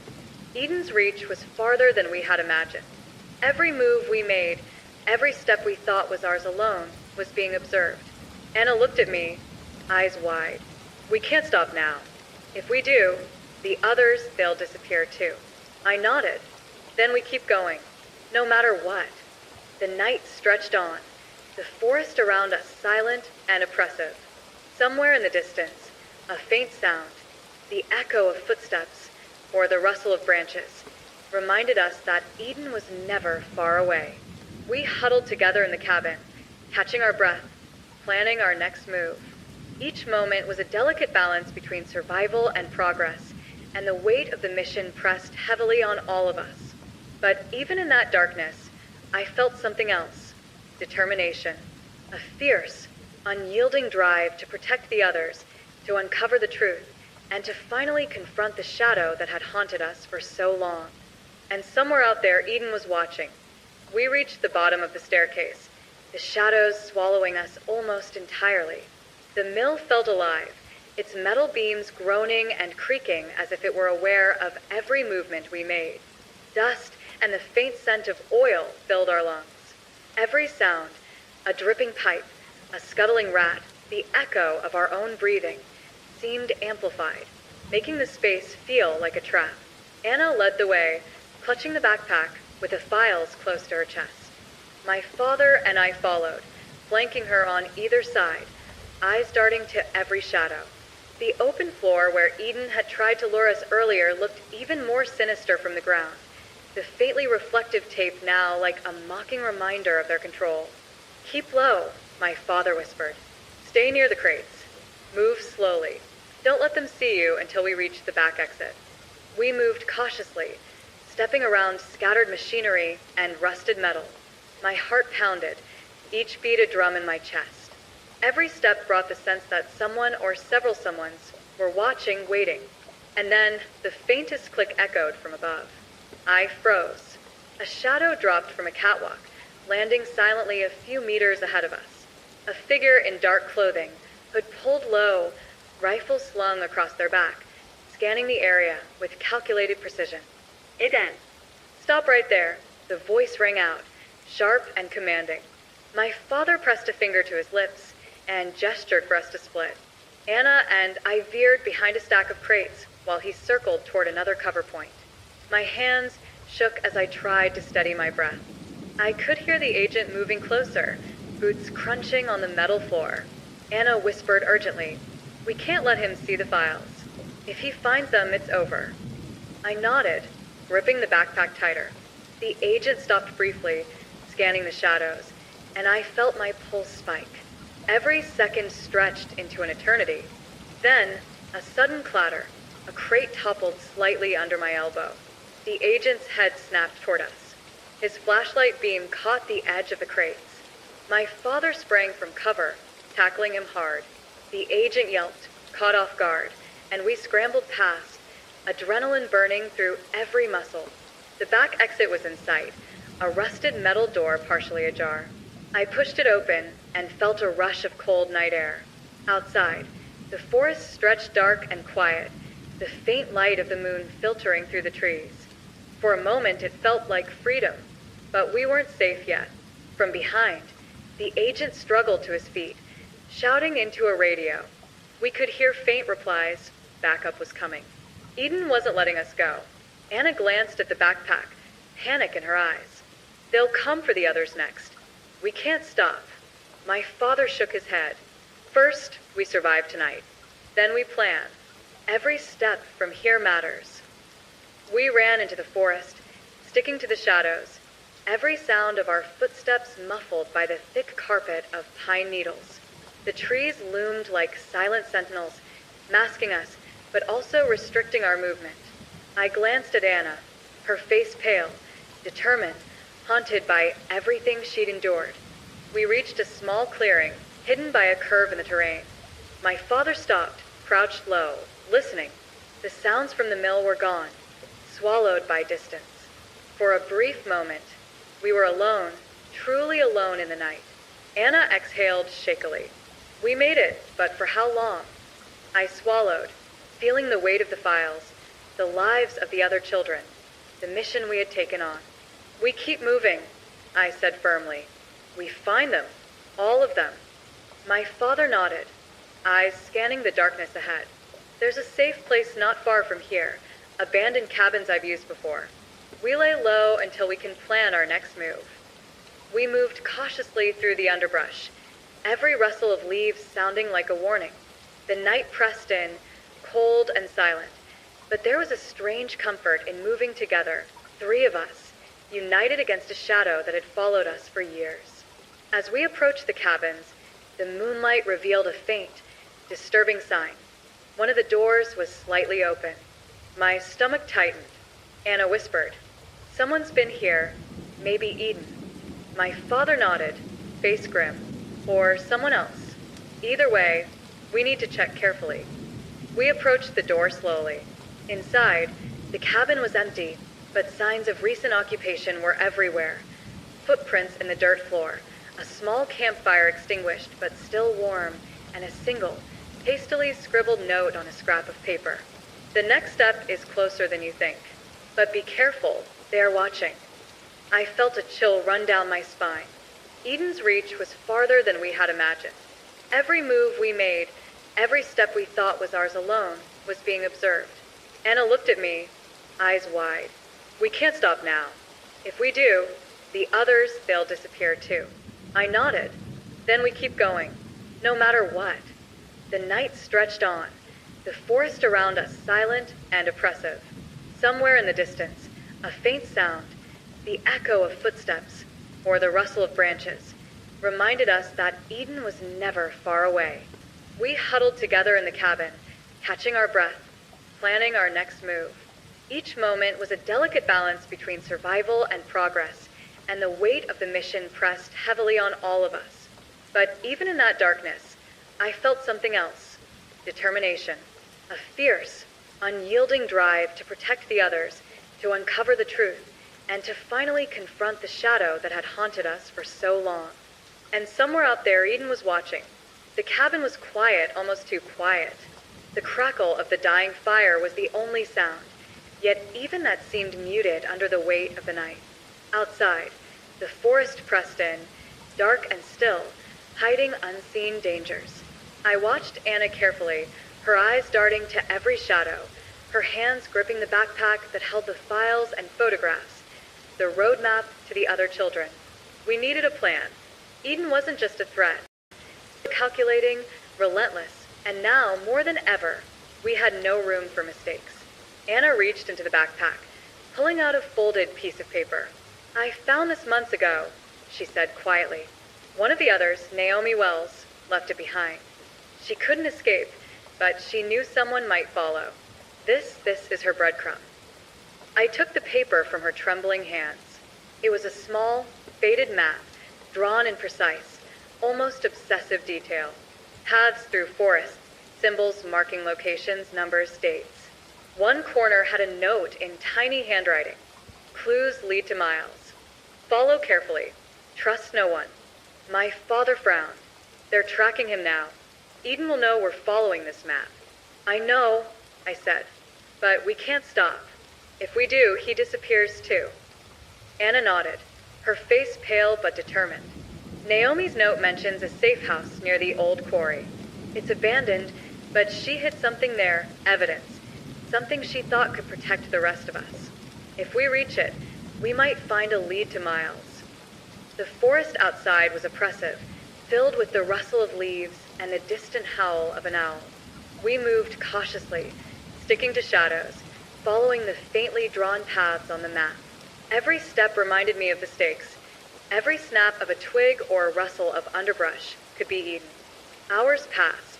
The air grew colder, damp, and heavy. Anna whispered, "The quarry is close, just a little further." As we approached the edge of the clearing where the quarry lay, the first glimmer of moonlight reflected off jagged rocks and still water. The area was eerily quiet, as if the world itself had stopped to watch. We descended carefully, each step deliberate.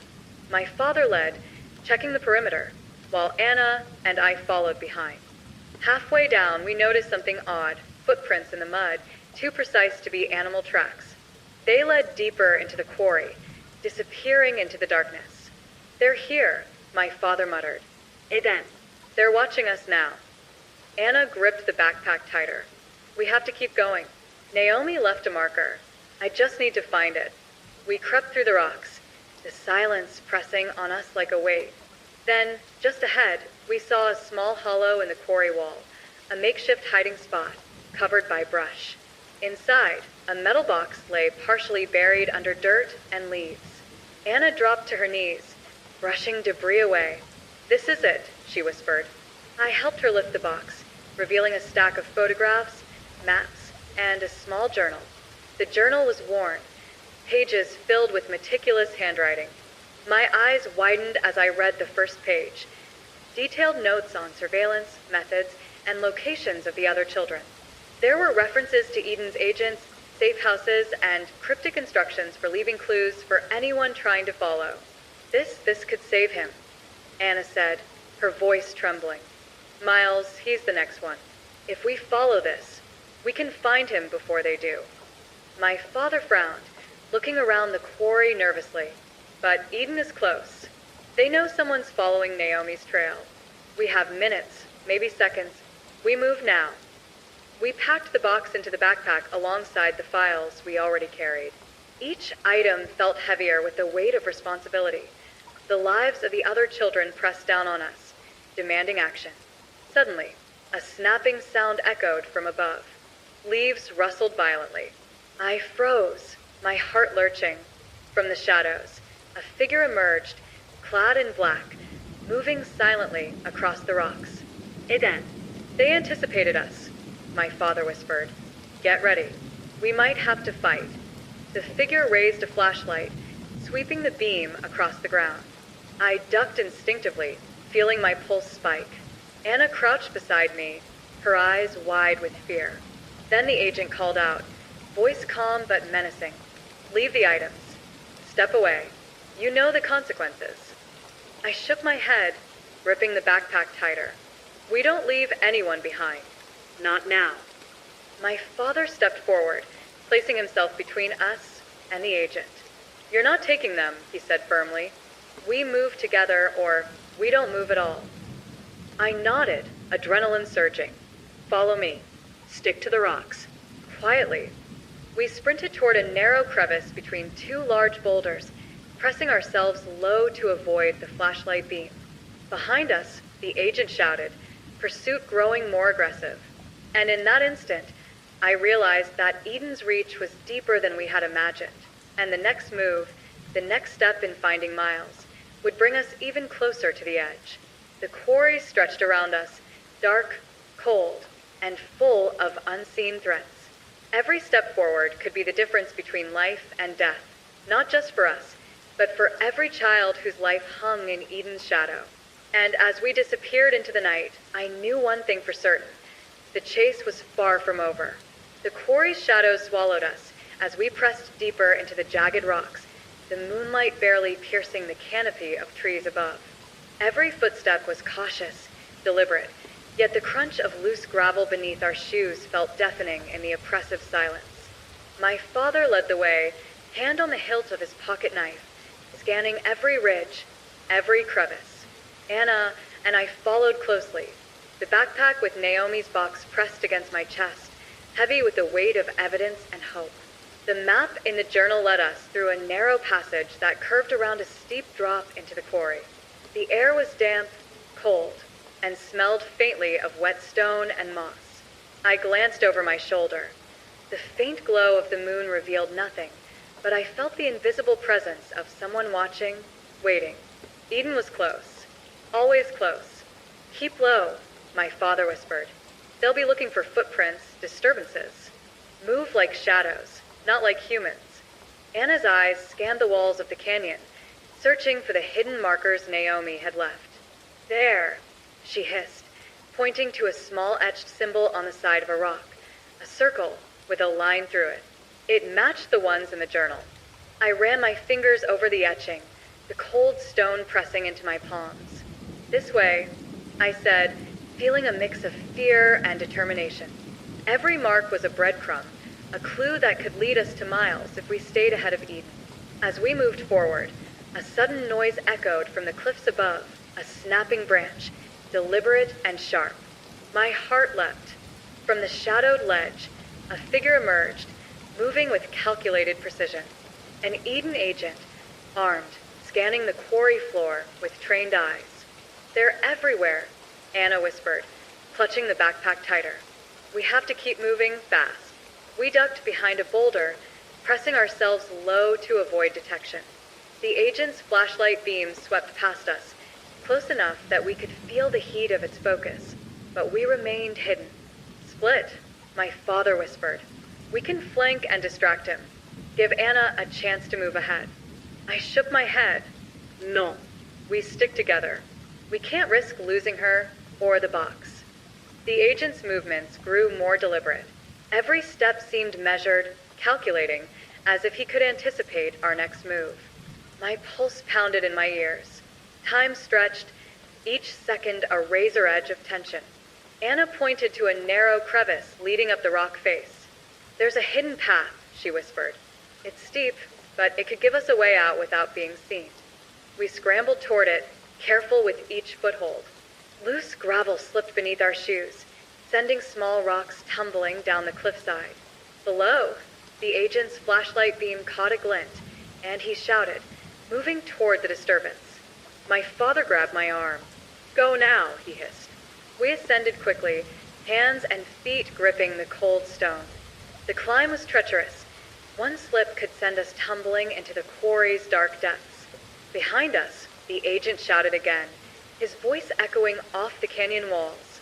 At the top, we stumbled onto a narrow ledge, the forest beyond stretching in dense darkness. We paused to catch our breath, listening. The sounds of pursuit had ceased, replaced by the distant, fading echo of the agent's voice. Eden hadn't given up. They were circling, always calculating, but for the moment, we had a chance. Anna opened the journal, tracing the next location. Miles is near an abandoned water treatment facility, she said. It's isolated, off-grid. He's being held there, or at least they've been keeping tabs on him in that area. We have to move quickly. They'll anticipate us. My father nodded. Then we go now. No more stops. Every second counts. We descended the ledge carefully, moving through dense underbrush, the night pressing in around us. Every rustle, every distant animal call, made our senses razor sharp. The air was thick with tension, the kind that settles in your chest and makes each breath feel heavy. Somewhere ahead, through the trees, a faint light flickered. A distant building, isolated, likely the facility Anna had mentioned. Our pace quickened. This was the closest we had come to one of the missing children, yet the risk escalated with every step. Eden could be lying in wait, or they could be moving him at that very moment. I glanced at Anna. Her face was pale, eyes focused, yet resolute. She whispered, "This is it. We find him tonight, or it's too late." My father placed a reassuring hand on my shoulder. Then we do this carefully, but decisively. Stick together, move as one, and we don't let them see us coming. The forest thinned as we approached the clearing surrounding the facility. A tall chain-link fence, rusted but intact, encircled the building. Guard towers loomed at the corners, silent silhouettes against the moonlit sky. Eden's presence was unmistakable. Anna swallowed, gripping the backpack tightly. This is it. Miles is inside, and Eden is waiting. I took a deep breath, heart pounding. The moment of truth had ARR. The night was heavy, still, and filled with anticipation. Every shadow could hide an enemy. Every sound could be a warning. And Eden would be watching. The water treatment facility loomed before us, cold metal and concrete rising like a fortress under the silver light of the moon. The fence surrounding it was high and rusted, topped with barbed wire. Guard towers stood at each corner, empty but imposing, shadows stretching long across the ground. Every step we took toward it made my heart thump in my chest, each beat a warning of the danger ahead.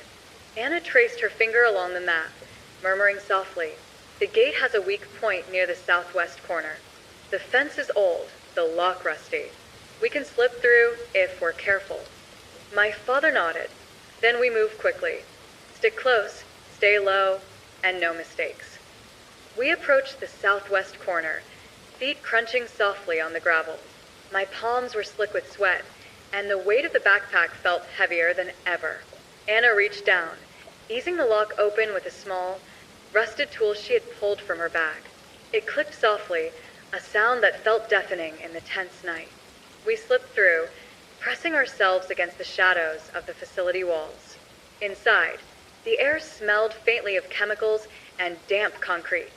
Pipes lined the walls, carrying water with a steady, low hum that masked the faintest sounds of movement. The facility was eerily quiet, but I could feel the tension in the air, the silent presence of someone or something waiting. Anna led the way, consulting the journal.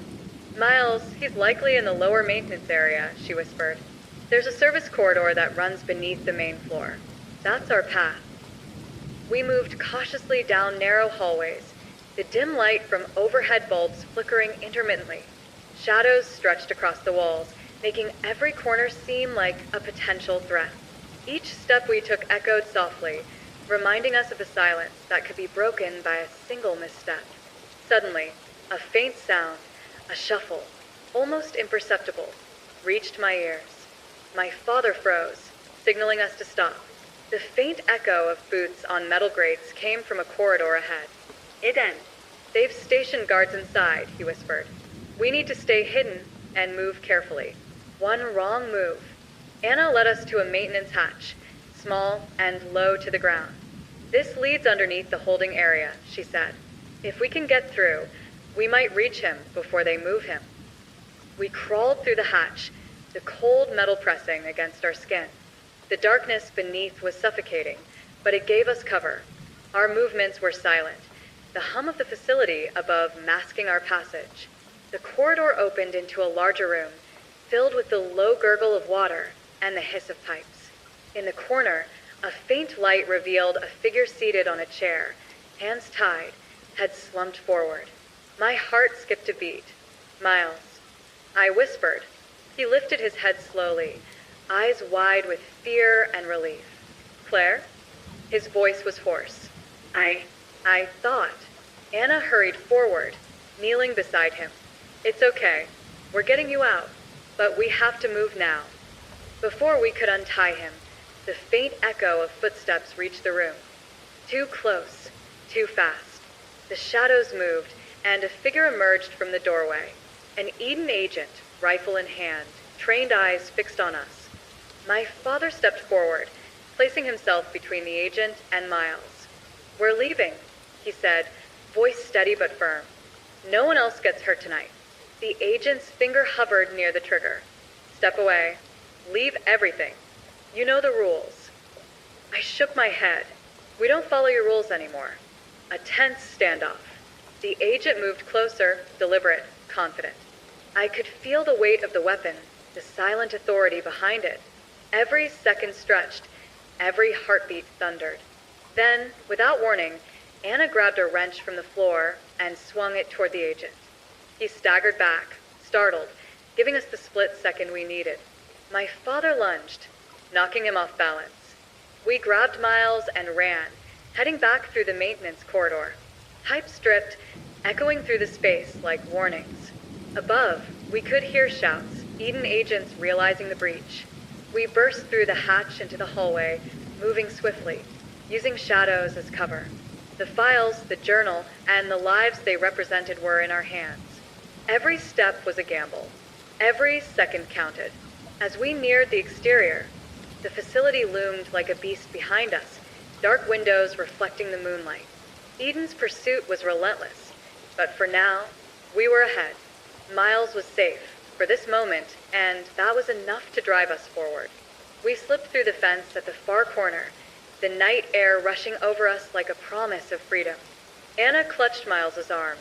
"We did it for now," she whispered, voice trembling with exhaustion and relief. I glanced back at the facility. The shadows seemed to ripple, as if the building itself was aware of our escape. Eden was still out there, and we had only scratched the surface of what they were capable of. My father placed a hand on my shoulder. "This is far from over, but we have a chance now, and we take it." The forest swallowed us once more, darkness wrapping around our small group. Every sound, every rustle, every whisper of wind reminded us that Eden's eyes were still watching, and somewhere ahead, the path to the next child awaited. We reached the edge of the forest, where the trees thinned into a small clearing. Hidden among the underbrush was an old cabin, abandoned, camouflaged, and the perfect place to regroup. The moment we ducked inside, exhaustion hit us all at once. Miles slumped into a dusty chair, Anna sank to the floor, and I leaned against the wall, catching my breath. My father closed the door quietly, the click of the latch sounding louder than it should in the heavy silence. The cabin smelled of damp wood and mildew, and the dim moonlight through cracked windows cast long shadows across the floor. For the first time in hours, we felt safe, fragile, temporary safety. Anna opened the backpack, pulling out the files and Naomi's journal. Miles watched, eyes wide with disbelief. "All of this is real?" he asked, voice trembling. "Yes," I said quietly, "and we're just getting started." My father frowned, scanning the cabin for potential threats. "Eden isn't far behind. They'll know we're here eventually. We can't stay long, but we can review what we've got." We spread the documents on a wooden table, their weight almost tangible. Photographs, surveillance notes, maps marking locations, symbols, and codes. Each item was a piece of a vast, intricate puzzle that spanned years and cities. Every child Eden had taken, every step they had orchestrated, was recorded with meticulous care. Anna pointed to a series of symbols in the journal. These markers, they're places the children left clues. Messages, hidden evidence, warnings. Naomi's notes, the photos, the dates, they all point to the same pattern. Miles is not alone in this. There are others we can find if we follow these markers carefully. I leaned in, tracing the lines with my finger. So, this isn't just about finding one child. It's about uncovering the whole network, the entire operation. Miles shivered, running a hand through his hair. "And Eden, they'll come for us again. They won't stop." I saw how fast they moved inside the facility. Anna nodded. "Exactly. They track everything, movements, communications, even the wind. It feels like sometimes. That's why we have to plan meticulously, anticipate every possible trap." My father's gaze was steady, but intense. "We need a strategy. One misstep, one moment of hesitation, and Eden will erase the progress we've made. We've got the files, we've got Miles, but the next step is critical." I took a deep breath, feeling the weight of responsibility pressing down. "We need to split responsibilities. Anna and I can track the clues in the field. Miles stays close for protection and insight, and Dad can handle logistics, surveillance, and backup. Every move coordinated." Anna looked at me, eyes wide but resolute. "And we need to move tonight. If we wait, Eden will anticipate our pattern, set traps, or move the next child before we even reach them." We pored over the files, each document revealing small but crucial details, locations, dates, potential surveillance weak points, and safe zones left by previous children. The pattern Naomi had left was precise, almost prophetic. "There," Anna said, pointing to a scribbled set of coordinates in the journal. "This is our next lead. It matches the area where another child disappeared, subject 07. If we follow this carefully, we might reach them before Eden does." Miles leaned forward, pale but determined. "We have to. I can't let anyone else go through what I did. Not when we know where they are." My father nodded. Then we go at first light. Tonight we rest, plan, and prepare. We anticipate every angle, every movement. Eden will be watching, but so will we. The cabin remained silent after that, save for the faint rustle of leaves outside. We huddled together, sharing what little warmth the old structure offered. Sleep came in short, fragmented bursts, anxiety and adrenaline keeping us alert even in dreams. As the night deepened, I couldn't shake the feeling that Eden's presence was closer than ever. Somewhere in the dark, beyond the trees, unseen eyes tracked us. And yet, the small victories, freeing Miles, retrieving Naomi's journal, escaping the water treatment facility, gave us hope. Hope and a plan. By the first hints of dawn, we were awake, preparing. Anna checked the journal once more, confirming the path. My father loaded the essentials, ensuring we could move quickly. Miles, though exhausted, carried a quiet determination, the kind of resolve that comes from surviving something unimaginable.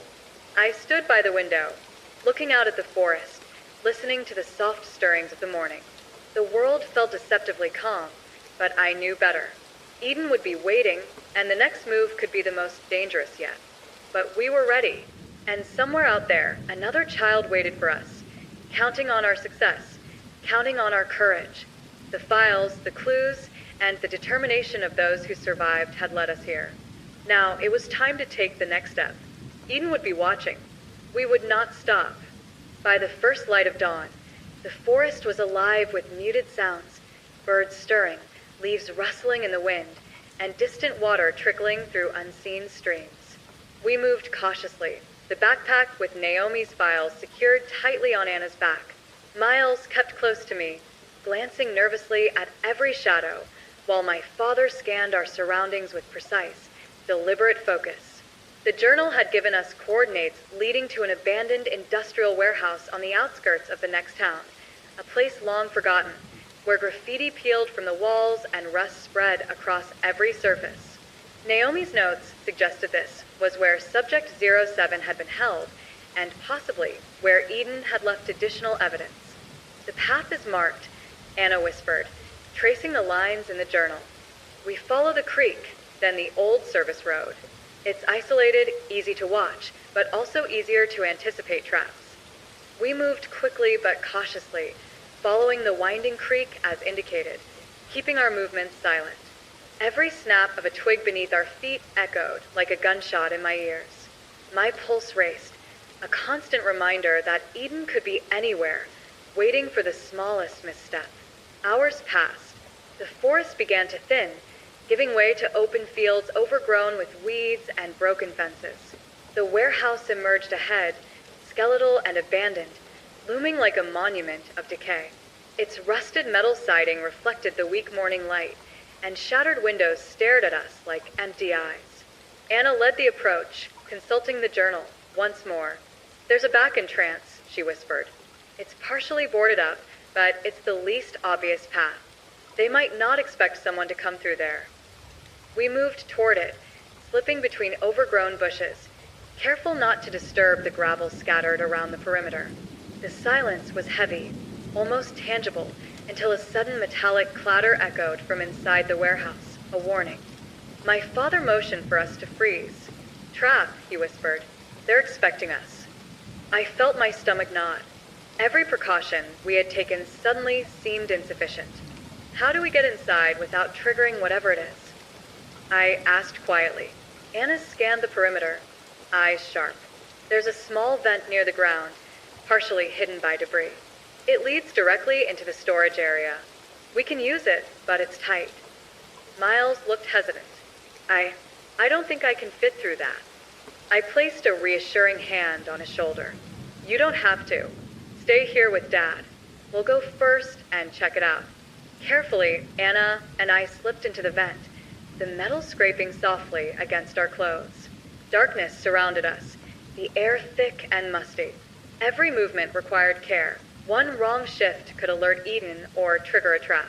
We emerged into the storage area, a vast room filled with crates, rusted machinery, and the faint scent of chemicals.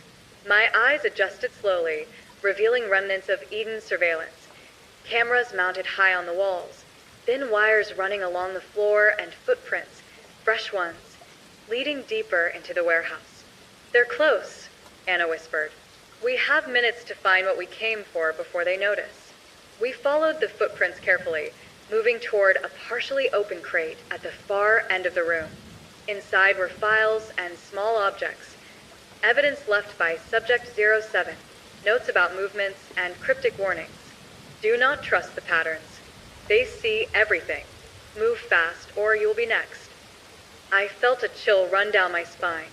Eden had anticipated every move of these children, predicting their escape routes and leaving traps designed to ensnare anyone who followed.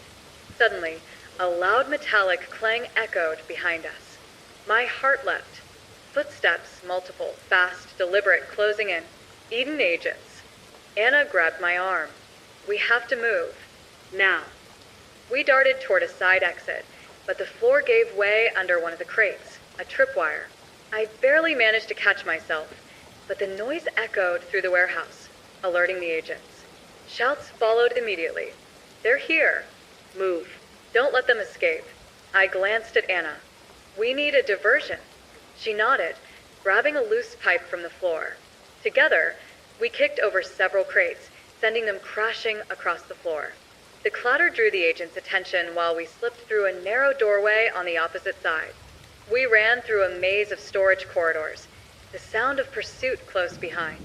The warehouse smelled of rust, oil, and fear. My lungs burned, adrenaline surging with every step. Finally, we emerged into a hidden loading dock.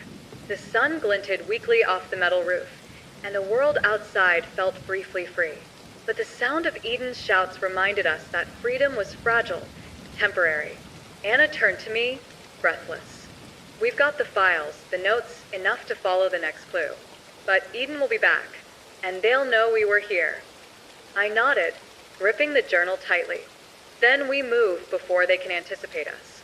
Miles is counting on us, and so are the others." From the shadows of the warehouse, I caught a glimpse of movement. Dark figures watching, calculating. Eden had not lost us entirely, but we were ahead for now, and the chase continued. The warehouse receded behind us, shadows stretching across the cracked asphalt of the loading yard. The air smelled faintly of rust, oil, and the damp heat of the morning sun. Every step we took felt measured, deliberate, the kind of pace that carries both hope and terror. Eden hadn't lost sight of us entirely. Their presence was a weight we could feel pressing against our backs.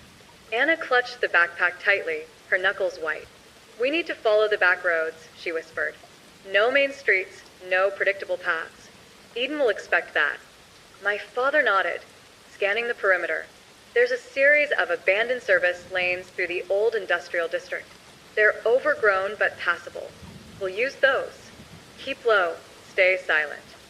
Miles shuffled beside me, his eyes wide with fear and resolve.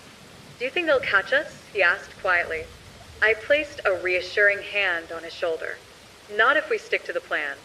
We move fast, smart, and we stay together." The roads were narrow, lined with rusted fences and crumbling brick walls. Overhead, broken signs swayed gently in the breeze, creaking like ghosts. Every turn we took, every shadow we passed, felt like a trap. A single misstep could reveal us, and Eden would be waiting. Anna checked the journal again. "The next marker is here," she said, pointing to a barely visible spray-painted symbols on a wall, a triangle with it in the center. "Naomi left this. It means we're on the right path. Keep going." We pressed on, moving through the labyrinth of alleys and service roads. Occasionally, the sound of footsteps echoed behind us, not close enough to catch, but close enough to remind us that Eden's eyes were everywhere. Hours passed. The heat of the morning gave way to a faint drizzle, the drops pattering softly against the cracked asphalt. The forest reemerged ahead, a narrow corridor of trees and underbrush shielding us from prying eyes. It was our chance to speed up to gain distance. But then we came across it, a trap. A set of tripwires stretched across the path, almost invisible in the dim light. My father froze, eyes scanning. "Eden's testing us," he whispered. They know we're coming. We need to disarm this quietly. Anna and I crouched low, examining the wires. They were thin, taut, and connected to a small device hidden in the brush. I could feel my pulse racing. One false move, and alarms could trigger, summoning Eden agents, perhaps even reinforcements. Leave it, Miles whispered. Just go around it. My father shook his head. Too risky. They'll know we avoided it. We need to move carefully and neutralize it. With trembling hands, Anna and I worked together, gently loosening the wires and disabling the device. Every click of metal, every faint creak made me flinch. But finally it was done. The trap lay inert, and we exhaled, relief washing over us in sharp, fleeting waves. We continued through the forest corridor, the rain growing heavier, soaking us to the bone. The journal guided us to a small clearing where Naomi had marked a hidden cache, more files, instructions, and, crucially, a photograph of Miles with an arrow pointing to a location labeled Safe Zone 3. This is it, Anna said, holding the photograph up. If we follow this, we might finally reach the next child. But Eden is closer than ever. They know we're on the move. Suddenly, a rustle in the trees to our right. I froze, heart pounding. Shadows shifted, and a figure emerged, partially hidden by the rain, moving silently. Eden. My father reacted instantly, grabbing a fallen branch as a weapon, stepping in front of us. Move. Stick to the path, he barked. We sprinted through the rain-soaked forest, mud sucking at our shoes, branches whipping against our skin. Eden pursued, their movements calculated, relentless. Every step we took was a gamble, every breath a reminder that the margin for error was razor-thin. The forest opened into a wide clearing, revealing a narrow bridge spanning a shallow river. It was our only path forward, but the bridge creaked ominously under our weight. Behind us, shouts and the sound of pursuit grew closer. Anna whispered urgently, "We have to cross." Now. We moved in unison, stepping carefully across the slippery planks. Halfway over, a loud snap echoed. One plank gave way beneath my foot.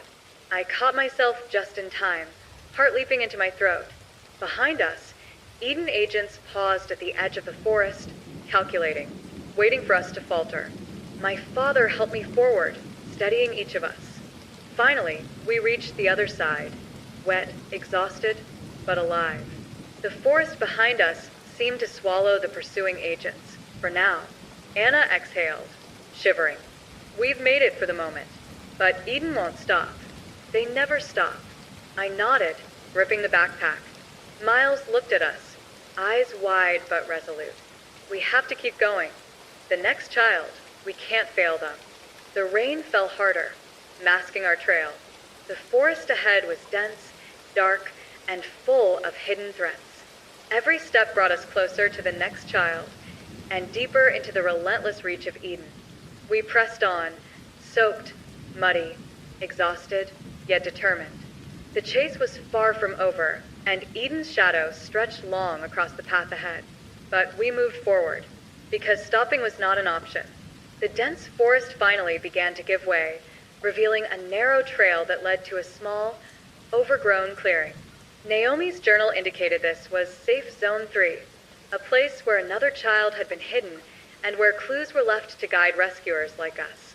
Relief should have washed over us, but the moment we stepped into the clearing, a sense of foreboding settled heavily in the air. Eden was near. Anna tightened her grip on the backpack, scanning the tree line. "Something's off," she whispered. "It's too quiet, almost staged." My father nodded, eyes sharp. "Stay close. Stick to the shadows. This could be an ambush." Miles stayed close to me, shivering, but determined. "We can't stop now," he said quietly. We moved cautiously toward a dilapidated shed at the edge of the clearing. The structure looked abandoned, rotting wood, vines crawling across its surface. But the journal had clearly marked it as the location of a hidden cache, and possibly the child we sought. Anna approached first, pushing aside the hanging vines. Inside, a faint light glowed from a corner, illuminating a small bundle. My heart leapt. There, she whispered. It's a child tied but alive. We rushed forward, quickly checking the child's condition. Weak, scared, and barely conscious, the child clung to Anna instinctively. "We've got you," I said, voice steady despite the chaos of adrenaline coursing through me. But the relief was short-lived. From the treeline, a sudden crack of a twig made us freeze. Shadows shifted, darker and heavier than the morning light allowed. Eden agents emerged, moving swiftly, weapons raised, eyes cold and calculating. "Step away," one shouted. "Leave them. You know the consequences." My father stepped forward, placing himself between the agents and the children. "Not this time," he said firmly. "We're leaving. No one gets hurt tonight." The agents advanced, confident, precise. I could feel the tension thick in the air, the delicate balance between life and death resting on the next seconds.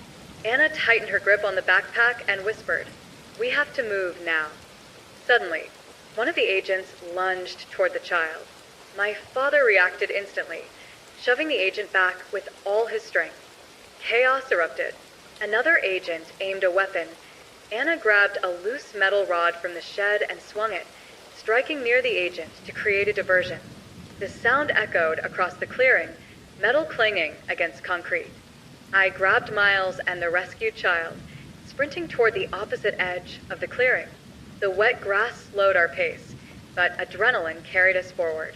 Behind us, Eden agents shouted, pursuing relentlessly.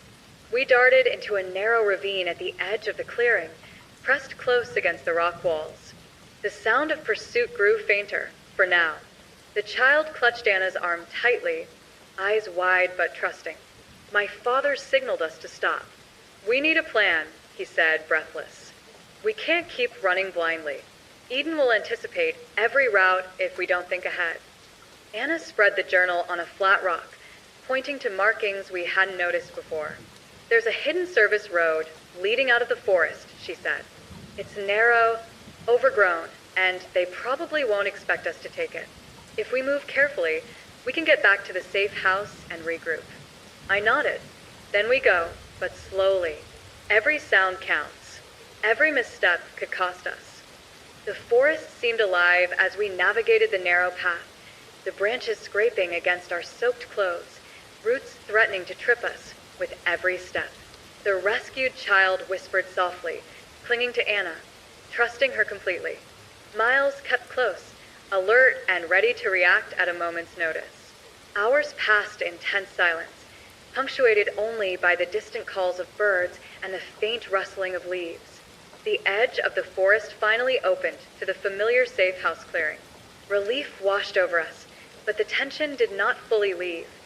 Eden's presence still lingered, unseen, watching, waiting. Inside the safe house, we tended to the rescued child, checking for injuries and offering water. Miles sat quietly, exhaustion settling in, but there was a sense of accomplishment too. We had reached another child, another piece of Naomi's network, and survived the ambush. Anna looked at the journal, tracing the next set of markings. "There's one more child," she said softly. "This is the final lead. If we follow it, we might finally end Eden's hold over them and over all of us." My father exhaled, exhaustion and determination warring in his expression. "Then we prepare. This is the last one, and it will be the most dangerous yet. Eden will be expecting everything we do." I felt a chill run down my spine. The final confrontation was coming, the culmination of every step, every risk, every life we had fought to save. The stakes had never been higher, and Eden would not hold back. The final lead brought us to a sprawling, abandoned warehouse on the outskirts of the city. Unlike the previous sites, this one reeked of control, calculated menace. High fences, barbed wire, and floodlights told us immediately. Eden had planned this carefully. This was the heart of their operation. Anna consulted Naomi's journal one last time, tracing a series of hidden service doors and ventilation shafts. "The files indicate the children are being held in the basement," she whispered. "There's a service elevator that leads directly there, but it's heavily monitored. We'll have to move quietly and quickly." My father nodded, tightening his jacket against the cold night air. We don't get second chances. Stick to the plan. Every move matters. Miles clutched my hand tightly. His eyes were wide, but I could see the determination in his gaze. He had survived this far, and he wasn't about to let fear control him now. We approached the side entrance, using shadows and debris to conceal our presence. The faint hum of security cameras and the soft creak of machinery echoed ominously. Anna disabled a small sensor near the service door, giving us a narrow window to slip inside. The warehouse interior was vast and dimly lit, rows of crates and machinery casting long, jagged shadows across the floor. The air was thick with the scent of dust, metal, and something darker, the lingering fear of the children who had been held here. We descended the stairwell to the basement, careful with each step. The journal had marked the exact holding room, a locked door reinforced with multiple security devices. My father produced a set of tools he had carried throughout our journey, and Anna worked quickly, bypassing the locks. The door clicked open. Inside, a dim light revealed the children, huddled together, frightened but alive. Eyes widened as they recognized us, hope flickering in their faces. "Miles," one of them whispered, running toward him. Anna and I helped untie the children, checking quickly for injuries. The room smelled of damp concrete, fear, and lingering despair, but the small smiles and tears of relief made it almost tangible that we had made it. Before we could celebrate, the sound of boots echoed from above. Eden had discovered our presence. Voices shouted, orders barked, and the mechanical hum of surveillance intensified. We had minutes, maybe seconds, before confrontation. My father placed a hand on my shoulder. "Time to move. We leave together, or we don't leave at all." We guided the children through the service elevator, using the shafts indicated in the journal. The walls were close, confining, yet they provided perfect cover. Above us, footsteps grew louder, but for now, we remained unseen. When we emerged at the top, Eden agents were waiting, armed and calculated. One stepped forward, weapon raised. "Stop right there. You can't take them." My father stepped in front of the group, voice steady. "We already have. And tonight, you're not taking anyone back." A tense standoff. Then chaos erupted. One agent lunged, another aimed, and instinct took over. My father swung a pipe, deflecting an attack. Anna hurled a crate toward the second, creating a diversion. I grabbed Miles and the nearest children, sprinting toward the side exit. Gunfire cracked in the distance, not aimed directly at us, but warning shots to scatter. The adrenaline was overwhelming, yet our focus never wavered. The children followed instinctively, guided by our movements and their hope. Outside, the night air hit us like a wave.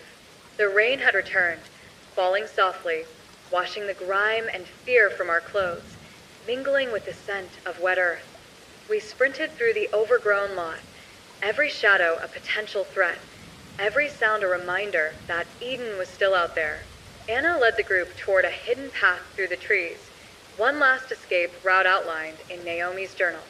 We moved as one, wet, muddy, exhausted, yet driven by the knowledge that the children we had rescued were now free. Behind us, the warehouse loomed like a dark sentinel. Eden agents shouted in frustration, but the shadows swallowed our retreat. For the first time since the journey began, we felt a cautious, fragile relief. We emerged onto a small road leading to the forest edge. The children clung to Anna, my father's steady presence beside us, and Miles walked silently but proudly. The journal, the files, and our courage had led us here. Finally, we reached the safe house once more. The children were guided inside, warm blankets and hot water waiting. Their tear-streaked faces slowly shifted to smiles, tentative laughter, and quiet gratitude. Anna exhaled, sitting down heavily. "It's done," she whispered. "We've ended this for now. They're safe." My father placed a hand on her shoulder, then looked at me. "Not just for now," he said softly. "We've broken their system. Eden will regroup, but we've won a battle they didn't see coming." Miles looked at me, exhausted but relieved. We saved them. All of them. I nodded, feeling a surge of pride and sorrow mixed together. The night had been long, terrifying, and unrelenting, but the children were safe, and the journal, Naomi's legacy, had guided us through. Outside, the rain continued to fall softly. Shadows of the forest swayed gently. The night calm once more. For the first time in weeks, the terror that had hung over us felt distant, replaced by quiet, weary relief. We had faced Eden, survived their traps, and saved lives. The journey had changed us, sharpened our senses, hardened our resolve, and reminded us of the fragility and strength of life. And though the shadows would always be there, watching, we had proven that courage, hope, and determination could overcome even the darkest threats. The night, finally, was at peace.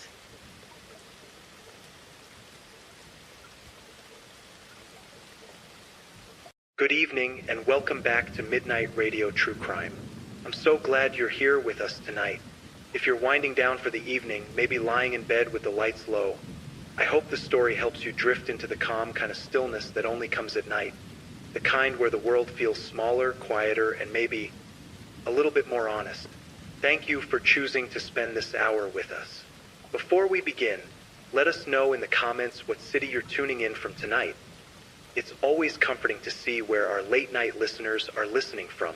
Now, tonight's story comes from someone who worked the early shift at a small grocery store in a quiet town. Nothing about that morning seemed unusual, until a routine check of the store's cameras revealed something that would change the way she looked at the world around her. Forever. Take a breath, settle in, and let's listen to her story. My name is Rachel.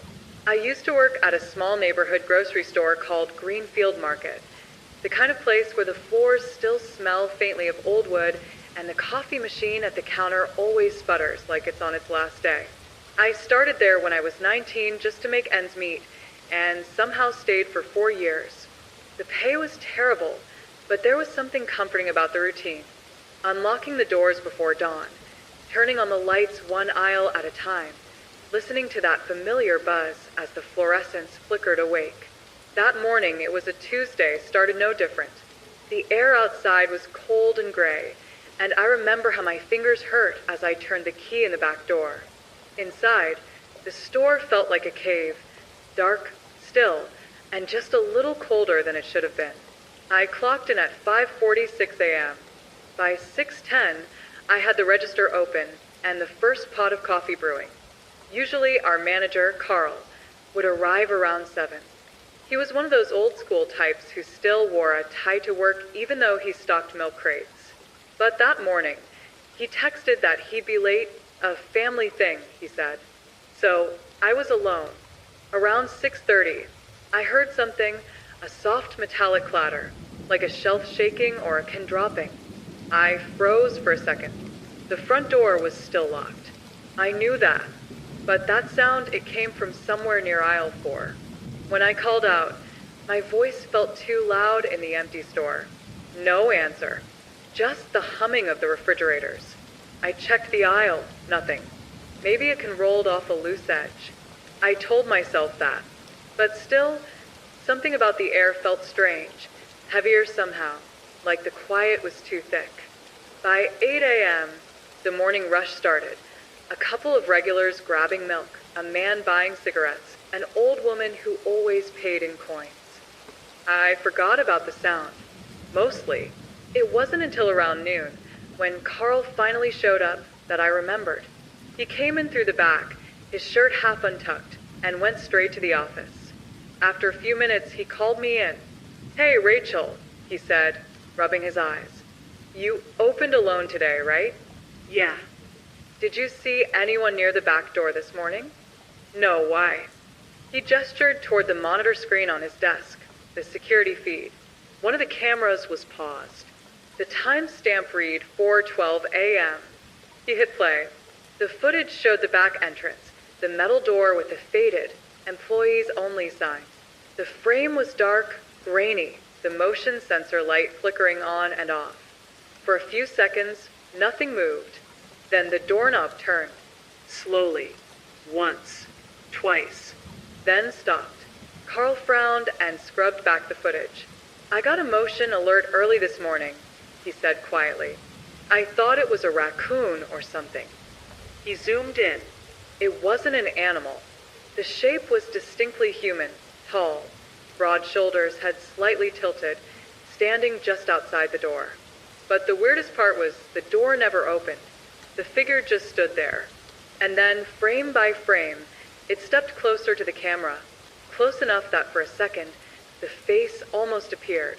But the light flickered again, and suddenly, the frame jumped. 1 second, the figure was there, the next gone. Completely gone. Carl leaned back, staring at the screen. "The sensor never tripped again," he said. "And the door was locked when I came in. I remember how my stomach felt. Heavy, like I'd swallowed a stone. Because at 5:46 a.m., when I'd unlocked that same door, there were fresh footprints in the frost.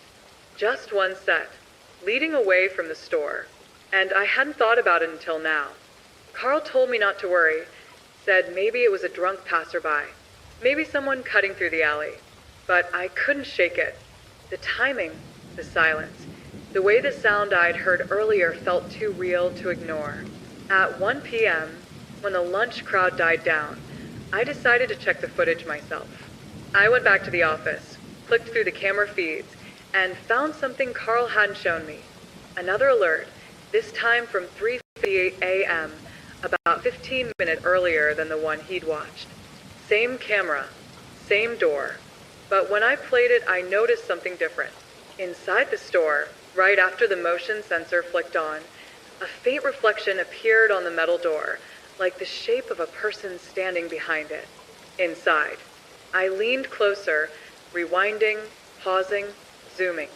And there it was, a blur, but unmistakably human-shaped, inside the store. At 4 in the morning, I froze, staring at the reflection, trying to breathe quietly even though I knew it was just footage. Because if that was real, it meant that when I walked in 2 hours later, someone might have still been there. Watching me, I backed out of the footage, locked the office, and tried to act normal.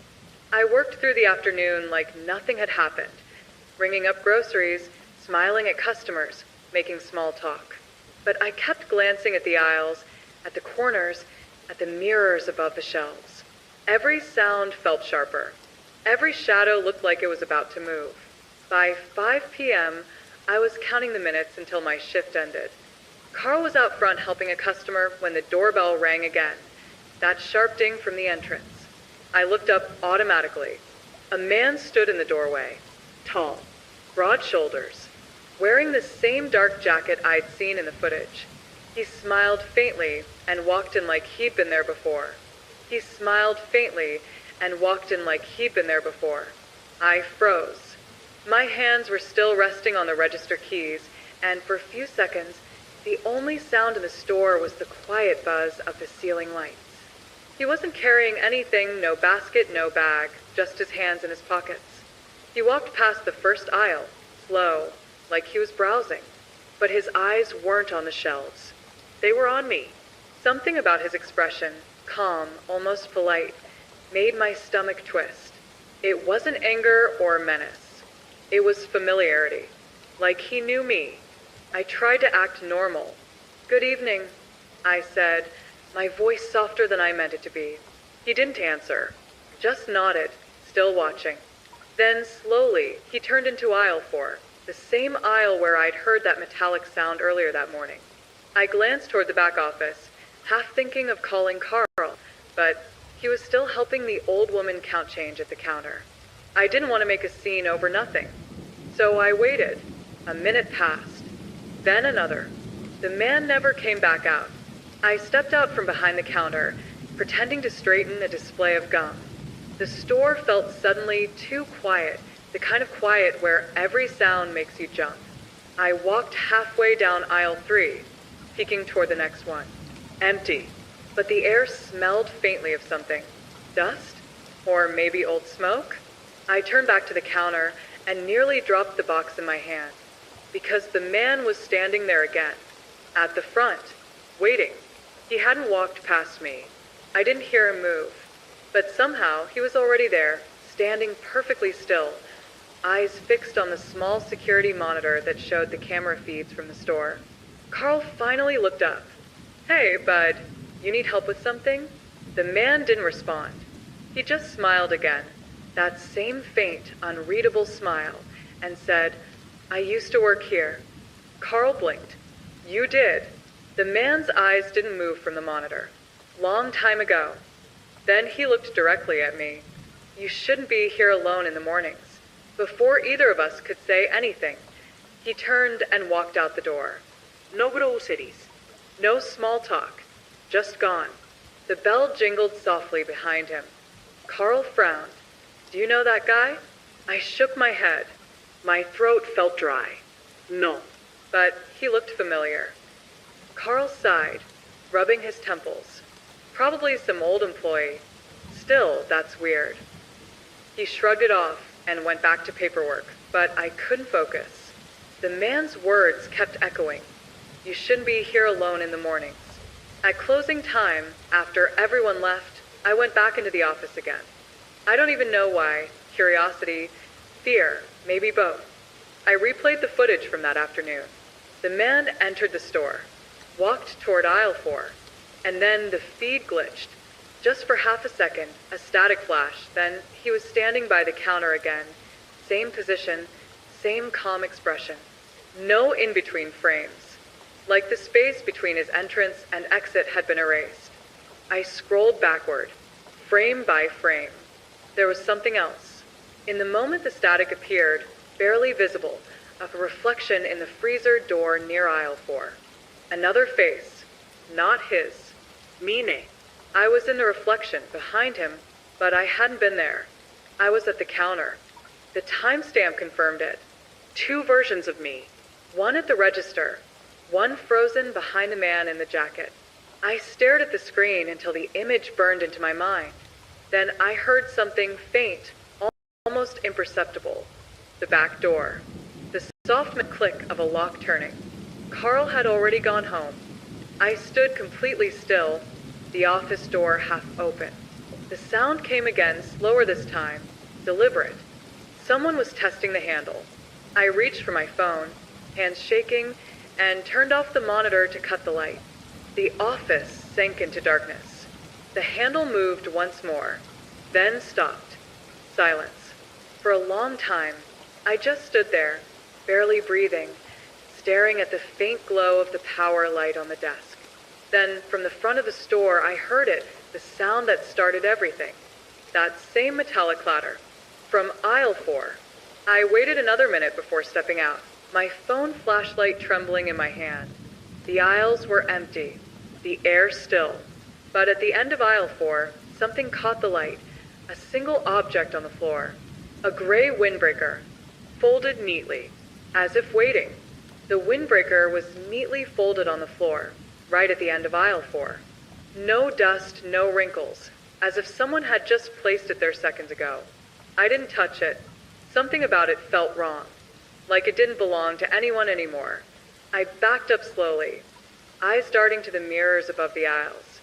My reflection trembled in each one, pale under the store lights. I couldn't shake the feeling that somewhere, just out of frame, someone was standing completely still, watching me.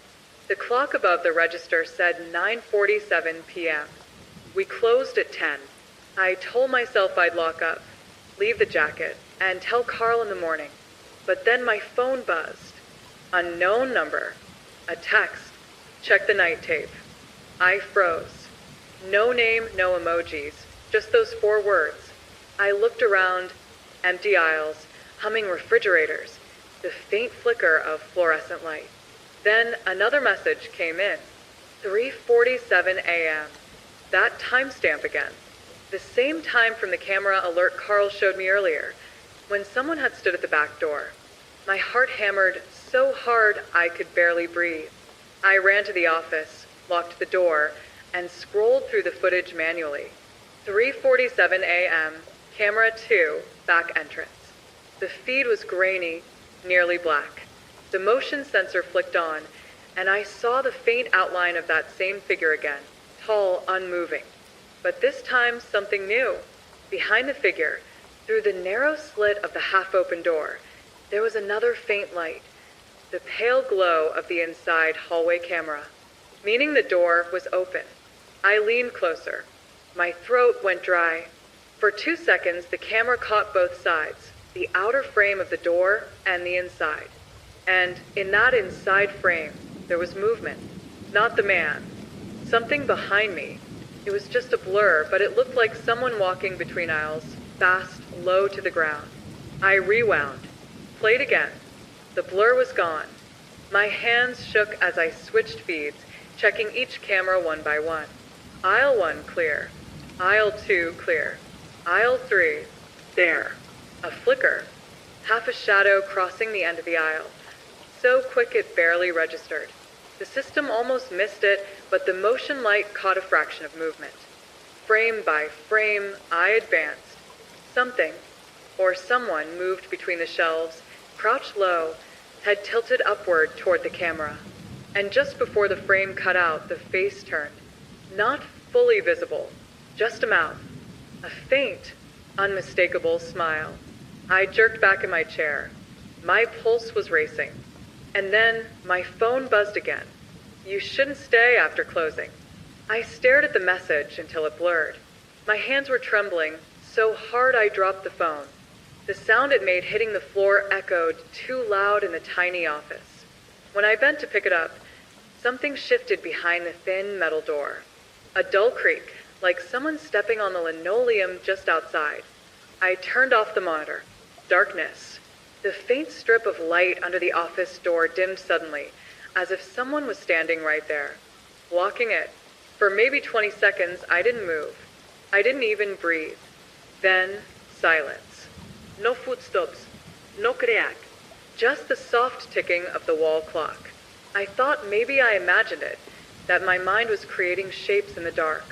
But then I noticed something that made my stomach twist. Under the door, that small gap at the bottom, there was a shadow. 2 shoes. Facing the door. And slowly, one of them moved forward. The floor groaned. I backed up to the far wall, clutching my phone, trying to remember if there was another way out. There wasn't. Then, quietly, the shadow bent down. A hand appeared under the gap, just fingertips at first, brushing the floor, feeling the edge of the door. Then they stopped, perfectly still. A long silence followed. And then the voice. Soft. Calm. Familiar. Rachel. My name. I don't even remember unlocking the door after that. I just remember running. Through the aisle, past the counter, into the freezing air outside. I didn't even grab my jacket.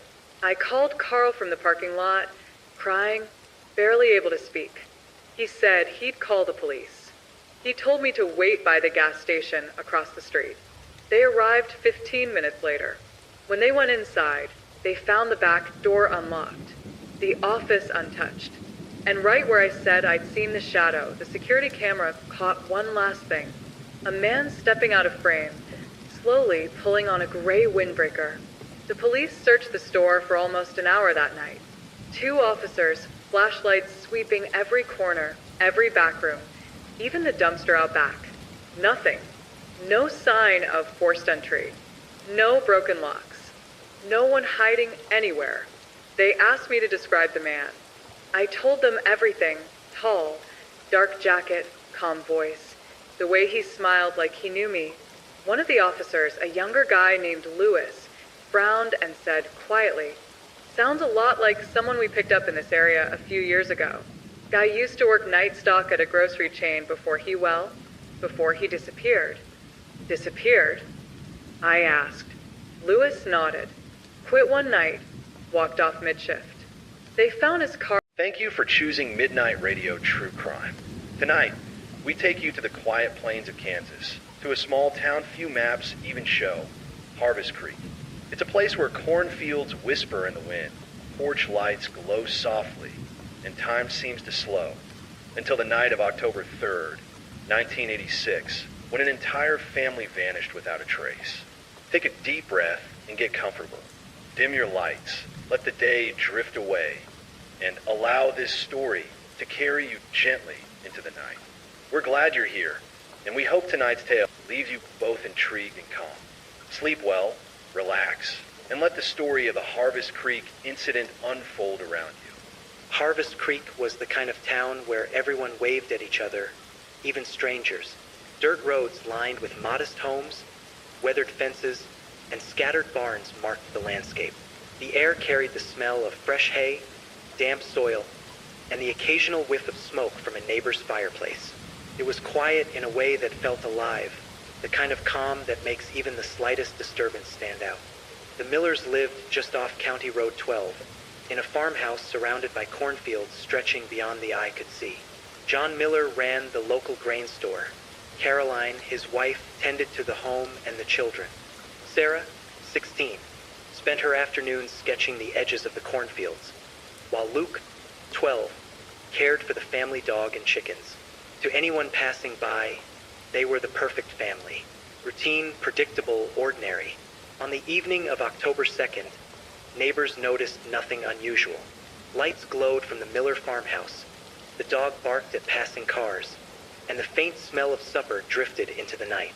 By 10 o'clock, a soft glow appeared over the cornfields, white and pulsing, almost like a lantern moving slowly through the rows.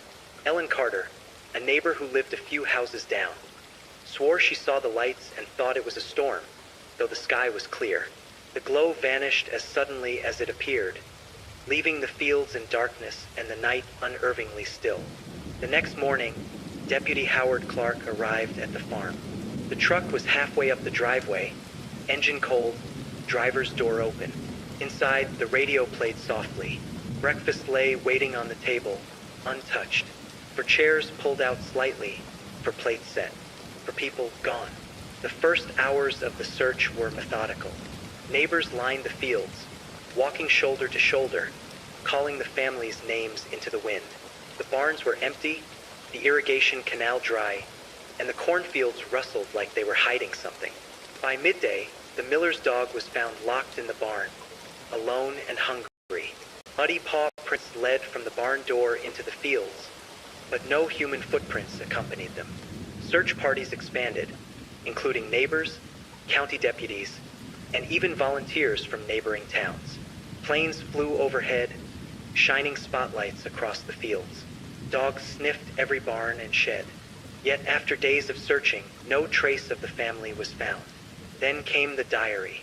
Caroline Miller's notebook was found partially buried beneath a pile of hay in the back of the barn. Most of the entries were ordinary. Lists of chores, reminders for Sarah's school projects, notes about feeding the animals. But the last entry stood out. It was written hurriedly, almost frantically. I saw them in the corn tonight. They watch when we sleep. They are patient. We must leave. Before dawn. No one knew who they were. No one had seen anyone leave the house. And no one returned. Weeks passed. The Miller's farm was boarded up. Life in Harvest Creek returned to its usual slow rhythm. But something had shifted. The fields that once seemed comforting now felt heavier. Even in daylight, the air carried a subtle tension. Each year after, as October approached, locals reported seeing faint lights flicker in the cornfields, followed by a sudden stillness. Some claimed they heard whispers carried by the wind. Others swore they glimpsed shadowy figures at the edges of their vision. No one approached. No one investigated further. The story of the Millers became a quiet legend, told softly at the diner over coffee or at the library when the evening shadows grew long. It was a tale not of violence, but of absence. A family frozen in time. A town that learned that sometimes silence is safer than truth. Even decades later, investigators who reviewed the case noted the peculiarity of the diary, the strange lights, and the footprints without a source. Nothing added up. No ransom notes. No known enemies. No suspects. The family had simply vanished, leaving behind an ordinary home, a loyal dog, and the lingering memory of a warm breakfast never finished. For those who live in or near Harvest Creek, the fields themselves seem to remember. On quiet nights, some say the wind carries the faint echo of footsteps, the soft murmur of voices long gone. And sometimes, if you look just beyond the edge of the corn at the right hour, You can see the faint flicker of lights moving slowly, almost intentionally, as if marking the land that once held a family and their secrets. It is a story of mystery and stillness, of absence that speaks louder than presence ever could. A story that leaves questions in its wake, waiting for anyone patient enough to listen. And it reminds us that even in places where nothing ever seems to happen, some nights carry shadows that refuse to be forgotten. Days turned into weeks, but the Miller farm remained empty. The town of Harvest Creek, small as it was, had already begun to murmur in cautious tones. Curiosity mingled with fear. People spoke in whispers at the diner or behind closed doors at the post office, wondering aloud what could have happened to the family. No one had answers. The diary remained the only clue. Caroline's last entry weighed heavily on the investigators. I saw them in the corn tonight. They watch when we sleep. They are patient. We must leave. Before dawn. Who were they? And why had the Millers felt compelled to flee? Detectives examined the cornfields, but there was no sign of tracks leading far from the property. It was as if the family had simply vanished into thin air. Local legend grew. Some older residents whispered about the old Miller barn. Decades earlier, it had been built atop an old foundation, a relic from a farm that had burned down in the 1930s. Stories circulated that the land was cursed, or that strange lights had been seen there for generations. Investigators were skeptical. Science and evidence were supposed to guide them. Yet, every time someone mentioned the lights, it seemed the air itself grew colder, and the fields fell silent. Then, 2 weeks after the disappearance, a man named Henry Whitmore, who had been walking his dog near the farm, discovered something unusual. Behind the barn, partially covered by fallen hay and dirt, was a small box. It was old, wooden, and unassuming. Inside were photographs of the Millers, not taken by anyone the town knew, and a series of notes, each one describing the family's daily routines in meticulous detail. The handwriting was precise, but unfamiliar. The notes spoke of observing the Millers at night, of tracking their movements through the fields, and of warnings delivered silently, with no explanation of motive. Each note ended the same way. They are patient. Do not be seen. The sheriff called in a forensic team, but there were no fingerprints, no DNA, nothing to trace. It was as if the box had been there for months, untouched, waiting for someone to find it. And yet, the photographs were recent, taken in the days leading up to the disappearance. Neighbors began recalling subtle oddities from the nights before the Millers vanished.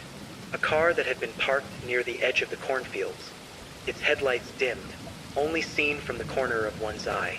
A low hum, almost mechanical, coming from deep within the corn. Shadows that moved too quickly for the eye to follow, vanishing before anyone could focus. Sheriff Clark took detailed notes, but each report seemed more baffling than the last. No stranger had been reported in town. No forced entry. No argument, no threats, no history of danger surrounding the family. It was as if someone or something had watched and waited, entirely unnoticed, and then acted with perfect precision. The diary, the box, the photographs, all pointed to a simple, terrifying truth. The Millers had been observed closely before they disappeared. But by whom and why? The town itself began to feel watched, as if the same eyes that had studied the Millers now lingered over every porch, every street, every window. Autumn deepened, and with it, the chill in the air seemed sharper than usual. Families locked their doors earlier, windows stayed shut, and even the dog barked more frequently at the edge of the cornfields. No one could explain why, but everyone felt it. A quiet pressure, the sensation that something unseen was waiting, patient, deliberate, and unseen. Years passed. Harvest Creek slowly returned to routine.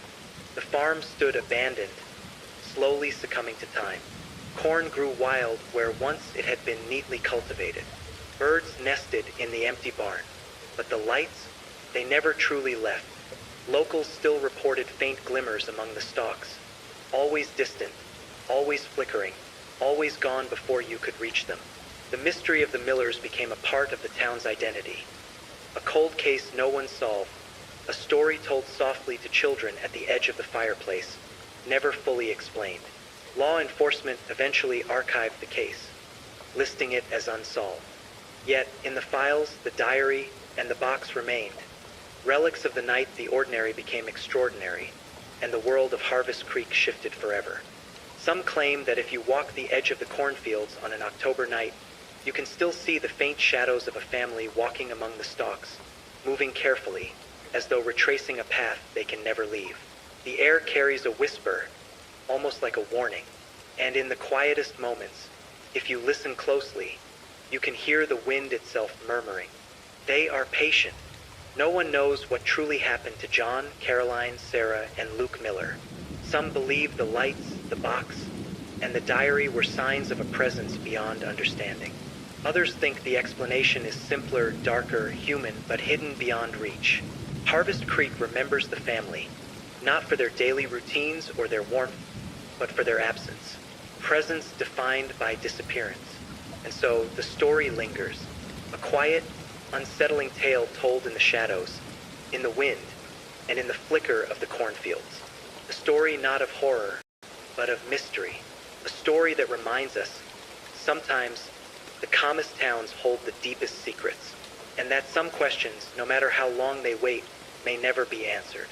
Years passed, but Harvest Creek never truly forgot the Millers. The farm stood as a quiet monument, slowly decaying under the endless Kansas sky, windows boarded, paint peeling, and the barn roof sagging under the weight of time. Yet, for those who lived nearby, the memory of that night lingered like a soft echo, impossible to ignore. It was on one of those cool October evenings, long after the initial search had ended, that a group of teenagers dared each other to approach the abandoned farm. They weren't malicious. They were curious, the thrill of the unknown. The wind carried a faint rustling through the cornfields as they crept closer, flashlights bouncing over the cracked wooden fence and the tall, waving stalks. Near the edge of the barn, one of them noticed something unusual. The ground appeared disturbed, as if something had been buried and partially unearthed. They dug cautiously, fingers trembling in the dirt, until they uncovered another box. Not identical to the first, but similar in style, wooden, weathered, containing more photographs, more notes, and strangely, a small brass key tied to a frayed ribbon. The photographs depicted the Millers at their farmhouse, some in the kitchen, some in the barn, some outside near the cornfields. The notes detailed times, movements, and daily habits. But the handwriting this time was different. Jagged, hurried, almost panicked. One note read, "They are closer now. We cannot stay. Do not look for us. Trust no one." The brass key puzzled the teenagers. There was no lock nearby that it fit. No doors, no boxes, no sheds. It was a key without a home, and yet it carried a weight.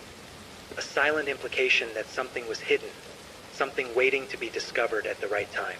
When they reported it to the sheriff's department, investigators dusted for fingerprints, traced the wood, and analyzed the photographs. Nothing yielded a lead.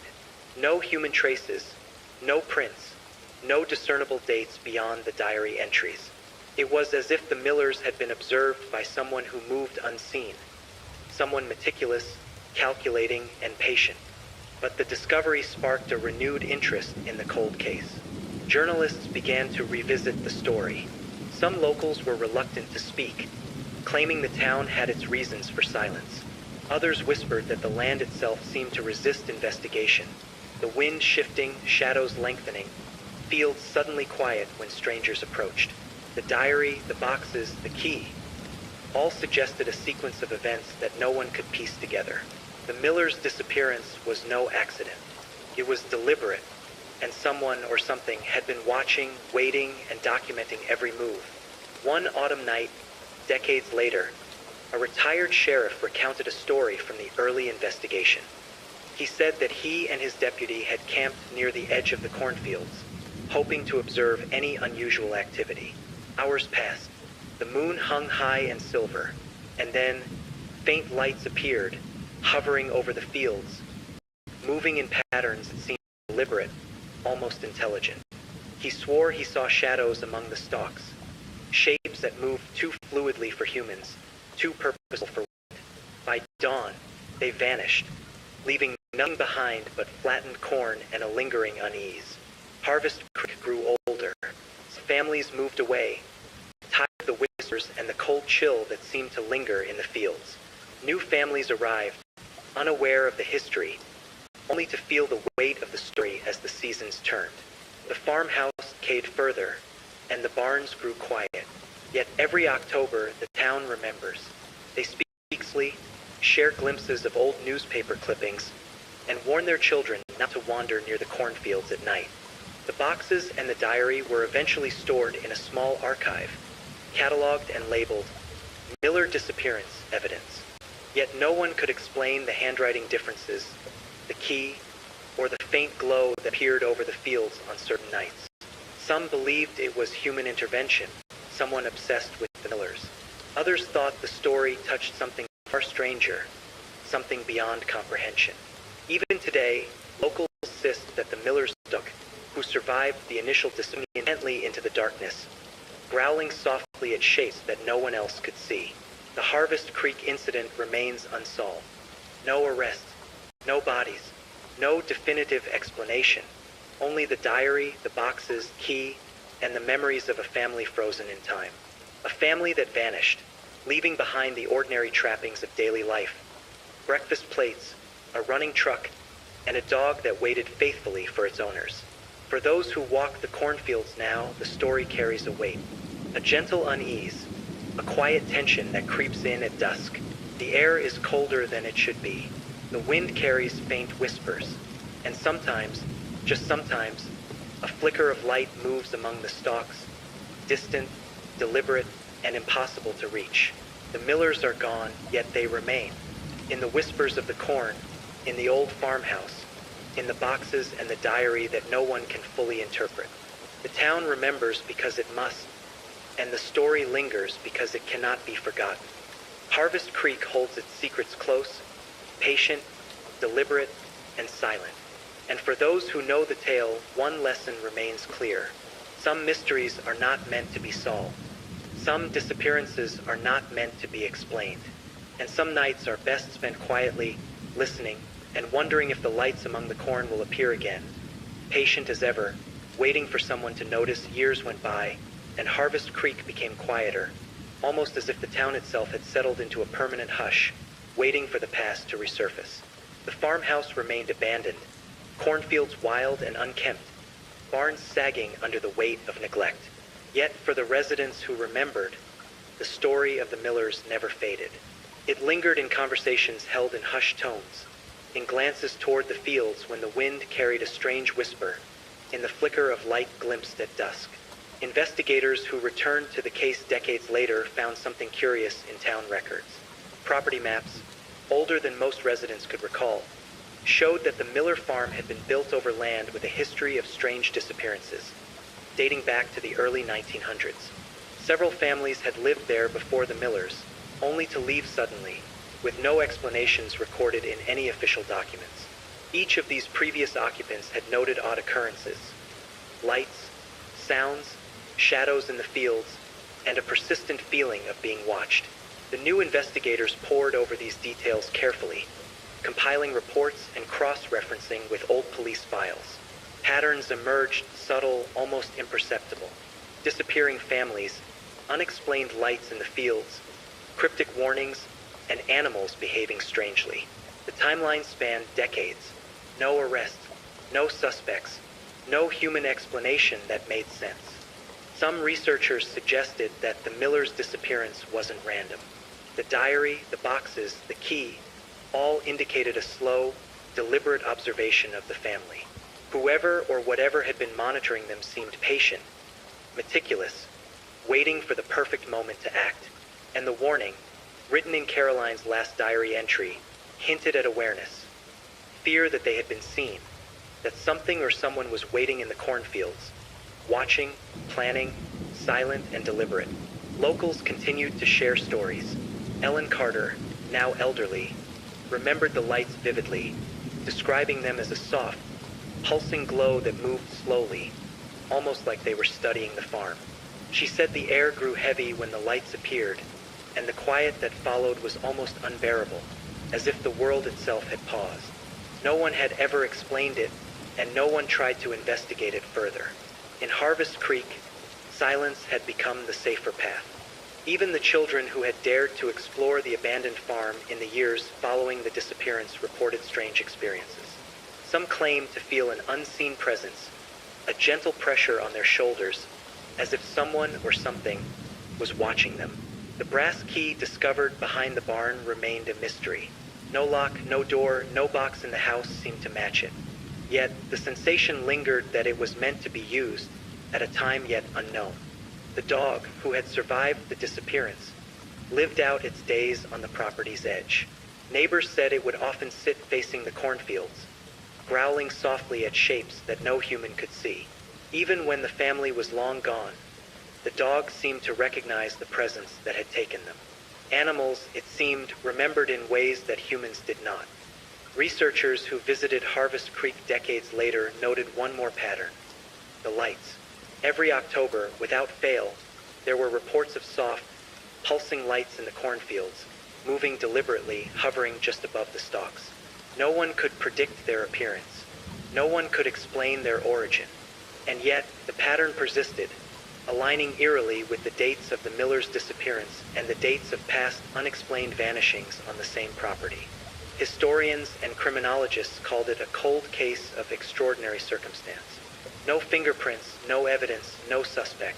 Yet a series of events spanning decades pointed to something watching, observing, and, at some point, taking.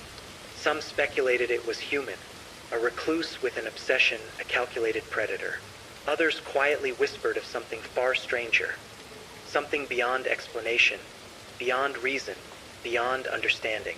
Despite decades of silence, Harvest Creek carried the memory forward. New families moved in, unaware of the history, only to feel the weight of the fields and the house. The air grew colder in the evenings. The wind seemed to whisper across the stalks. Lights flickered, always distant, always deliberate. And sometimes, on nights when the moon is high and silver, some claim to see the faint outline of a family walking among the corn, carefully, deliberately, retracing a path they can never fully leave. The story of the Millers is more than a cold case. It is a reminder that some disappearances leave more than absence. They leave echoes, impressions, questions that linger in the mind and the fields, in the houses, and in the wind. Harvest Creek remembers because it must. Because some stories, no matter how long buried, demand attention.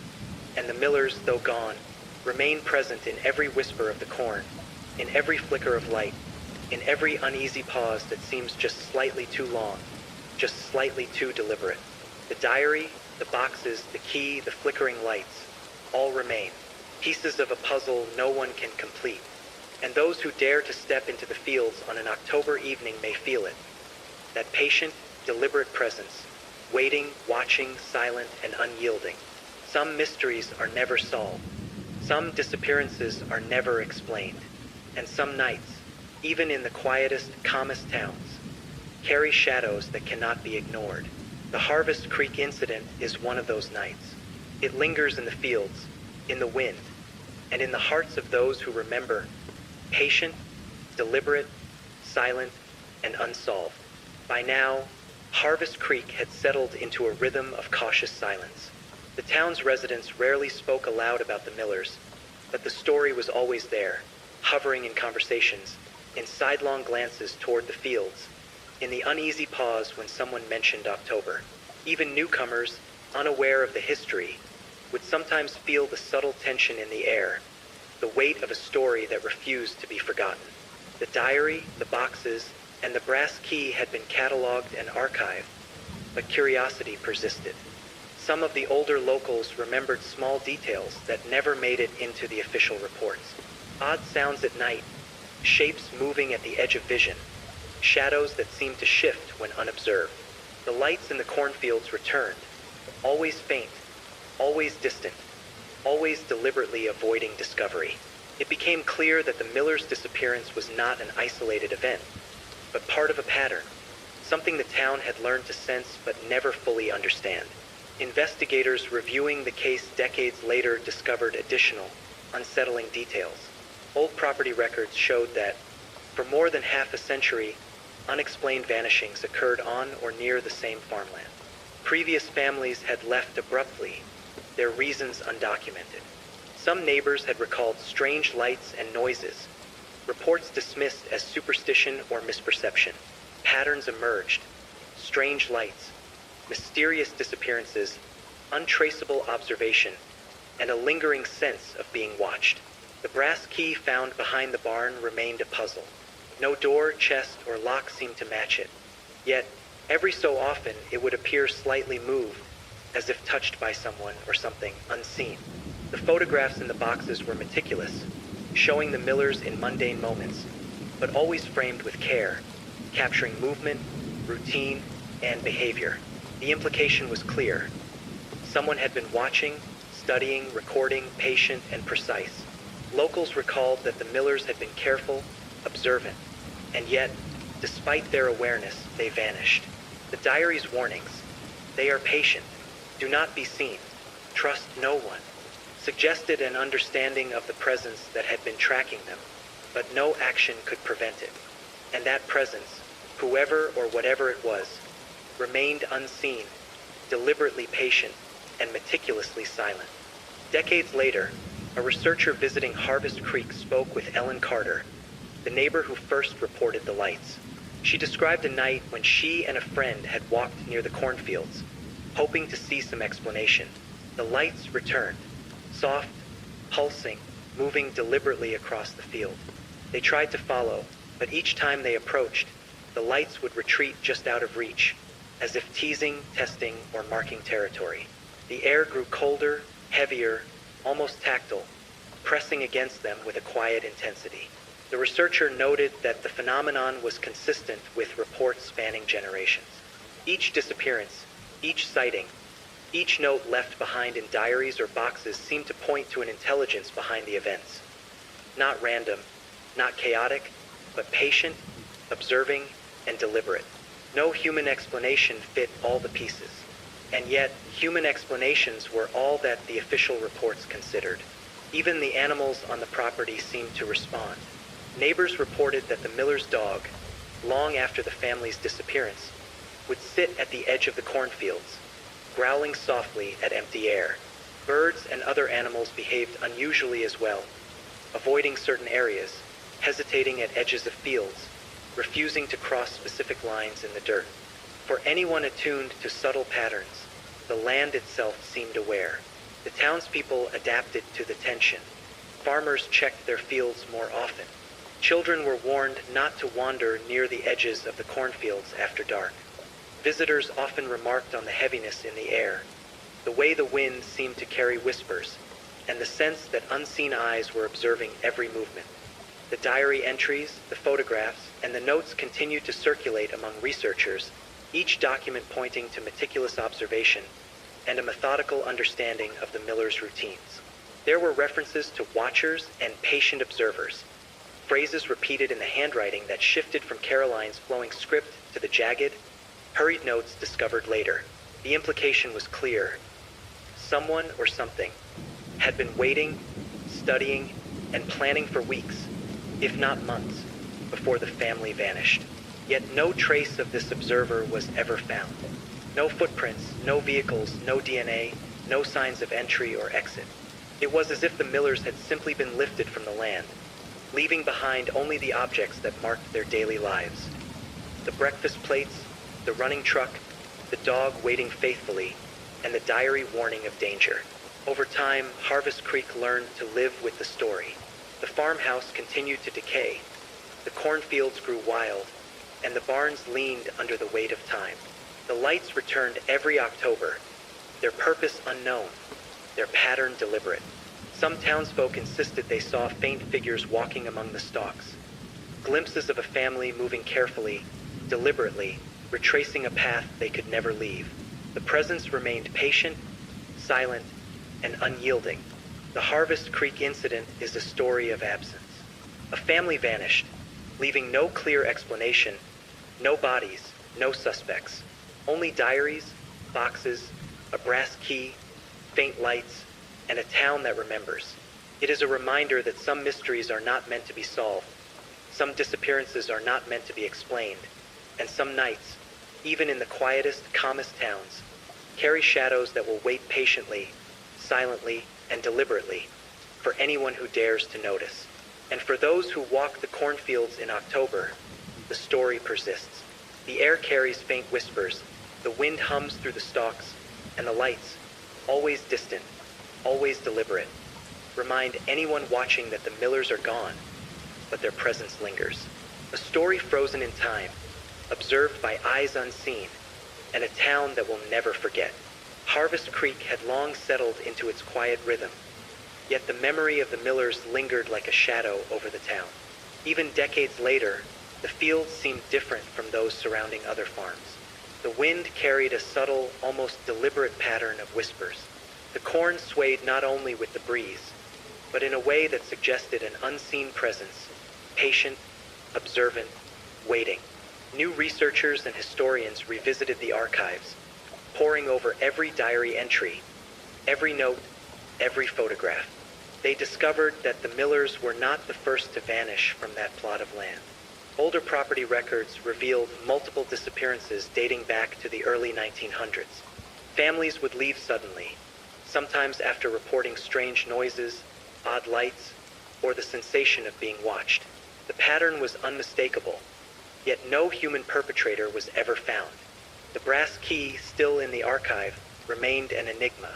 No lock it could open was ever discovered, yet its presence was deliberate. It had been carefully preserved, tucked away with the photographs and diaries, almost as if it were meant to be found when the time was right. Local folklore grew around the disappearance. Some claimed that certain nights, particularly in October, the fields would illuminate with faint, pulsing lights. These lights moved with purpose, hovering over the corn, avoiding anyone who tried to approach. It was said that those who observed them closely felt a weight in the air, a presence that seemed alive, patient, deliberate, and silent. Even the animals responded. The Miller's dog, who had survived the initial disappearance, continued to patrol the edge of the property long after its family was gone. Neighbors noted that it would growl at empty spaces in the cornfields, stare for long periods at nothing, and avoid specific areas as if guided by an invisible boundary. Other wildlife also seemed attuned to this unseen presence. Birds hesitated at the edge of the field. Deer altered their paths. Even insects seemed to behave differently in the areas surrounding the farmhouse. Decades later, retired Sheriff Howard Clark, who had been the first on the scene, recounted a night he spent near the edge of the cornfields. He and a deputy camped quietly, hoping to observe something unusual. Hours passed in silence. The moon rose high, casting silver light across the stalks. And then, faint glimmers appeared, lights moving with an intelligence that seemed deliberate. Shadows flickered among the corn, vanishing whenever he tried to focus. By dawn, the lights had disappeared, leaving only flattened stalks and a lingering unease. The pattern of disappearances, lights, and diary warnings painted a picture of patience and observation. Whoever, or whatever, had been watching the Millers was meticulous. It had tracked their routines for weeks, perhaps months, understanding when they woke, when they ate, when they slept.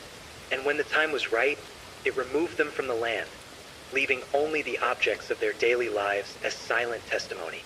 The boxes of photographs and notes suggested that the Millers had been aware of the observer, at least in part.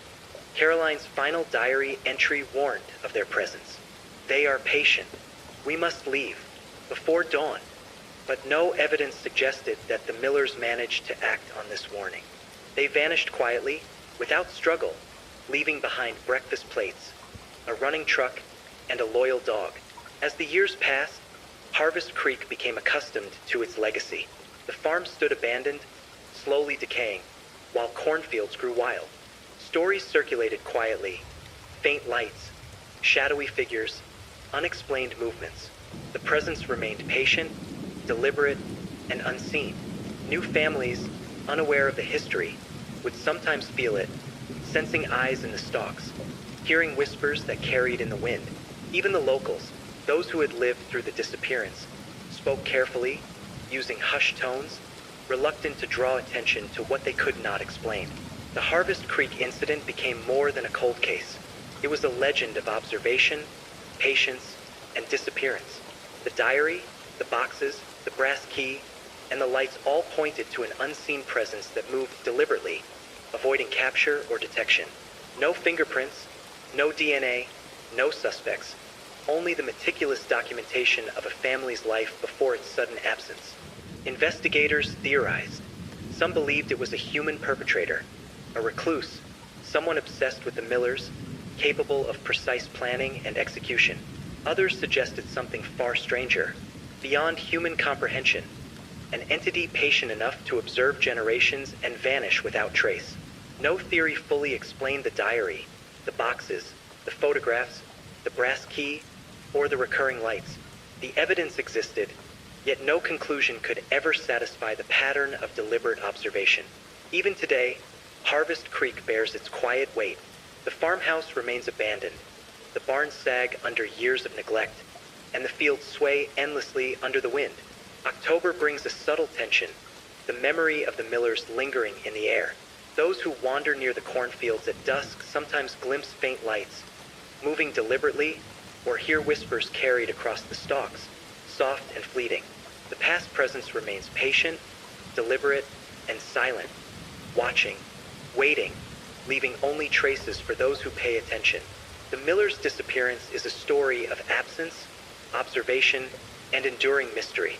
It teaches that some events leave echoes, that some disappearances are carefully orchestrated, and that some nights, even in the calmest, quietest towns, are never truly empty. Harvest Creek remembers the Millers. It remembers the diary, the boxes, the key, the flickering lights, and the sense of patient presence.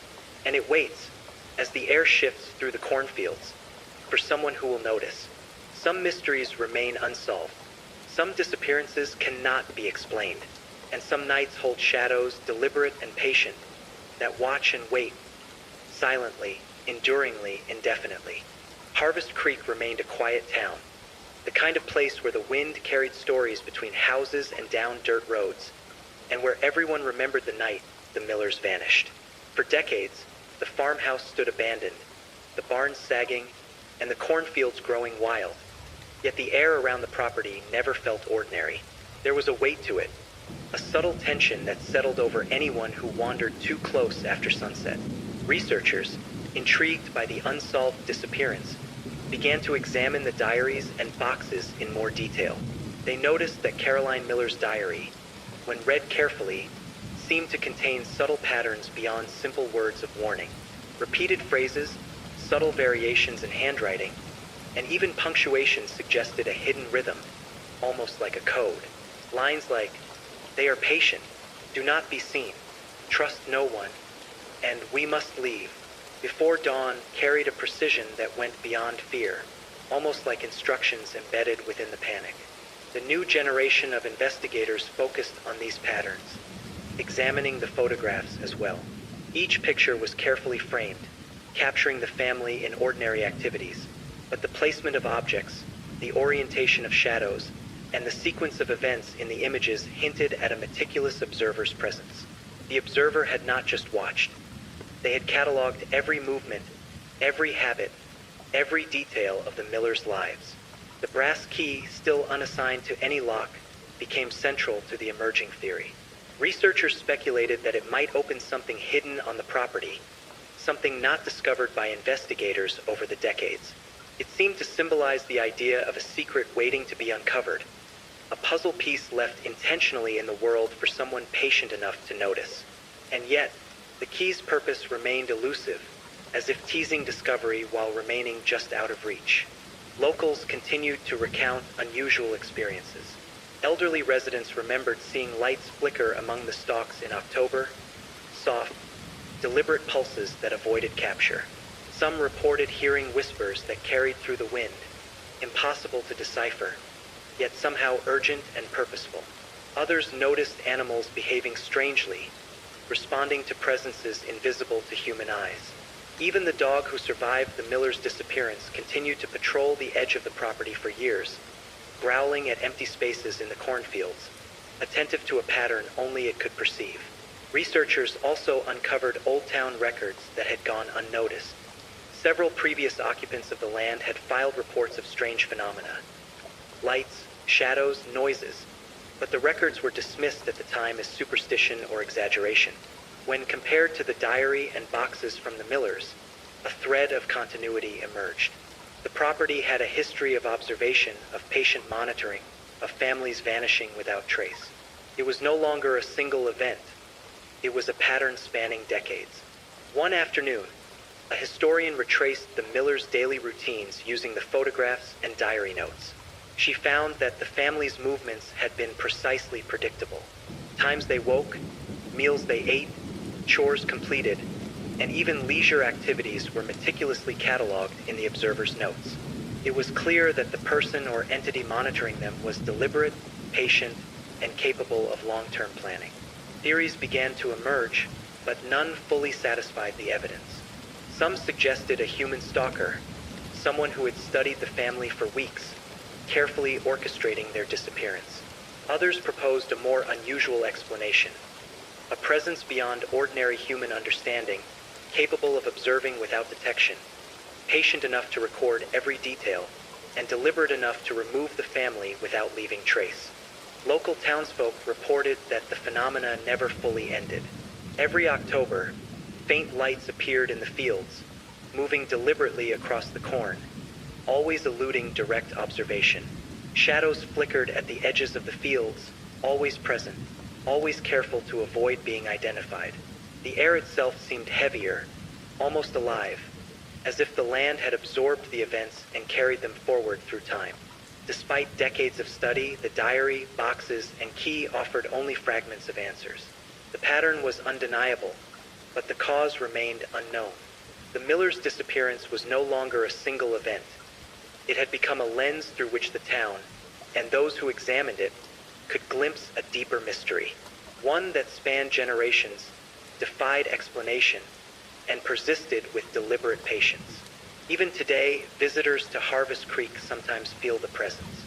Walking the edge of the cornfields in October, they report subtle disturbances. A whisper carried on the wind, lights flickering beyond sight, shadows that shift when not observed. The farmhouse, long abandoned, seems to watch silently, the air around it heavy with history. The dog's descendants, animals still on the property, exhibit behavior suggesting recognition of something unseen, a pattern or presence invisible yet undeniably real. The Harvest Creek incident has become more than a cold case.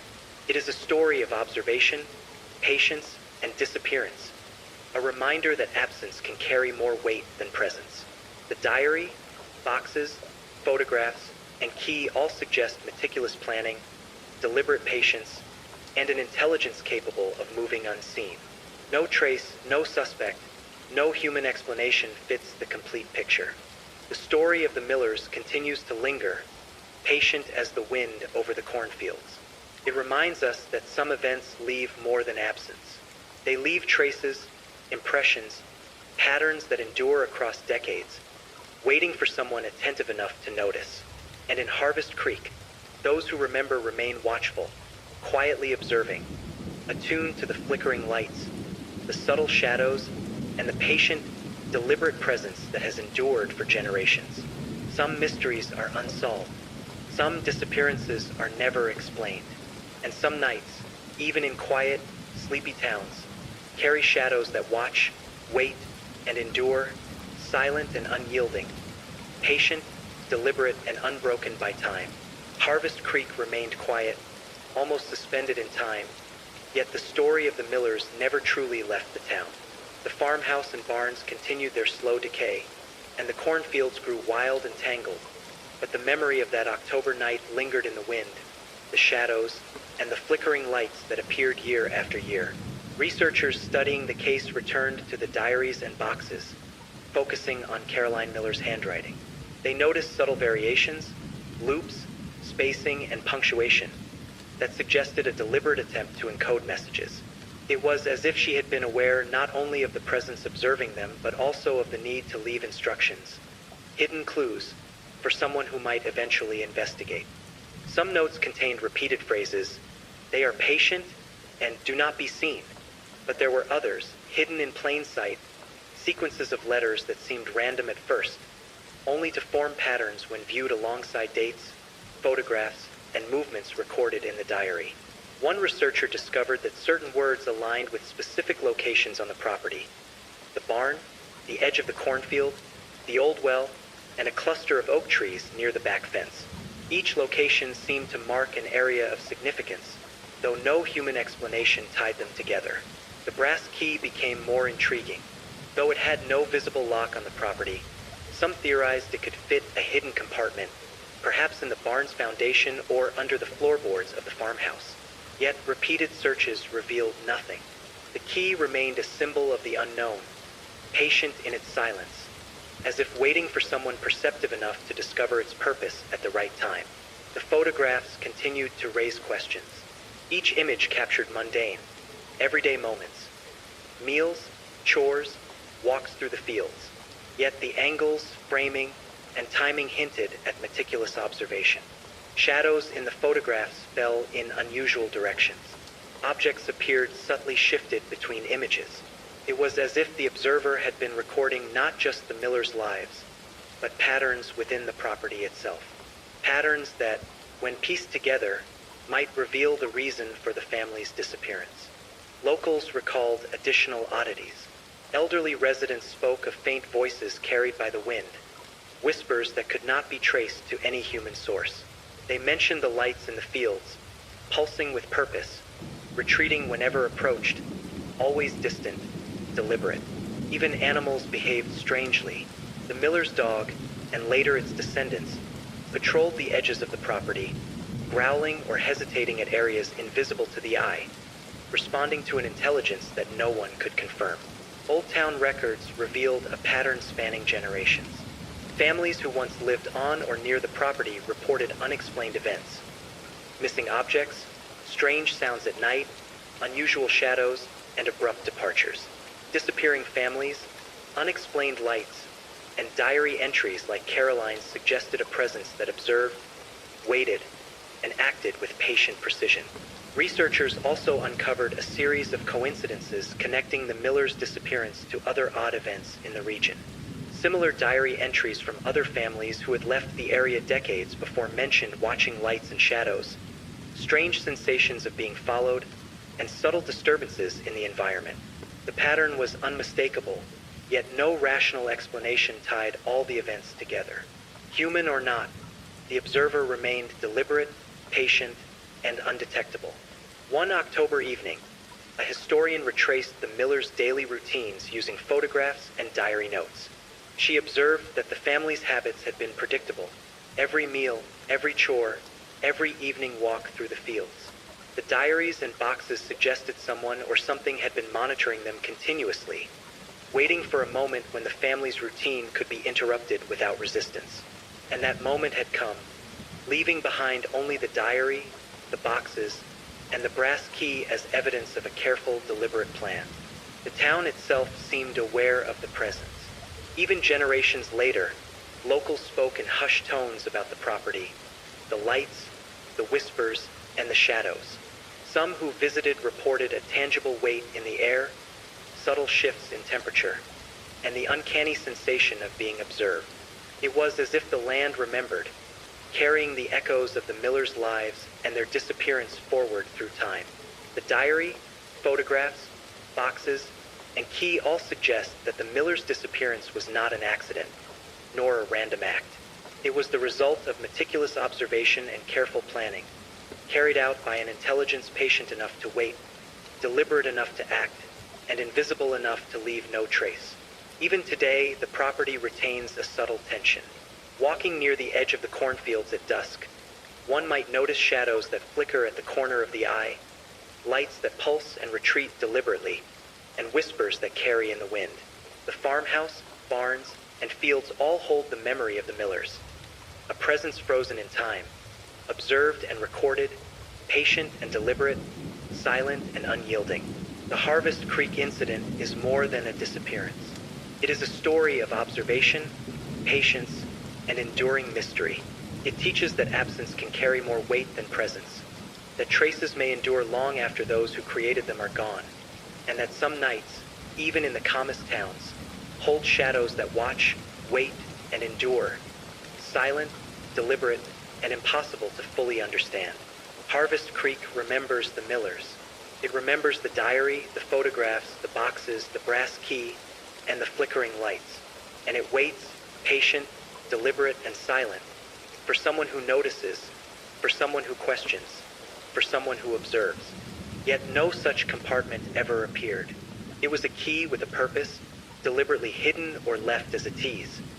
An invitation for the patient observer, or for someone persistent enough to continue searching decades later. The lights in the cornfields, which had become almost legendary, were reported again. Locals recalled seeing them move in patterns, faint, deliberate pulses that seemed to study and mark the area. Some noted the lights avoided detection, always retreating when approached, always distant, deliberate, and almost sentient in their movement. The phenomenon persisted year after year, aligning eerily with the anniversaries of the Millers' disappearance and the previously recorded unexplained events on the property. Animals remained unusually aware of the presence. The Millers' dog, and later generations of its descendants, continued to patrol the edge of the property, hesitant and alert. Other wildlife avoided specific areas entirely, altered their paths, or displayed unusual behavior, suggesting that some intelligence, human or otherwise, had been observing and influencing the environment for generations. Old town records, long overlooked, added depth to the mystery. Decades before the Millers, other families reported strange phenomena. Objects disappearing and reappearing, noises without source, lights in the distance, and shadows that moved against the natural flow of the environment. A pattern of patient observation and eventual disappearance emerged, spanning generations. No arrests, no suspects, no definitive explanation. Only documentation and the lingering presence of what had observed, waited, and acted with deliberate care. The diary entries contained subtle warnings.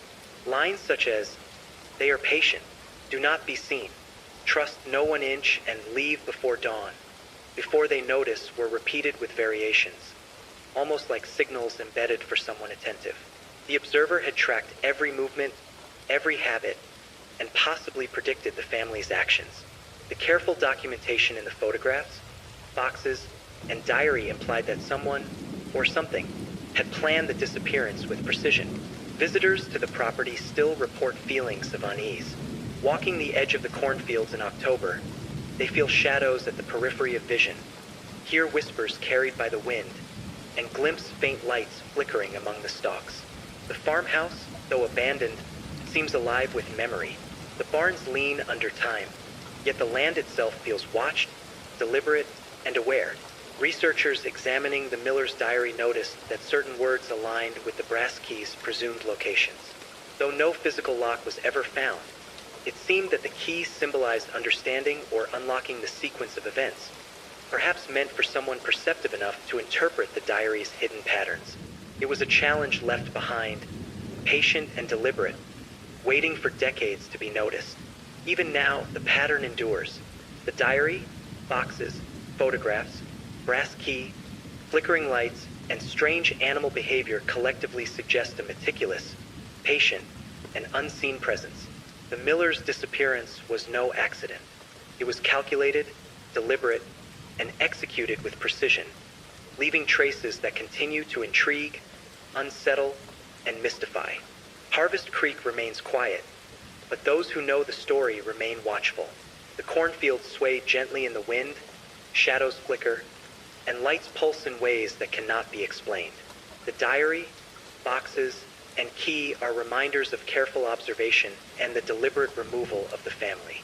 The past persists in the present, teaching that some events leave more than absence. They leave patterns, impressions, and silent witnesses. The Harvest Creek incident is a story of patience, observation, and enduring mystery. It reminds us that some disappearances are not random. Some patterns span generations, and some nights, even in the calmest towns, carry shadows that watch and wait, deliberate, patient, and unbroken by time. And so the Millers remain, not in body, not in presence, but in memory, in the land, in the faint flickers of light and whispers in the wind.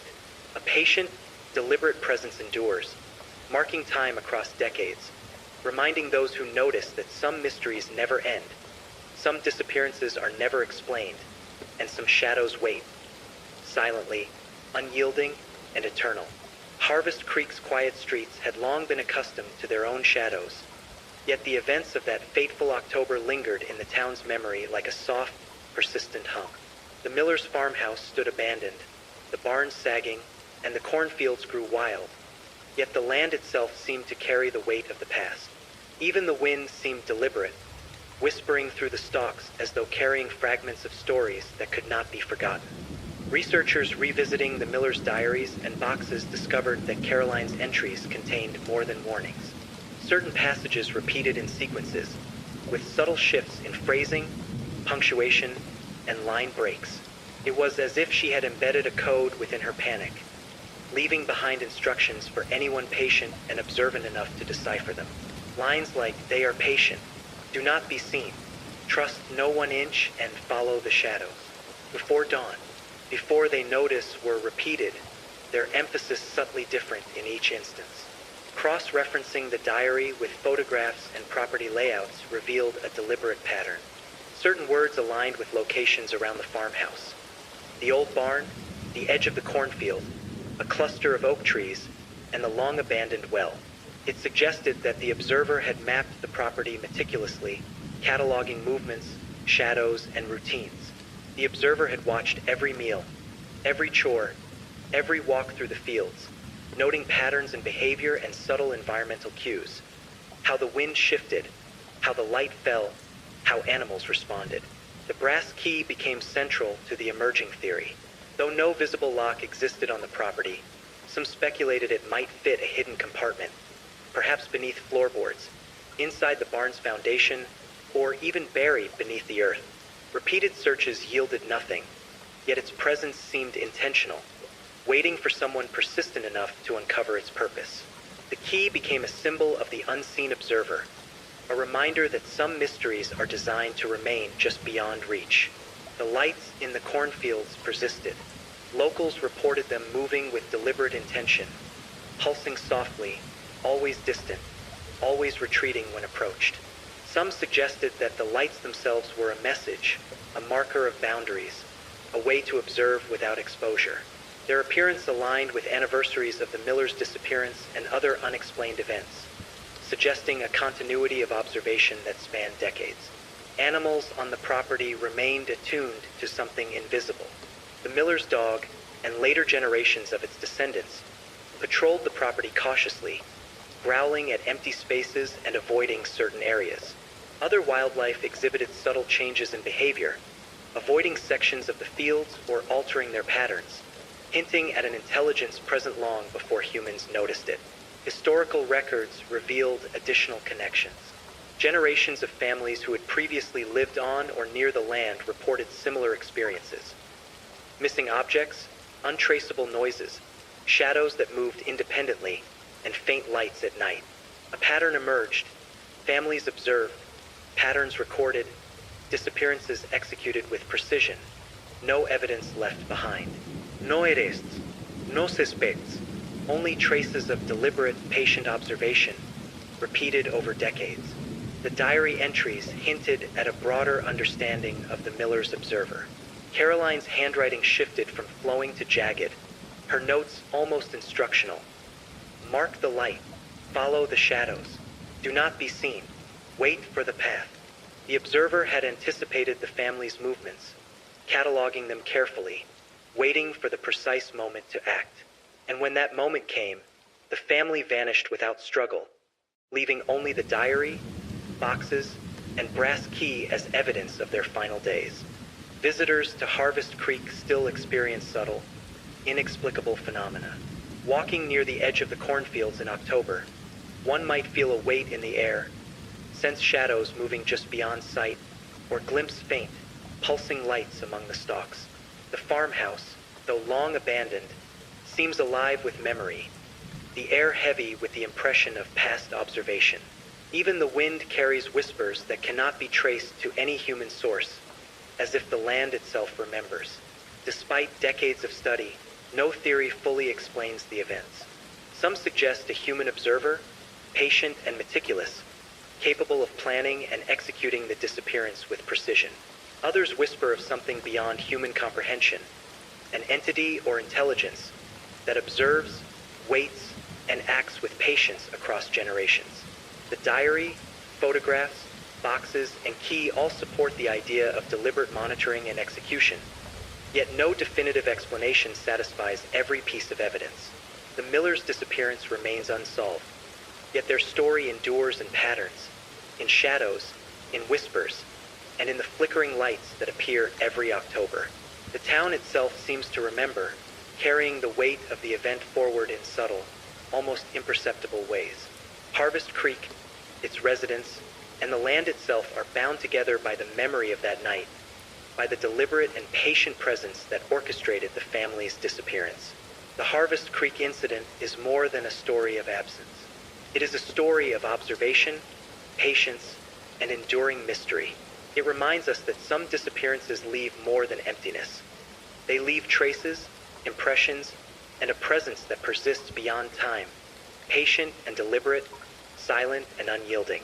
Even today, the diary, boxes, brass key, flickering lights, and behavioral patterns of animals point to an intelligence that remains unseen.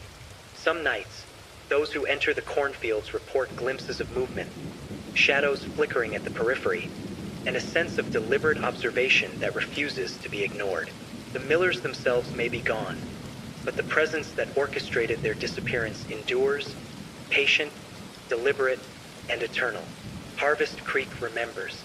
It carries the memory of the Millers in its wind, its shadows, and its flickering lights, and it waits silently and deliberately for anyone who notices, anyone who questions, and anyone patient enough to observe. Some mysteries remain unsolved. Some disappearances are never explained, and some nights carry shadows that watch and wait, enduring silently and deliberately, unbroken by time. Harvest Creek had long accepted a quiet normalcy, though beneath the surface, the town held a memory that refused to fade. The Millers' disappearance was no longer recent news, but the farmhouse, the barns, and the fields carried the imprint of that October night. Even the wind seemed to move with intention, brushing through the cornfields in patterns that echoed unseen observation. As researchers continued to examine the Millers' diaries and photographs, more subtle details emerged. Caroline's handwriting contained intentional deviations, loops, spacing, and punctuation, forming sequences that suggested a code. These were not random quirks born of panic. They were deliberate, signaling attention to detail and an awareness of a presence that had tracked the family. The diary seemed to communicate not only fear but also instructions for interpreting the environment, a guide to understanding the movements of the observer. The photographs reinforced this sense of precision. Images of the family at meals, performing chores, or walking through the fields appeared ordinary at first glance. Yet repeated viewing revealed careful framing, subtle shifts in shadows, and object placement that suggested deliberate observation. Each photograph became a snapshot of a monitored life, a record of habits, and a hint at the unseen intelligence that had cataloged it all. The brass key remained an enigma. No physical lock could be identified, yet its presence was deliberate. Some theorized it might open a hidden compartment, perhaps beneath the barn floor, within the farmhouse, or even buried in the earth near the oak trees. Despite exhaustive searches, no lock or compartment was ever discovered. The key became symbolic, a reminder of the mystery's persistence, patient and deliberate, waiting for someone perceptive enough to uncover its purpose. Locals recounted additional phenomena. Lights in the cornfields returned with near-perfect consistency each October, moving deliberately, retreating when approached, always avoiding detection. Some whispered that the lights marked boundaries, others that they observed anyone nearby. Shadows flickered at the field edges, seemingly aware of intrusions. Even animals responded, dogs, deer, birds, hesitating, avoiding areas, or displaying unusual behaviors that suggested awareness of something invisible. Town records revealed a longer pattern.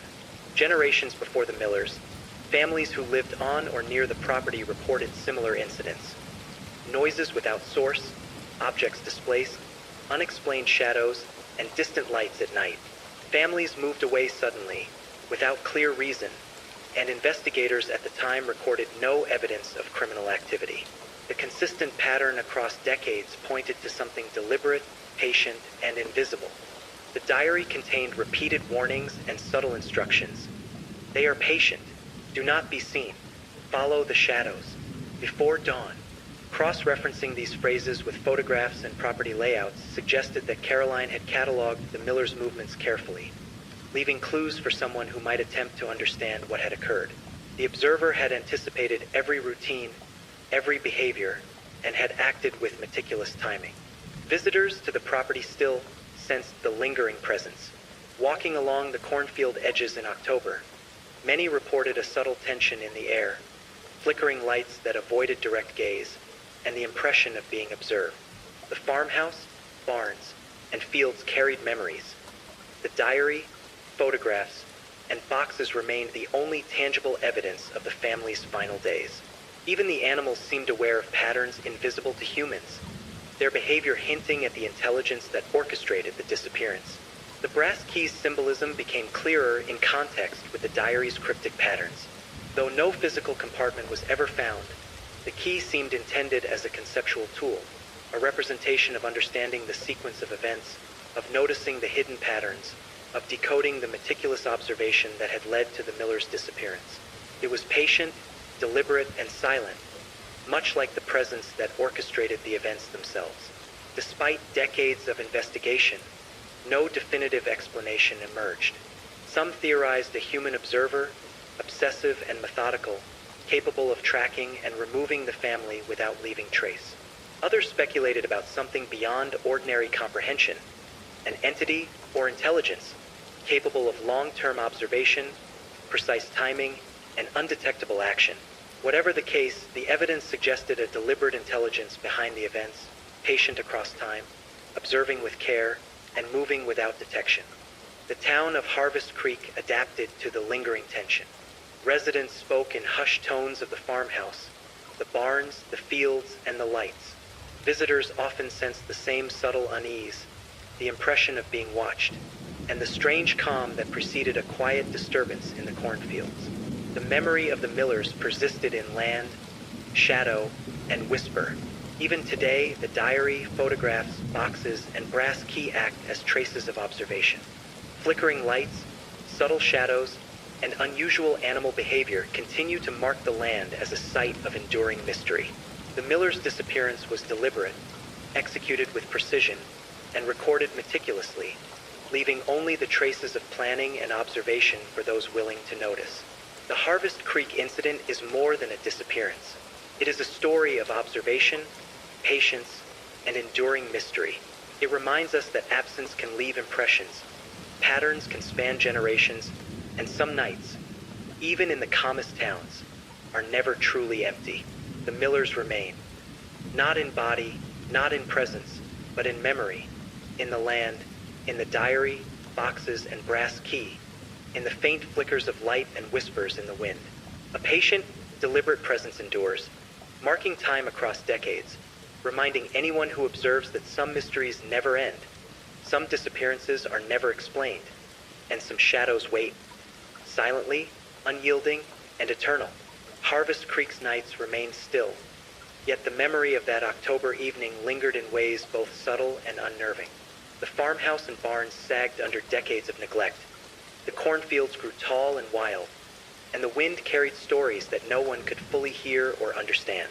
Even the town itself seemed to breathe with the imprint of events long past, as if the land remembered what had occurred and passed it quietly to anyone who dared to notice.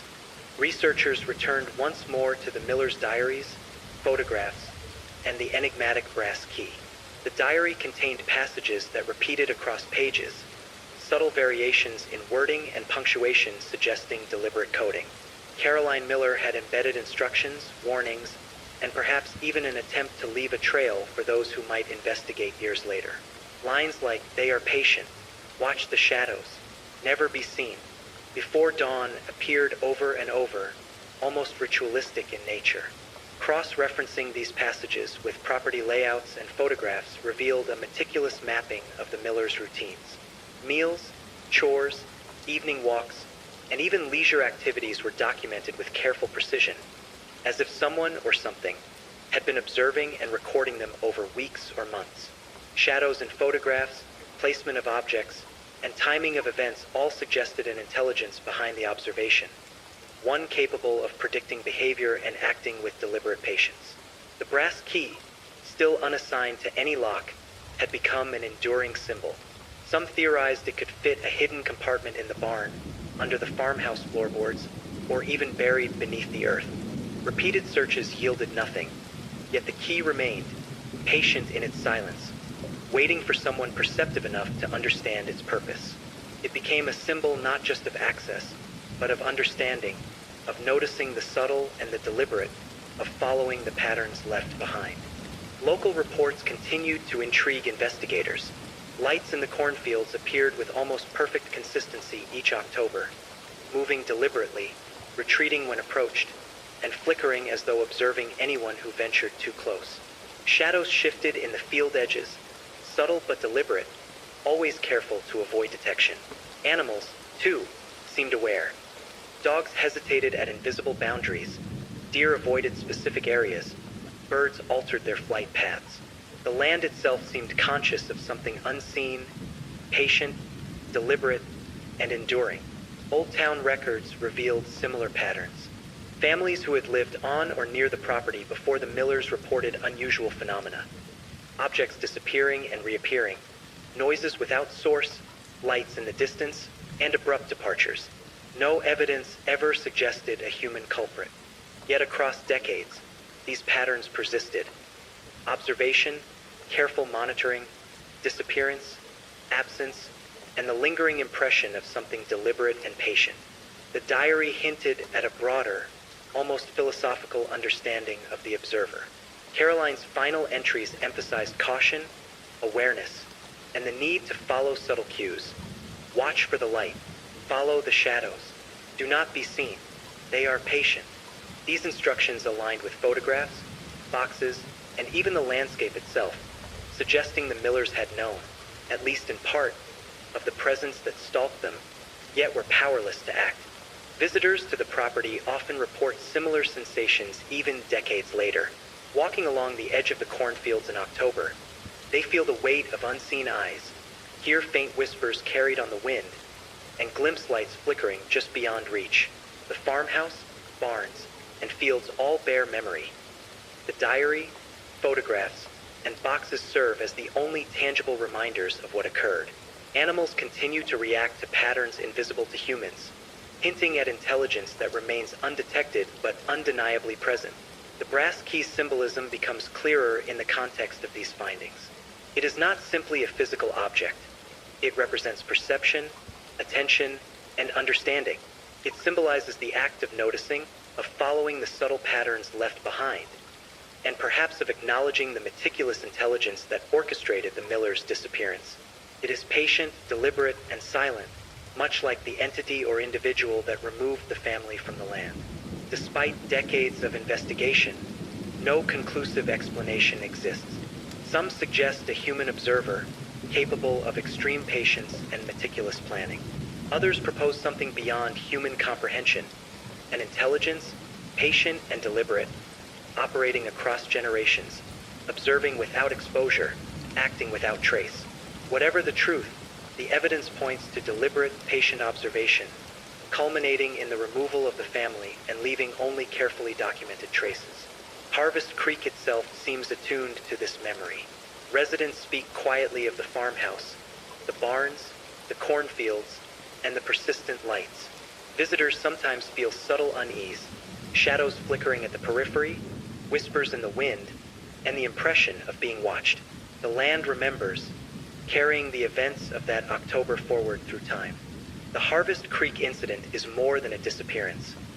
It is a story of observation, patience, and enduring mystery. Absence leaves patterns, and those patterns endure. The diary, boxes, photographs, brass key, flickering lights, and subtle animal behavior all point to a meticulous intelligence behind the events, patient and deliberate, observing silently across decades. The Millers remain, not in presence, but in memory, in the land, in the faint flickers of light and whispers, in the diary and photographs, and in the enduring patience of whatever removed them.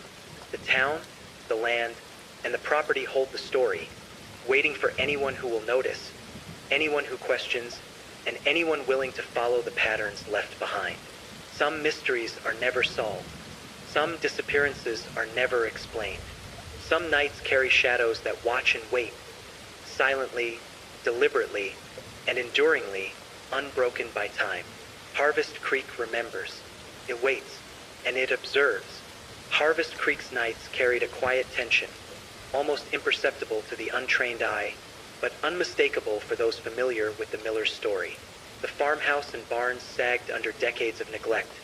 The cornfields grew thick and wild, and the wind whispered through the stalks as if repeating secrets only it remembered. The town seemed frozen in memory, the land holding on to events long past, carrying the weight of what had been and what remained unseen. Researchers revisiting the Miller's diaries and boxes uncovered patterns that suggested not just observation, but an intelligence carefully orchestrating events. Caroline Miller's entries contained repeated phrases, subtle shifts in wording, punctuation, and line breaks, an almost coded language embedded within her fear. Lines like, "They are patient," "Follow the shadows," "Do not be seen," "Before dawn" appeared multiple times, their subtle variations hinting at instructions meant for someone who might decipher them years later. Cross-referencing these entries with photographs and property layouts revealed precise mapping. Meals, chores, walks through the fields, and leisure activities were meticulously recorded. Shadows in photographs, placement of objects, and timing of events all suggested careful documentation by an unseen observer, capable of predicting behavior and acting with deliberate patience. The brass key remained unsolved, a symbol of the unknown. Though it fit no visible lock, some theorized it could open a hidden compartment in the barn, beneath the farmhouse floorboards, or even buried in the earth near the oak trees. Despite repeated searches, no compartment was found. The key became symbolic, an invitation to perception, to understanding, to following the subtle patterns left behind. It was patient, deliberate, silent, much like the presence that orchestrated the Miller's disappearance. Local accounts added layers to the mystery. Lights in the cornfields appeared with near-perfect consistency each October, moving deliberately, retreating when approached, flickering in patterns that suggested intelligence.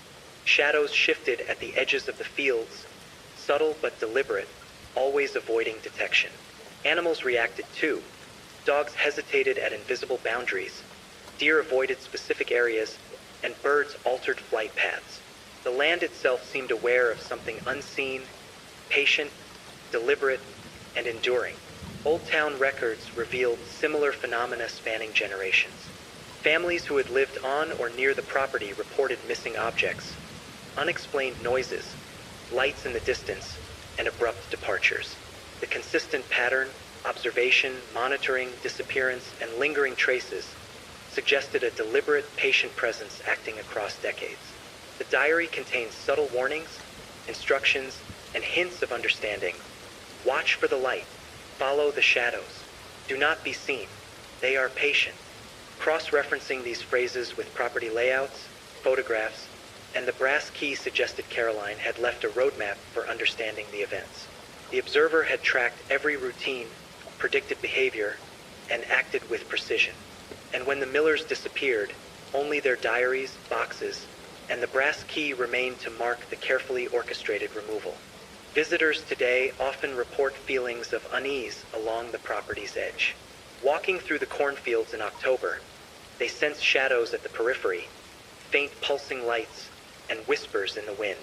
The farmhouse, barns, and fields carry memory, while animals react to patterns invisible to humans. The land itself seems to hold the story, patient and deliberate, waiting for someone to observe and understand. The brass key's significance grows when viewed in context. It is not merely a physical object. It represents perception, attention, and comprehension. It symbolizes the act of noticing subtle patterns, of following deliberate traces, and of acknowledging the intelligence that orchestrated the Millers' disappearance. Silent, patient, deliberate, it mirrors the presence that removed the family from their home. Despite decades of investigation, no conclusive explanation exists. Some theorize a human observer, obsessive, patient, capable of meticulous planning. Others suggest something beyond human comprehension, an intelligence that observes, waits, and acts across generations without detection. Whatever the case, the evidence suggests deliberate observation, patient orchestration, and the careful removal of the family, leaving only traces behind. The town of Harvest Creek itself seems aware. Residents speak quietly of the farmhouse, barns, cornfields, and persistent lights. Visitors feel subtle unease, shadows flickering at the periphery, whispers on the wind, and the impression of being observed. The land remembers, carrying the events forward through time, silent but deliberate. The Harvest Creek incident is more than a disappearance. It is a story of observation, patience, and enduring mystery. Absence leaves patterns, and those patterns endure. The diary, boxes, photographs, brass key, flickering lights, and subtle animal behavior all point to an intelligence behind the events, patient, deliberate, and unseen. The Millers remain, not in presence, but in memory, in land, in the flickering lights and whispers, in the diary, photographs, and boxes. A patient, deliberate presence endures, marking time across decades, reminding those who observe that some mysteries never end, some disappearances are never explained, and some shadows wait, silently, unyielding, and eternal. Harvest Creek remembers. It waits, it observes, and the story, patient and deliberate, continues to linger in the wind, the cornfields, and the shadows. Harvest Creek held onto its quiet, almost fragile calm. Yet beneath that surface lay layers of memory, shadows, and subtle tension. The Millers' farmhouse sagged beneath decades of neglect. The barns leaned with age, and the cornfields stretched wild and untamed. Even the wind seemed charged with awareness, rustling through the stalks as if carrying fragments of stories long past, fragments only perceptive listeners could sense. The Millers' diaries and boxes had become the focal point for investigators and researchers. Caroline Miller's entries revealed intentional patterns, repeated phrases, subtle punctuation, and spacing that suggested more than mere recording of events. Lines like, "They are patient," "Follow the shadows," "Do not be seen," "Before dawn," appeared in variations across multiple pages, hinting at instructions or coded messages meant to guide an observer who might arrive decades later. Cross-referencing these passages with photographs and property layouts revealed meticulous tracking of the Millers' daily life. Meals, chores, walks through the fields, and leisure activities were documented with precise detail. Photographs captured shadows in unexpected directions, objects slightly moved between images, and framing that suggested careful observation. It was as if someone or something had recorded the family's routines with patience and deliberation, cataloging both behavior and environment for some unknown purpose. The brass key remained unsolved. No lock could be located, yet its presence was deliberate, almost ceremonial. Speculation suggested a hidden compartment in the barn, beneath the farmhouse floorboards, or even buried in the soil near the oak grove. Repeated searches failed to uncover anything. Instead, the key became symbolic, a representation of perception, understanding, and patience, mirroring the intelligence that had orchestrated the Millers' disappearance. Local accounts deepened the mystery. Each October, lights appeared in the cornfields, moving deliberately, flickering, and retreating when approached. Shadows shifted at the field edges, always careful to avoid detection. Animals reacted unusually. Dogs hesitated at invisible boundaries. Deer avoided sections of the fields. Birds altered their flight paths. The land itself seemed attuned to something unseen, patient, deliberate, and enduring. Historical records revealed patterns extending before the Millers. Generations of families who had previously lived on or near the property reported missing objects, strange sounds, distant lights, and abrupt departures. No evidence suggested criminal activity, yet these occurrences mirrored the Millers' experience. Observation, careful monitoring, disappearance, and traces left behind. A pattern spanning decades pointed to a deliberate, patient presence operating in silence. The diary contains subtle warnings and hints of understanding. Watch for the light. Follow the shadows. Do not be seen. They are patient. These instructions aligned with property layouts, photographs, and the brass key. Caroline's writings suggested the Millers had understood, at least partially, that something watched them, yet they were powerless to prevent it. The observer had anticipated behavior, documented it, and acted with meticulous timing. Visitors to Harvest Creek still report eerie sensations. Walking through the cornfields, they feel subtle pressure in the air, flickering lights, and shadows that move without source. The farmhouse, barns, and fields carry memory. The diary, boxes, and photographs serve as tangible evidence of the past. Animals continue to react to invisible patterns, signaling awareness of something beyond human perception. The brass key's significance becomes symbolic rather than practical. It represents attention, observation, and comprehension. It is a reminder to notice subtle patterns, to follow the traces left behind, and to acknowledge the intelligence that orchestrated the Millers' disappearance. Patient, deliberate, and silent, it mirrors the entity or individual responsible. Despite decades of investigation, the truth remains elusive. Some theorize a human observer, obsessive and patient, capable of executing such a precise disappearance. Others suggest an intelligence beyond ordinary comprehension, observing, waiting, and acting across generations. Regardless of the explanation, the evidence points to deliberate observation, patient orchestration, and a removal executed without trace. Harvest Creek itself carries the memory. Residents speak quietly of the farmhouse, barns, cornfields, and persistent lights. Visitors feel the subtle unease, shadows flickering, whispers on the wind, and the impression of being watched. The land remembers, carrying forward the events silently but deliberately. The Harvest Creek incident is more than a disappearance. It is a story of observation, patience, and enduring mystery. Absence leaves patterns, and those patterns endure. The diary, boxes, photographs, brass key, flickering lights, and subtle animal behavior all suggest a meticulous intelligence behind the events, patient, deliberate, and unseen. The Millers remain, not in presence, but in memory, in land, in whispers, in flickering lights, and in the diary, boxes, and photographs. A patient, deliberate presence endures, marking time across decades, reminding those who observe that some mysteries never end, some disappearances are never explained, and some shadows wait, silently, unyielding, and eternal. Harvest Creek remembers. It waits. It observes. And the story, patient, deliberate, and enduring, continues in the wind, the shadows, and the cornfields, whispering to anyone willing to notice.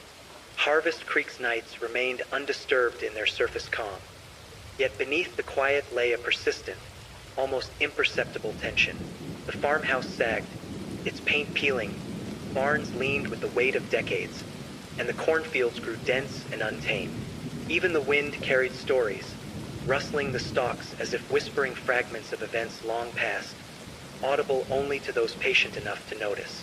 The Millers' diaries and boxes had become central to understanding the incident, yet each discovery only deepened the mystery.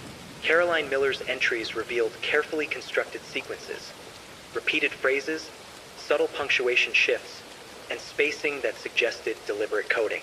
Lines like, "They are patient," "Follow the shadows," "Do not be seen," "Before dawn" appeared repeatedly, their small variations hinting at instructions for someone to decode decades later. It was not panic alone.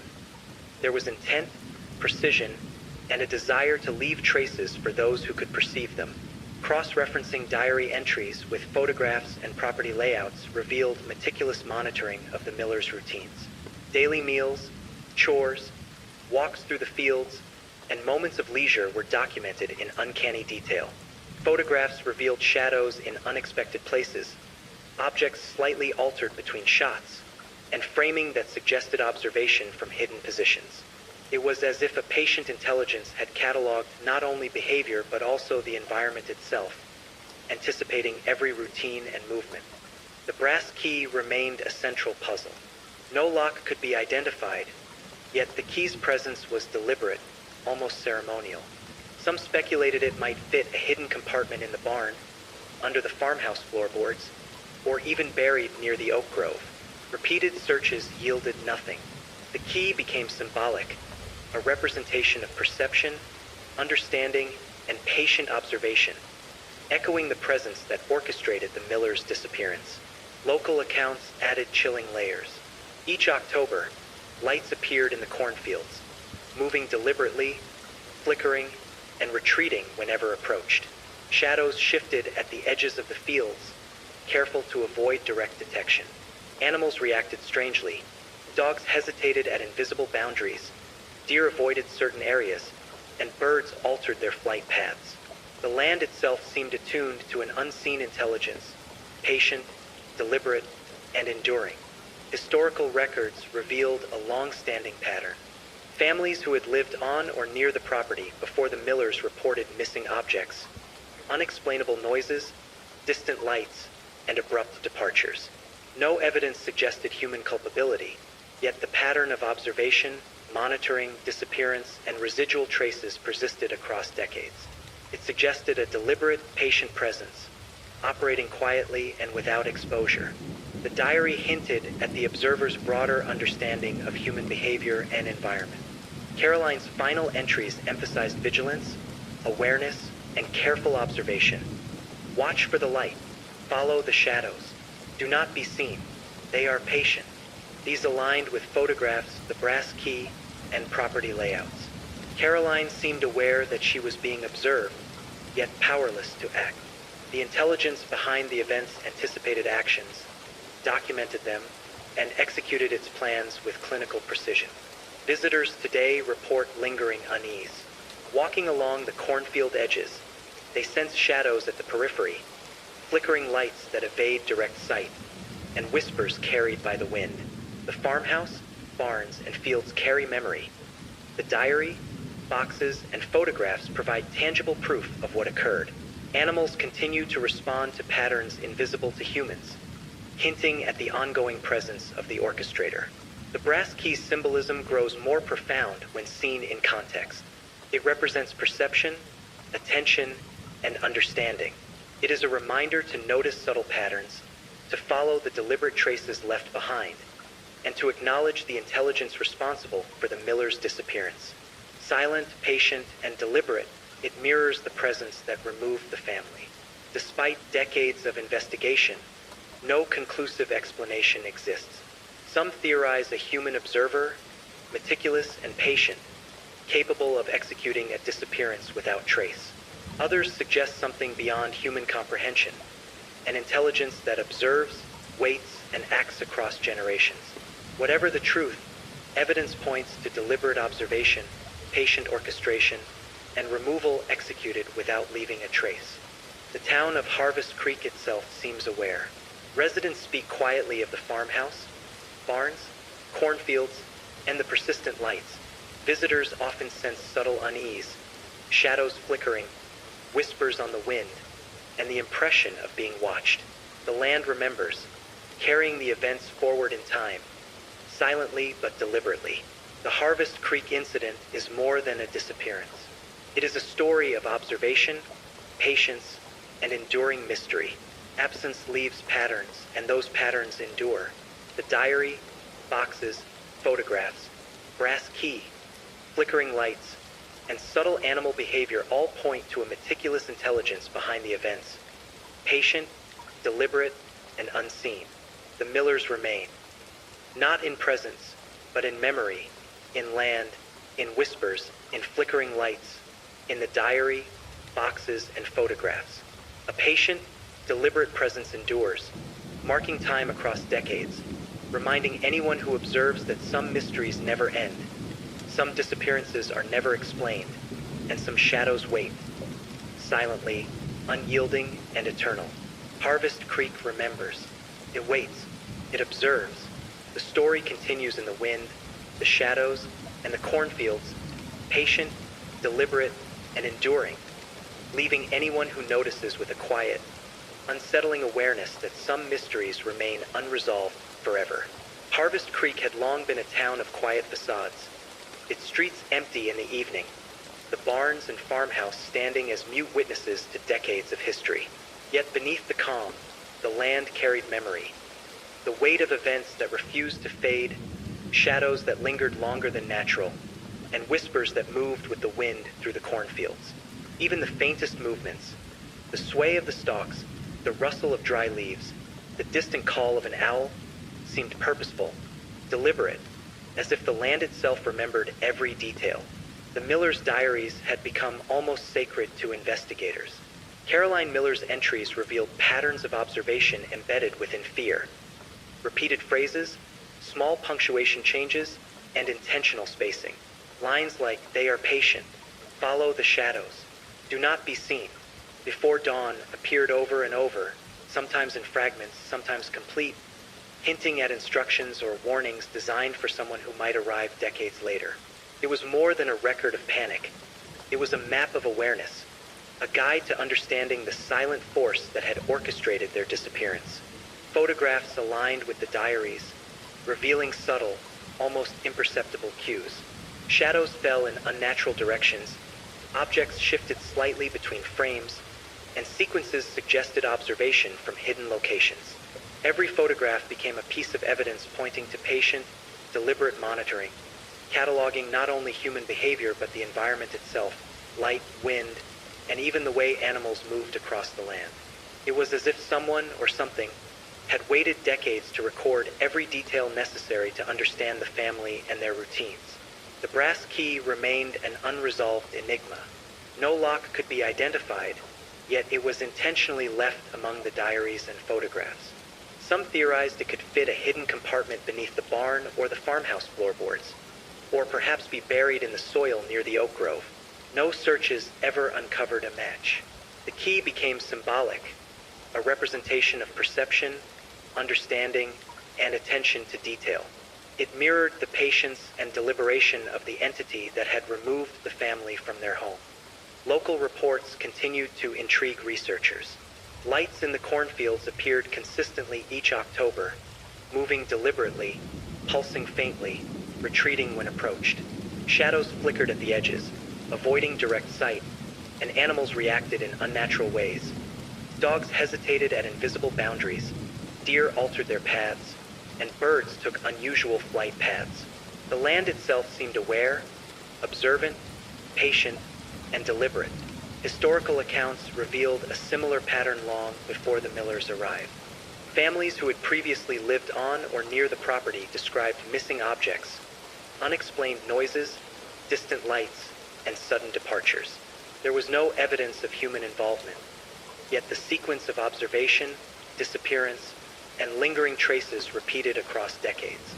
It suggested a patient intelligence, capable of acting over long spans of time, invisible yet unbroken, deliberate yet unseen. The diary's final entries revealed Caroline's awareness and fear. She wrote instructions and warnings for those who might come later. Follow the light, watch the shadows, never be seen. They are patient. They are always watching. Cross-referencing these lines with property layouts, photographs, and the brass key suggested that the Millers had sensed the presence observing them, yet they were powerless to act. The intelligence behind the event's anticipated behavior, documented it, and executed actions with unwavering precision. Visitors to the property today report a persistent sense of unease. Walking the edges of the cornfields in October, they feel shadows move just beyond perception, flickering lights that avoid focus, and whispers carried by the wind. The farmhouse, barns, and fields carry the memory of the Millers. Animals continue to react to patterns invisible to human observers, signaling the ongoing presence of the orchestrator. The brass key's significance is symbolic rather than practical. It represents attention, observation, and understanding. It is a reminder to notice subtle patterns, to follow the deliberate traces left behind, and to recognize the intelligence responsible for the Millers' disappearance. Patient, deliberate, silent. It mirrors the presence that removed the family and continues to linger in the land. Despite decades of investigation, the truth remains elusive. Some speculate a human observer, meticulous and patient, capable of executing such a precise disappearance. Others suggest something beyond ordinary comprehension, an intelligence observing, waiting, and acting across generations. The evidence, however, points to deliberate observation, patient orchestration, and removal executed with care, leaving only traces behind. The town itself seems aware of the lingering presence. Residents speak quietly of the farmhouse, barns, cornfields, and the lights that appear each October. Visitors feel subtle tension, shadows flicker, whispers echo, and the impression of being watched persists. The land remembers, carrying forward the events silently yet deliberately. The Harvest Creek incident is not simply a story of disappearance. It is a narrative of observation, patience, and enduring mystery. Absence leaves patterns, and patterns endure. The diary, boxes, photographs, brass key, flickering lights, and subtle animal behaviors all indicate an intelligence behind the events. Patient, deliberate, and unseen, the Millers remain. Not in presence, but in memory, in land, in whispers, in flickering lights, in the diary, boxes, and photographs. A deliberate, patient presence endures, marking time across decades, reminding those who observe that some mysteries never end, some disappearances are never explained, and some shadows wait, silently, unyielding, and eternal. Harvest Creek remembers. It waits. It observes. The story, patient and deliberate, continues in the wind, the shadows, and the cornfields, leaving anyone perceptive enough with an unsettling realization. Some mysteries are eternal, some presences never depart, and some nights carry shadows that watch and wait forever. And though the farmhouse may decay, the barns collapse, and the cornfields fade with seasons, the presence endures. It is patient. It is deliberate. It is eternal. Harvest Creek had settled into its rhythm, the town appearing outwardly normal. Yet beneath that calm, the land remembered. The farmhouse sagged, barns leaned under decades of neglect, and the cornfields grew tall, wild, and dense. Even the wind seemed charged with memory, rustling through the stalks in patterns that carried whispers only the observant could notice. The Miller's story lingered in every shadow, every flicker of light, and every rustle in the field. The diaries had become the centerpiece of understanding, though understanding remained elusive. Caroline Miller's entries contained repeated warnings, subtle punctuation shifts, and spacing that suggested careful coding. Lines like, "They are patient," "Follow the shadows," "Do not be seen," "Before dawn" recurred with minor variations, hints at instructions meant for someone who might examine the events years later. It was more than fear recorded. It was precise observation, meticulous documentation, and a guide to interpreting the presence that had monitored the Millers. Photographs, when viewed closely, revealed more than mere memories. Shadows appeared in unlikely places, objects subtly shifted between frames, and certain angles suggested that someone had observed without detection. The images were deliberate, almost clinical, a record of daily life and patterns across time. It was as though a patient intelligence had cataloged behavior, timing, and the environment itself, anticipating every movement, every routine, every vulnerable moment. The brass key remained the most enigmatic artifact. No lock could be located. Some theorized it might open a hidden compartment beneath the farmhouse, under the barn, or buried in the fields. Searches revealed nothing, yet its presence was deliberate. It symbolized perception, observation, and attention to detail, mirroring the intelligence that had removed the family. It was a key not to a lock, but to understanding, a reminder that awareness and careful observation might reveal truths otherwise invisible. Local accounts added layers of tension. Each October, lights appeared in the cornfields, moving deliberately, flickering, retreating when approached. Shadows shifted at the field edges, careful to avoid detection. Animals behaved unusually. Dogs hesitated at invisible boundaries, deer altered paths, and birds flew irregularly. The land itself seemed aware, patient, deliberate, and enduring. Records from decades past revealed similar phenomena. Families had reported missing objects, distant lights, unexplained sounds, and abrupt departures. No evidence pointed to human perpetrators, yet the pattern persisted across generations. Observation, removal, traces left behind, and persistent memory etched into the land. It suggested a patient, deliberate intelligence operating silently, meticulously, and over long spans of time. Caroline's final diary entries offered insight into the family's awareness. They emphasized vigilance, careful attention, and understanding of the unseen observer. Watch for the light, follow the shadows, never be seen. They are patient. They are always watching. Cross-referencing these lines with property layouts, photographs, and the brass key suggested the Millers recognized the presence, yet were powerless to act. The intelligence had anticipated behavior, documented it, and executed the disappearance with precise timing. Visitors today report lingering unease. Walking along the cornfield edges, they feel shadows at the periphery, flickering lights evading gaze, and whispers carried by the wind. The farmhouse, barns, and fields carry memory. The diary, boxes, and photographs offer tangible evidence of the events. Animals continue to respond to invisible patterns, signaling ongoing awareness of a presence beyond human comprehension. The brass key's significance is not literal, but symbolic. It represents perception, observation, understanding, and patience. It reminds observers to notice subtle patterns, follow deliberate traces, and acknowledge the intelligence responsible for the Millers' disappearance. Silent, patient, deliberate, it mirrors the orchestrator's behavior. Despite decades of investigation, no definitive explanation exists. Some suggest a human observer, obsessive and patient, capable of executing the disappearance without leaving a trace. Others speculate an intelligence beyond human comprehension, patient, observing, and acting across generations. Regardless of the truth, evidence points to deliberate observation, careful orchestration, and removal executed without leaving clear traces. Harvest Creek itself seems aware. Residents speak quietly of the farmhouse, barns, cornfields, and recurring lights. Visitors experience subtle tension, shadows flickering, whispers in the wind, and the sense of being watched. The land remembers, carrying events forward silently yet deliberately. The Harvest Creek incident is more than a disappearance. It is a story of observation, patience, and enduring mystery.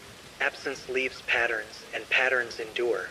The diary, boxes, photographs, brass key, flickering lights, and subtle animal behaviors indicate a patient, deliberate intelligence operating unseen. The Millers remain, not in presence, but in memory, in the land, in flickering lights, in whispers, in the diary, boxes, and photographs. A patient, deliberate presence endures, marking time across decades, reminding anyone observing that some mysteries never end, some disappearances are never explained, and some shadows wait, silently, unyielding, eternal. Harvest Creek remembers. It waits. It observes. The story continues in the wind, the shadows, and the cornfields. Every rustle of leaves, every flicker of light, every whisper in the wind is a trace of presence, patient and deliberate. Even as the farmhouse decays, barns collapse, and cornfields return to earth, the intelligence endures. It is patient. It is deliberate. It is eternal. And so, if you ever find yourself walking near Harvest Creek after dark, pause and listen. Notice the faint flicker of light between stalks, the subtle shift of shadow at the edge of your vision, the way animals hesitate or glance toward emptiness.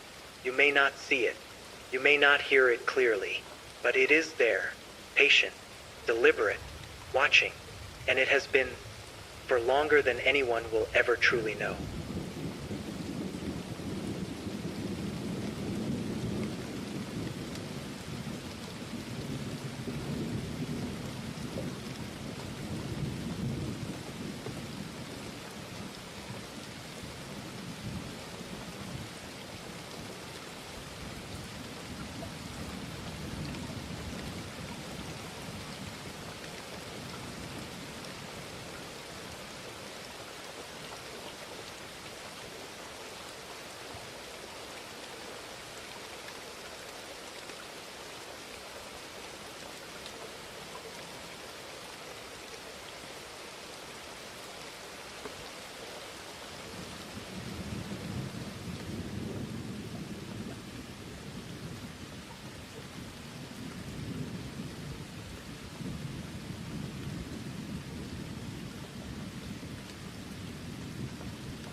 Good evening, my friend.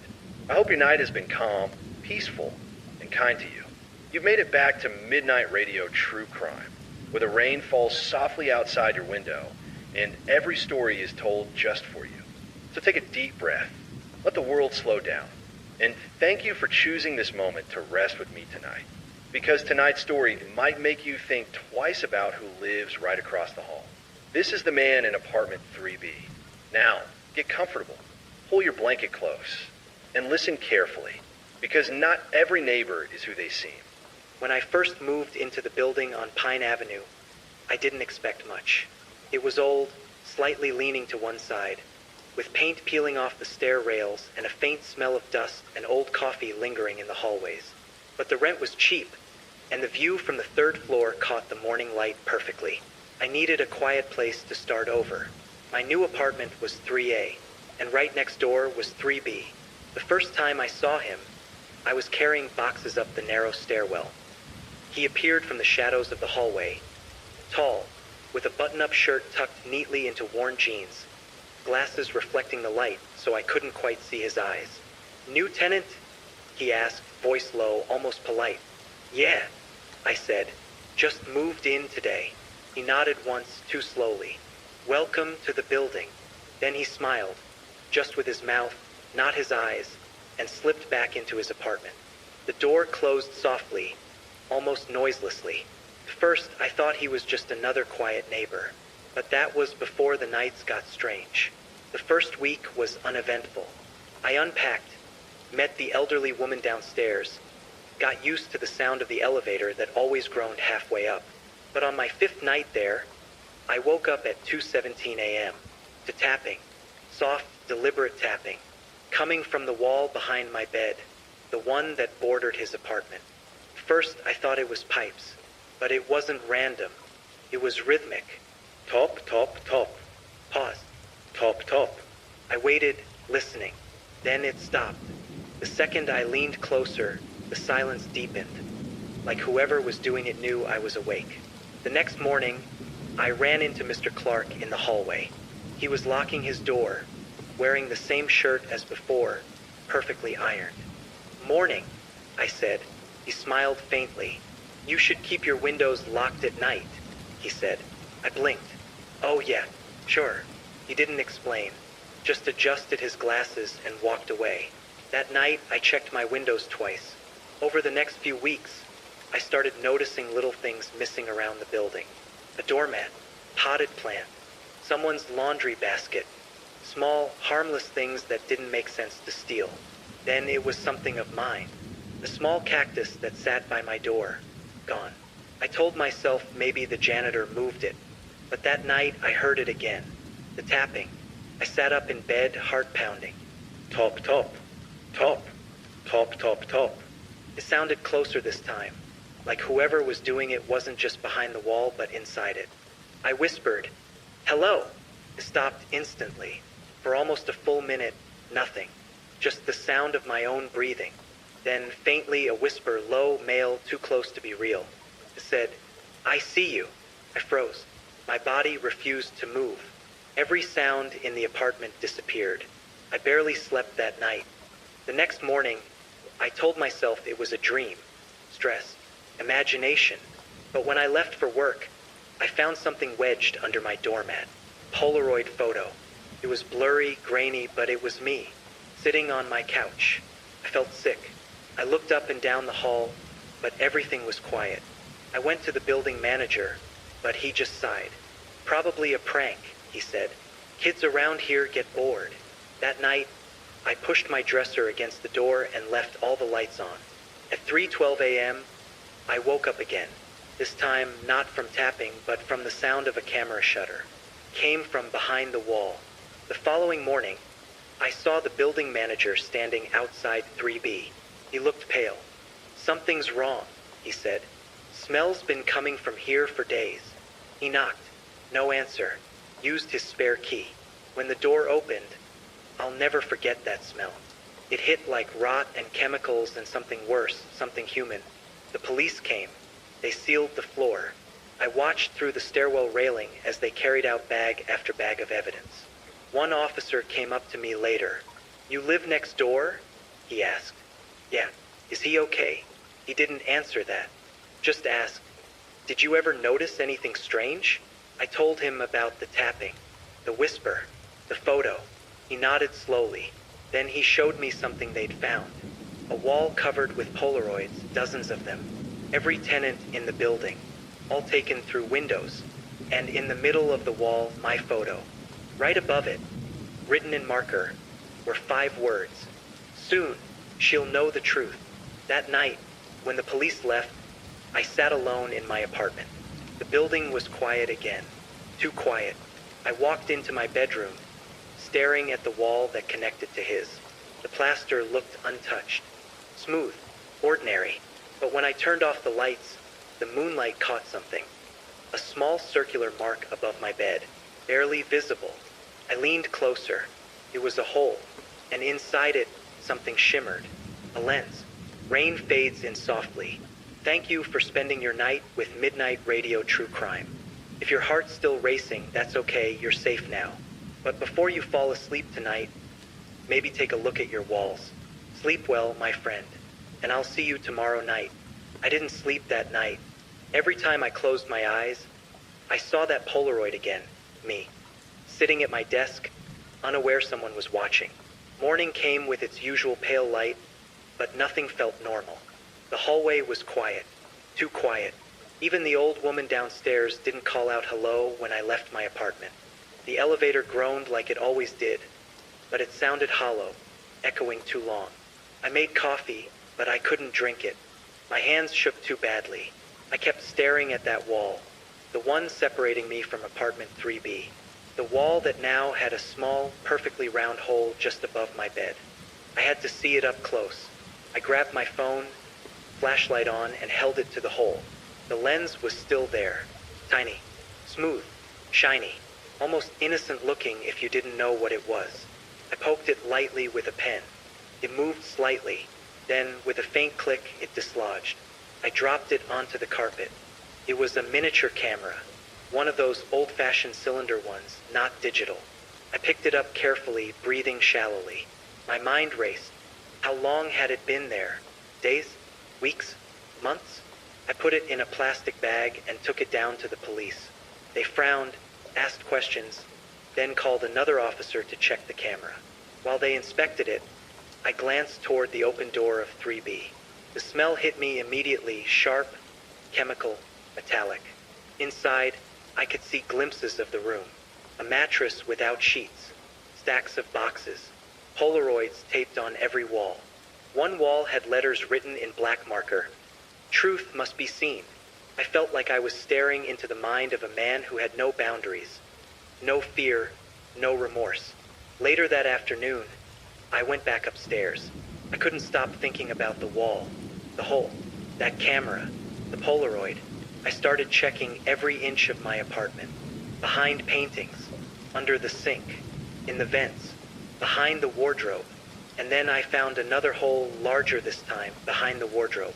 I pressed my ear to it. First, nothing. Then, a faint whirring sound. Mechanical. A fan? A motor? Something running behind the wall. I froze. My stomach twisted. I didn't know whether to call the police again or just leave. That night, I didn't sleep on my bed. I moved my mattress to the living room, all the lights on. I tried to watch TV to distract myself, but around 3 a.m., my phone buzzed. Unknown number. Text. Stop looking at the walls. My chest tightened. I blocked the number, turned off my phone. But then my TV flickered. Static. Then black. And I heard it. A voice. Low, distant. It said, I can still see you. I didn't move. I didn't breathe. When morning came, I tried to convince myself it was a dream. But the holes were still there. The camera was gone from my bedroom wall. Someone had taken it. I went to the police, desperate. They said the camera would be processed at the station. But even as I left my apartment, I felt like eyes were still on me. For days, I avoided my bedroom. I slept on the couch, lights blazing, curtains drawn. But every small sound, the creak of the building, the hum of the fridge, even the wind brushing the window, made me jump. Then came the letters. First, just one slipped under my door. You can't hide forever. Then another the next morning. I'm always watching. And more started appearing, folded, taped, hidden. Some with crude sketches, some with words, some with Polaroids of me, some old, some fresh. I knew it was him, Mr. Clark. But he was gone. The police said he vanished. No trace. Yet here he was, still reaching into my life. I couldn't tell anyone. No one would understand. They'd think I was paranoid, insane. But every time I closed my eyes, I felt him. Watching, waiting, smiling somewhere behind a wall, a vent, a corner I couldn't see. And then one night I heard the tapping again. Top, top, top. Pausing in the exact rhythm it always had. And this time a voice, soft, deliberate, unmistakable. You're mine now. I ran to the door, checked the hall. Empty. I ran to the windows. Locked. I ran to the wardrobe. The hole was larger now. And I knew, without a doubt, that the man in apartment 3B was still there. Watching. Waiting. Planning. For 3 days I didn't leave my apartment. The police said they were still investigating. But the silence said otherwise. Every minute that passed, I felt that wall breathing beside me, like something alive was hiding within it. By the fourth night, exhaustion won. I fell asleep on the couch, the lamp still on, TV buzzing faintly. Around 2:40 a.m., I woke up to a faint scratching sound. Not tapping this time, scratching. Slow, patient, deliberate. Came from inside the wall again, right behind the old clock. I stood, my throat dry. The noise stopped. Then 3 short scratches, 1 long one. Pattern. My body froze because I remembered that rhythm. I'd heard it before. It was how Mr. Clark used to knock when asking to borrow my toolbox. Y whisperat, no. Because Mr. Clark wasn't supposed to be here. The scratching grew faster, louder. Then it stopped completely. Silence. Until a faint voice, muffled but close, came from behind the plaster. You moved the camera. I dropped the clock and bolted out the door. The hallway was empty, but the air felt heavier, humid, like someone had just showered. I rushed downstairs to the lobby, but the front desk was empty too. The security guard's chair was spinning slowly, as if he'd just left it. Outside, the night was damp. Street lights flickered weakly. I crossed to the other side of the street, turned, and looked up at my building. 3rd floor, my apartment window. The curtain moved. Someone was inside. I called the police again. They arrived 20 minutes later, by which time the curtain was still. 2 officers went up with me, flashlights in hand. Everything was as I'd left it. The couch, the lamp, the TV, even the half-eaten sandwich on the counter. But the wall, the one with the hole, was now patched, perfectly smooth. Fresh plaster, still wet. The officers exchanged looks. Are you sure someone was in here? One asked. I just stared at the wall, unable to answer, because when I leaned closer, I saw something in the wet plaster. A single fingerprint, pressed deep. That night, I stayed in a motel. But around 4 a.m., my phone buzzed again. Unknown number.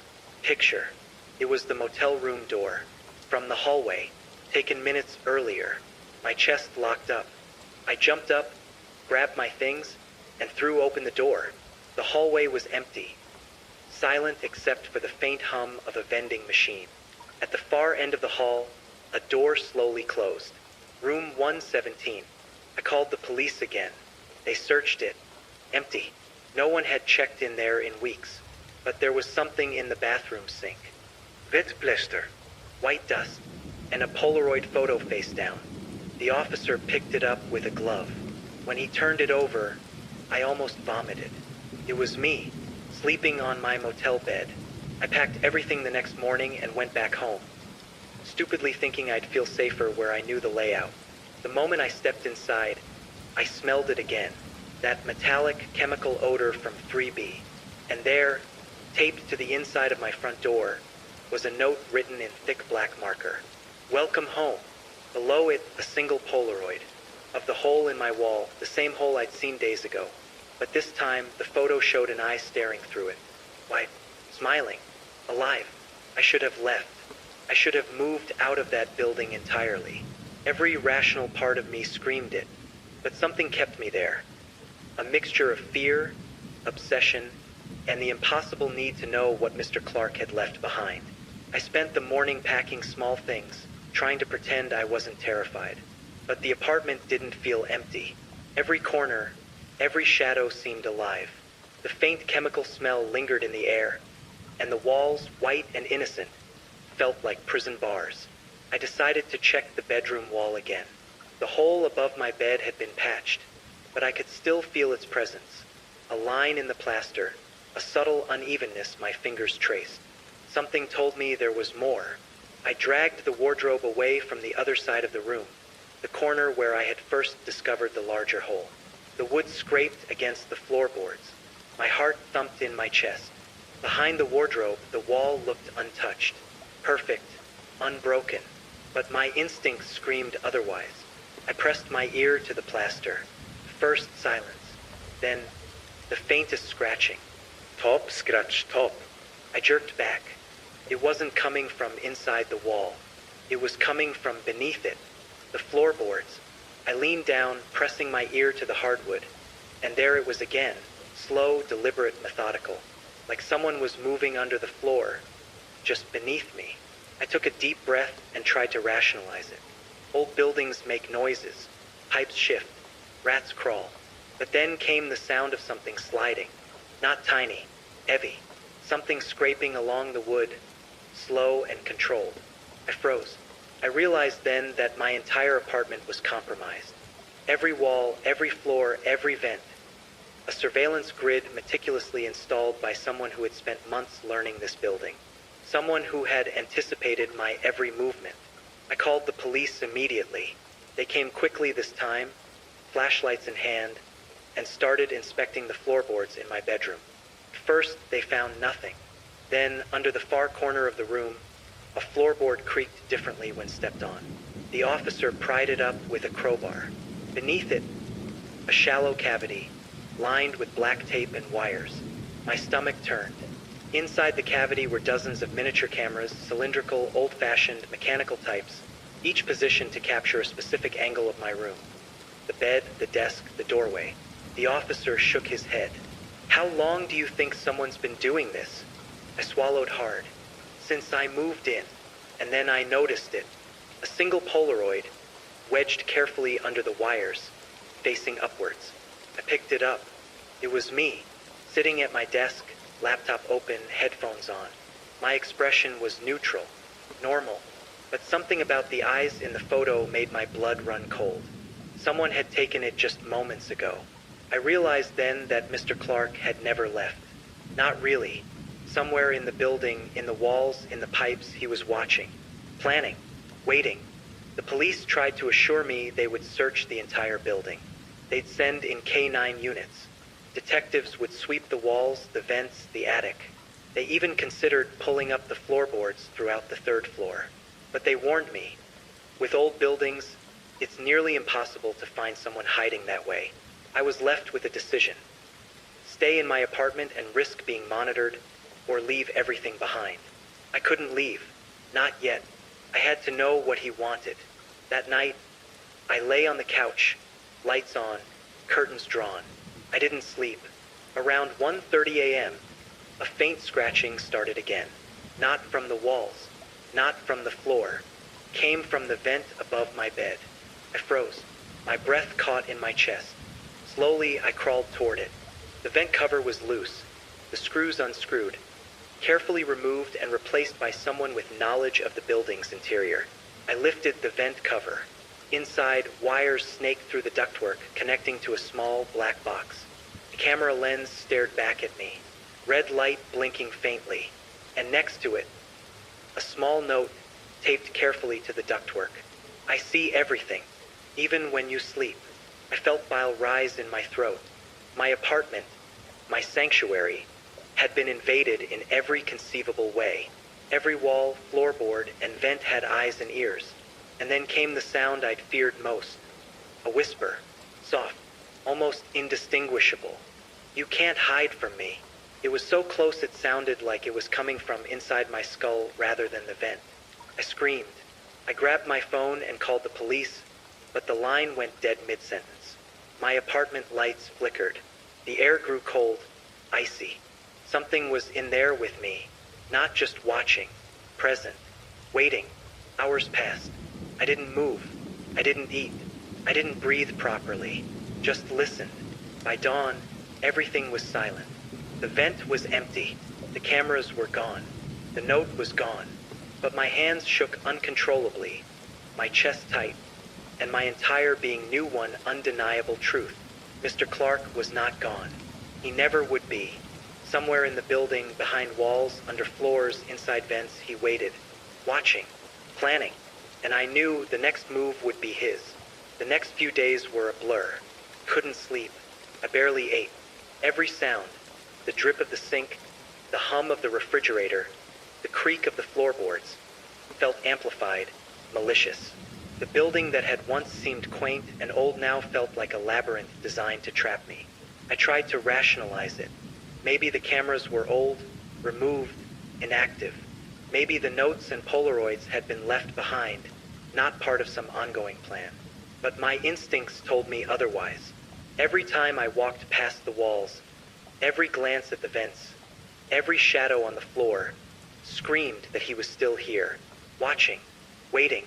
On the third night after discovering the vent camera, I was sitting on the couch, blanket wrapped tightly around my shoulders, trying to calm myself with the TV. My laptop was open, but I wasn't paying attention. And then I saw it, a shadow moving across the far wall. It was subtle at first, a flicker, a movement against the moonlight seeping through my curtains. I froze, heart hammering. The shadow didn't match anything in the room. The couch, the coffee table, the lamp, nothing could have cast it.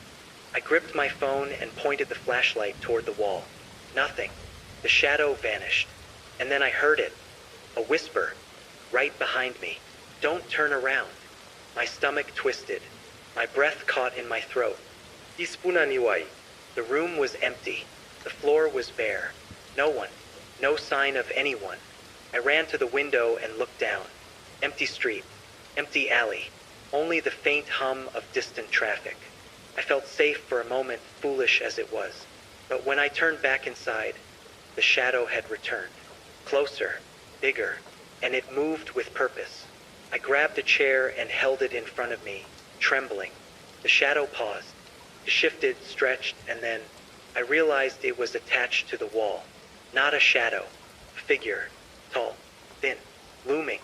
One side of its face hidden in darkness, hair disheveled, and those eyes cold, deliberate, unblinking. I froze. The figure whispered again. I've been waiting. My mind screamed at me to run, but the only way out was past it, and the hallway was long, narrow, dark. I backed toward the door, chair raised like a shield. My hands shook so badly I could barely grip it. The figure moved closer, gliding, almost floating over the floorboards, each step silent, controlled. I stumbled backward into the couch. My heart was pounding in my ears. Every instinct told me to fight, but I had no weapons, no defense. The shadow stopped, tilted its head, like it was studying me. Then it spoke. You saw too much. Now you'll see everything. Before I could react, it vanished. Gone. Just like that. I spent the next few hours inspecting the apartment. Every wall, floorboard, vent, and corner. Nothing. But I knew it had been real. It had to be. The air felt heavier where it had stood, like the room had been compressed by its presence. That night, I barely slept. Every creak of the building made me flinch. Every flicker of light made me jump. I stayed awake until the first rays of dawn, waiting for the sound of footsteps, whispers, anything. And then I heard it soft tapping on the wall, above my head. Top, top, top. It wasn't the rhythm of the first tapping. It was different, deliberate, controlled, like a warning. I pressed my ear to the wall.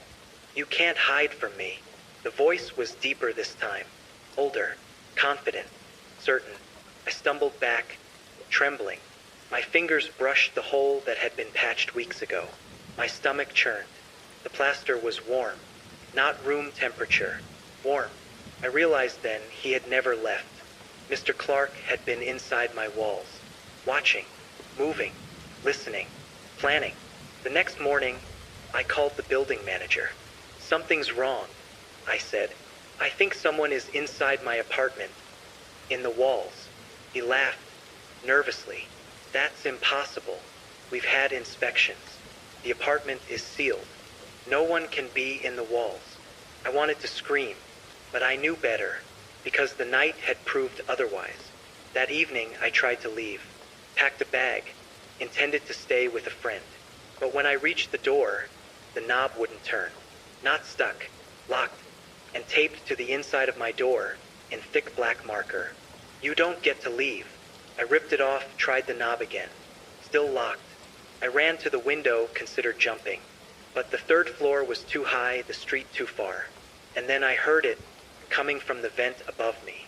Soft, slow, methodical. I'm inside. I've always been inside. You just didn't notice. The lights flickered.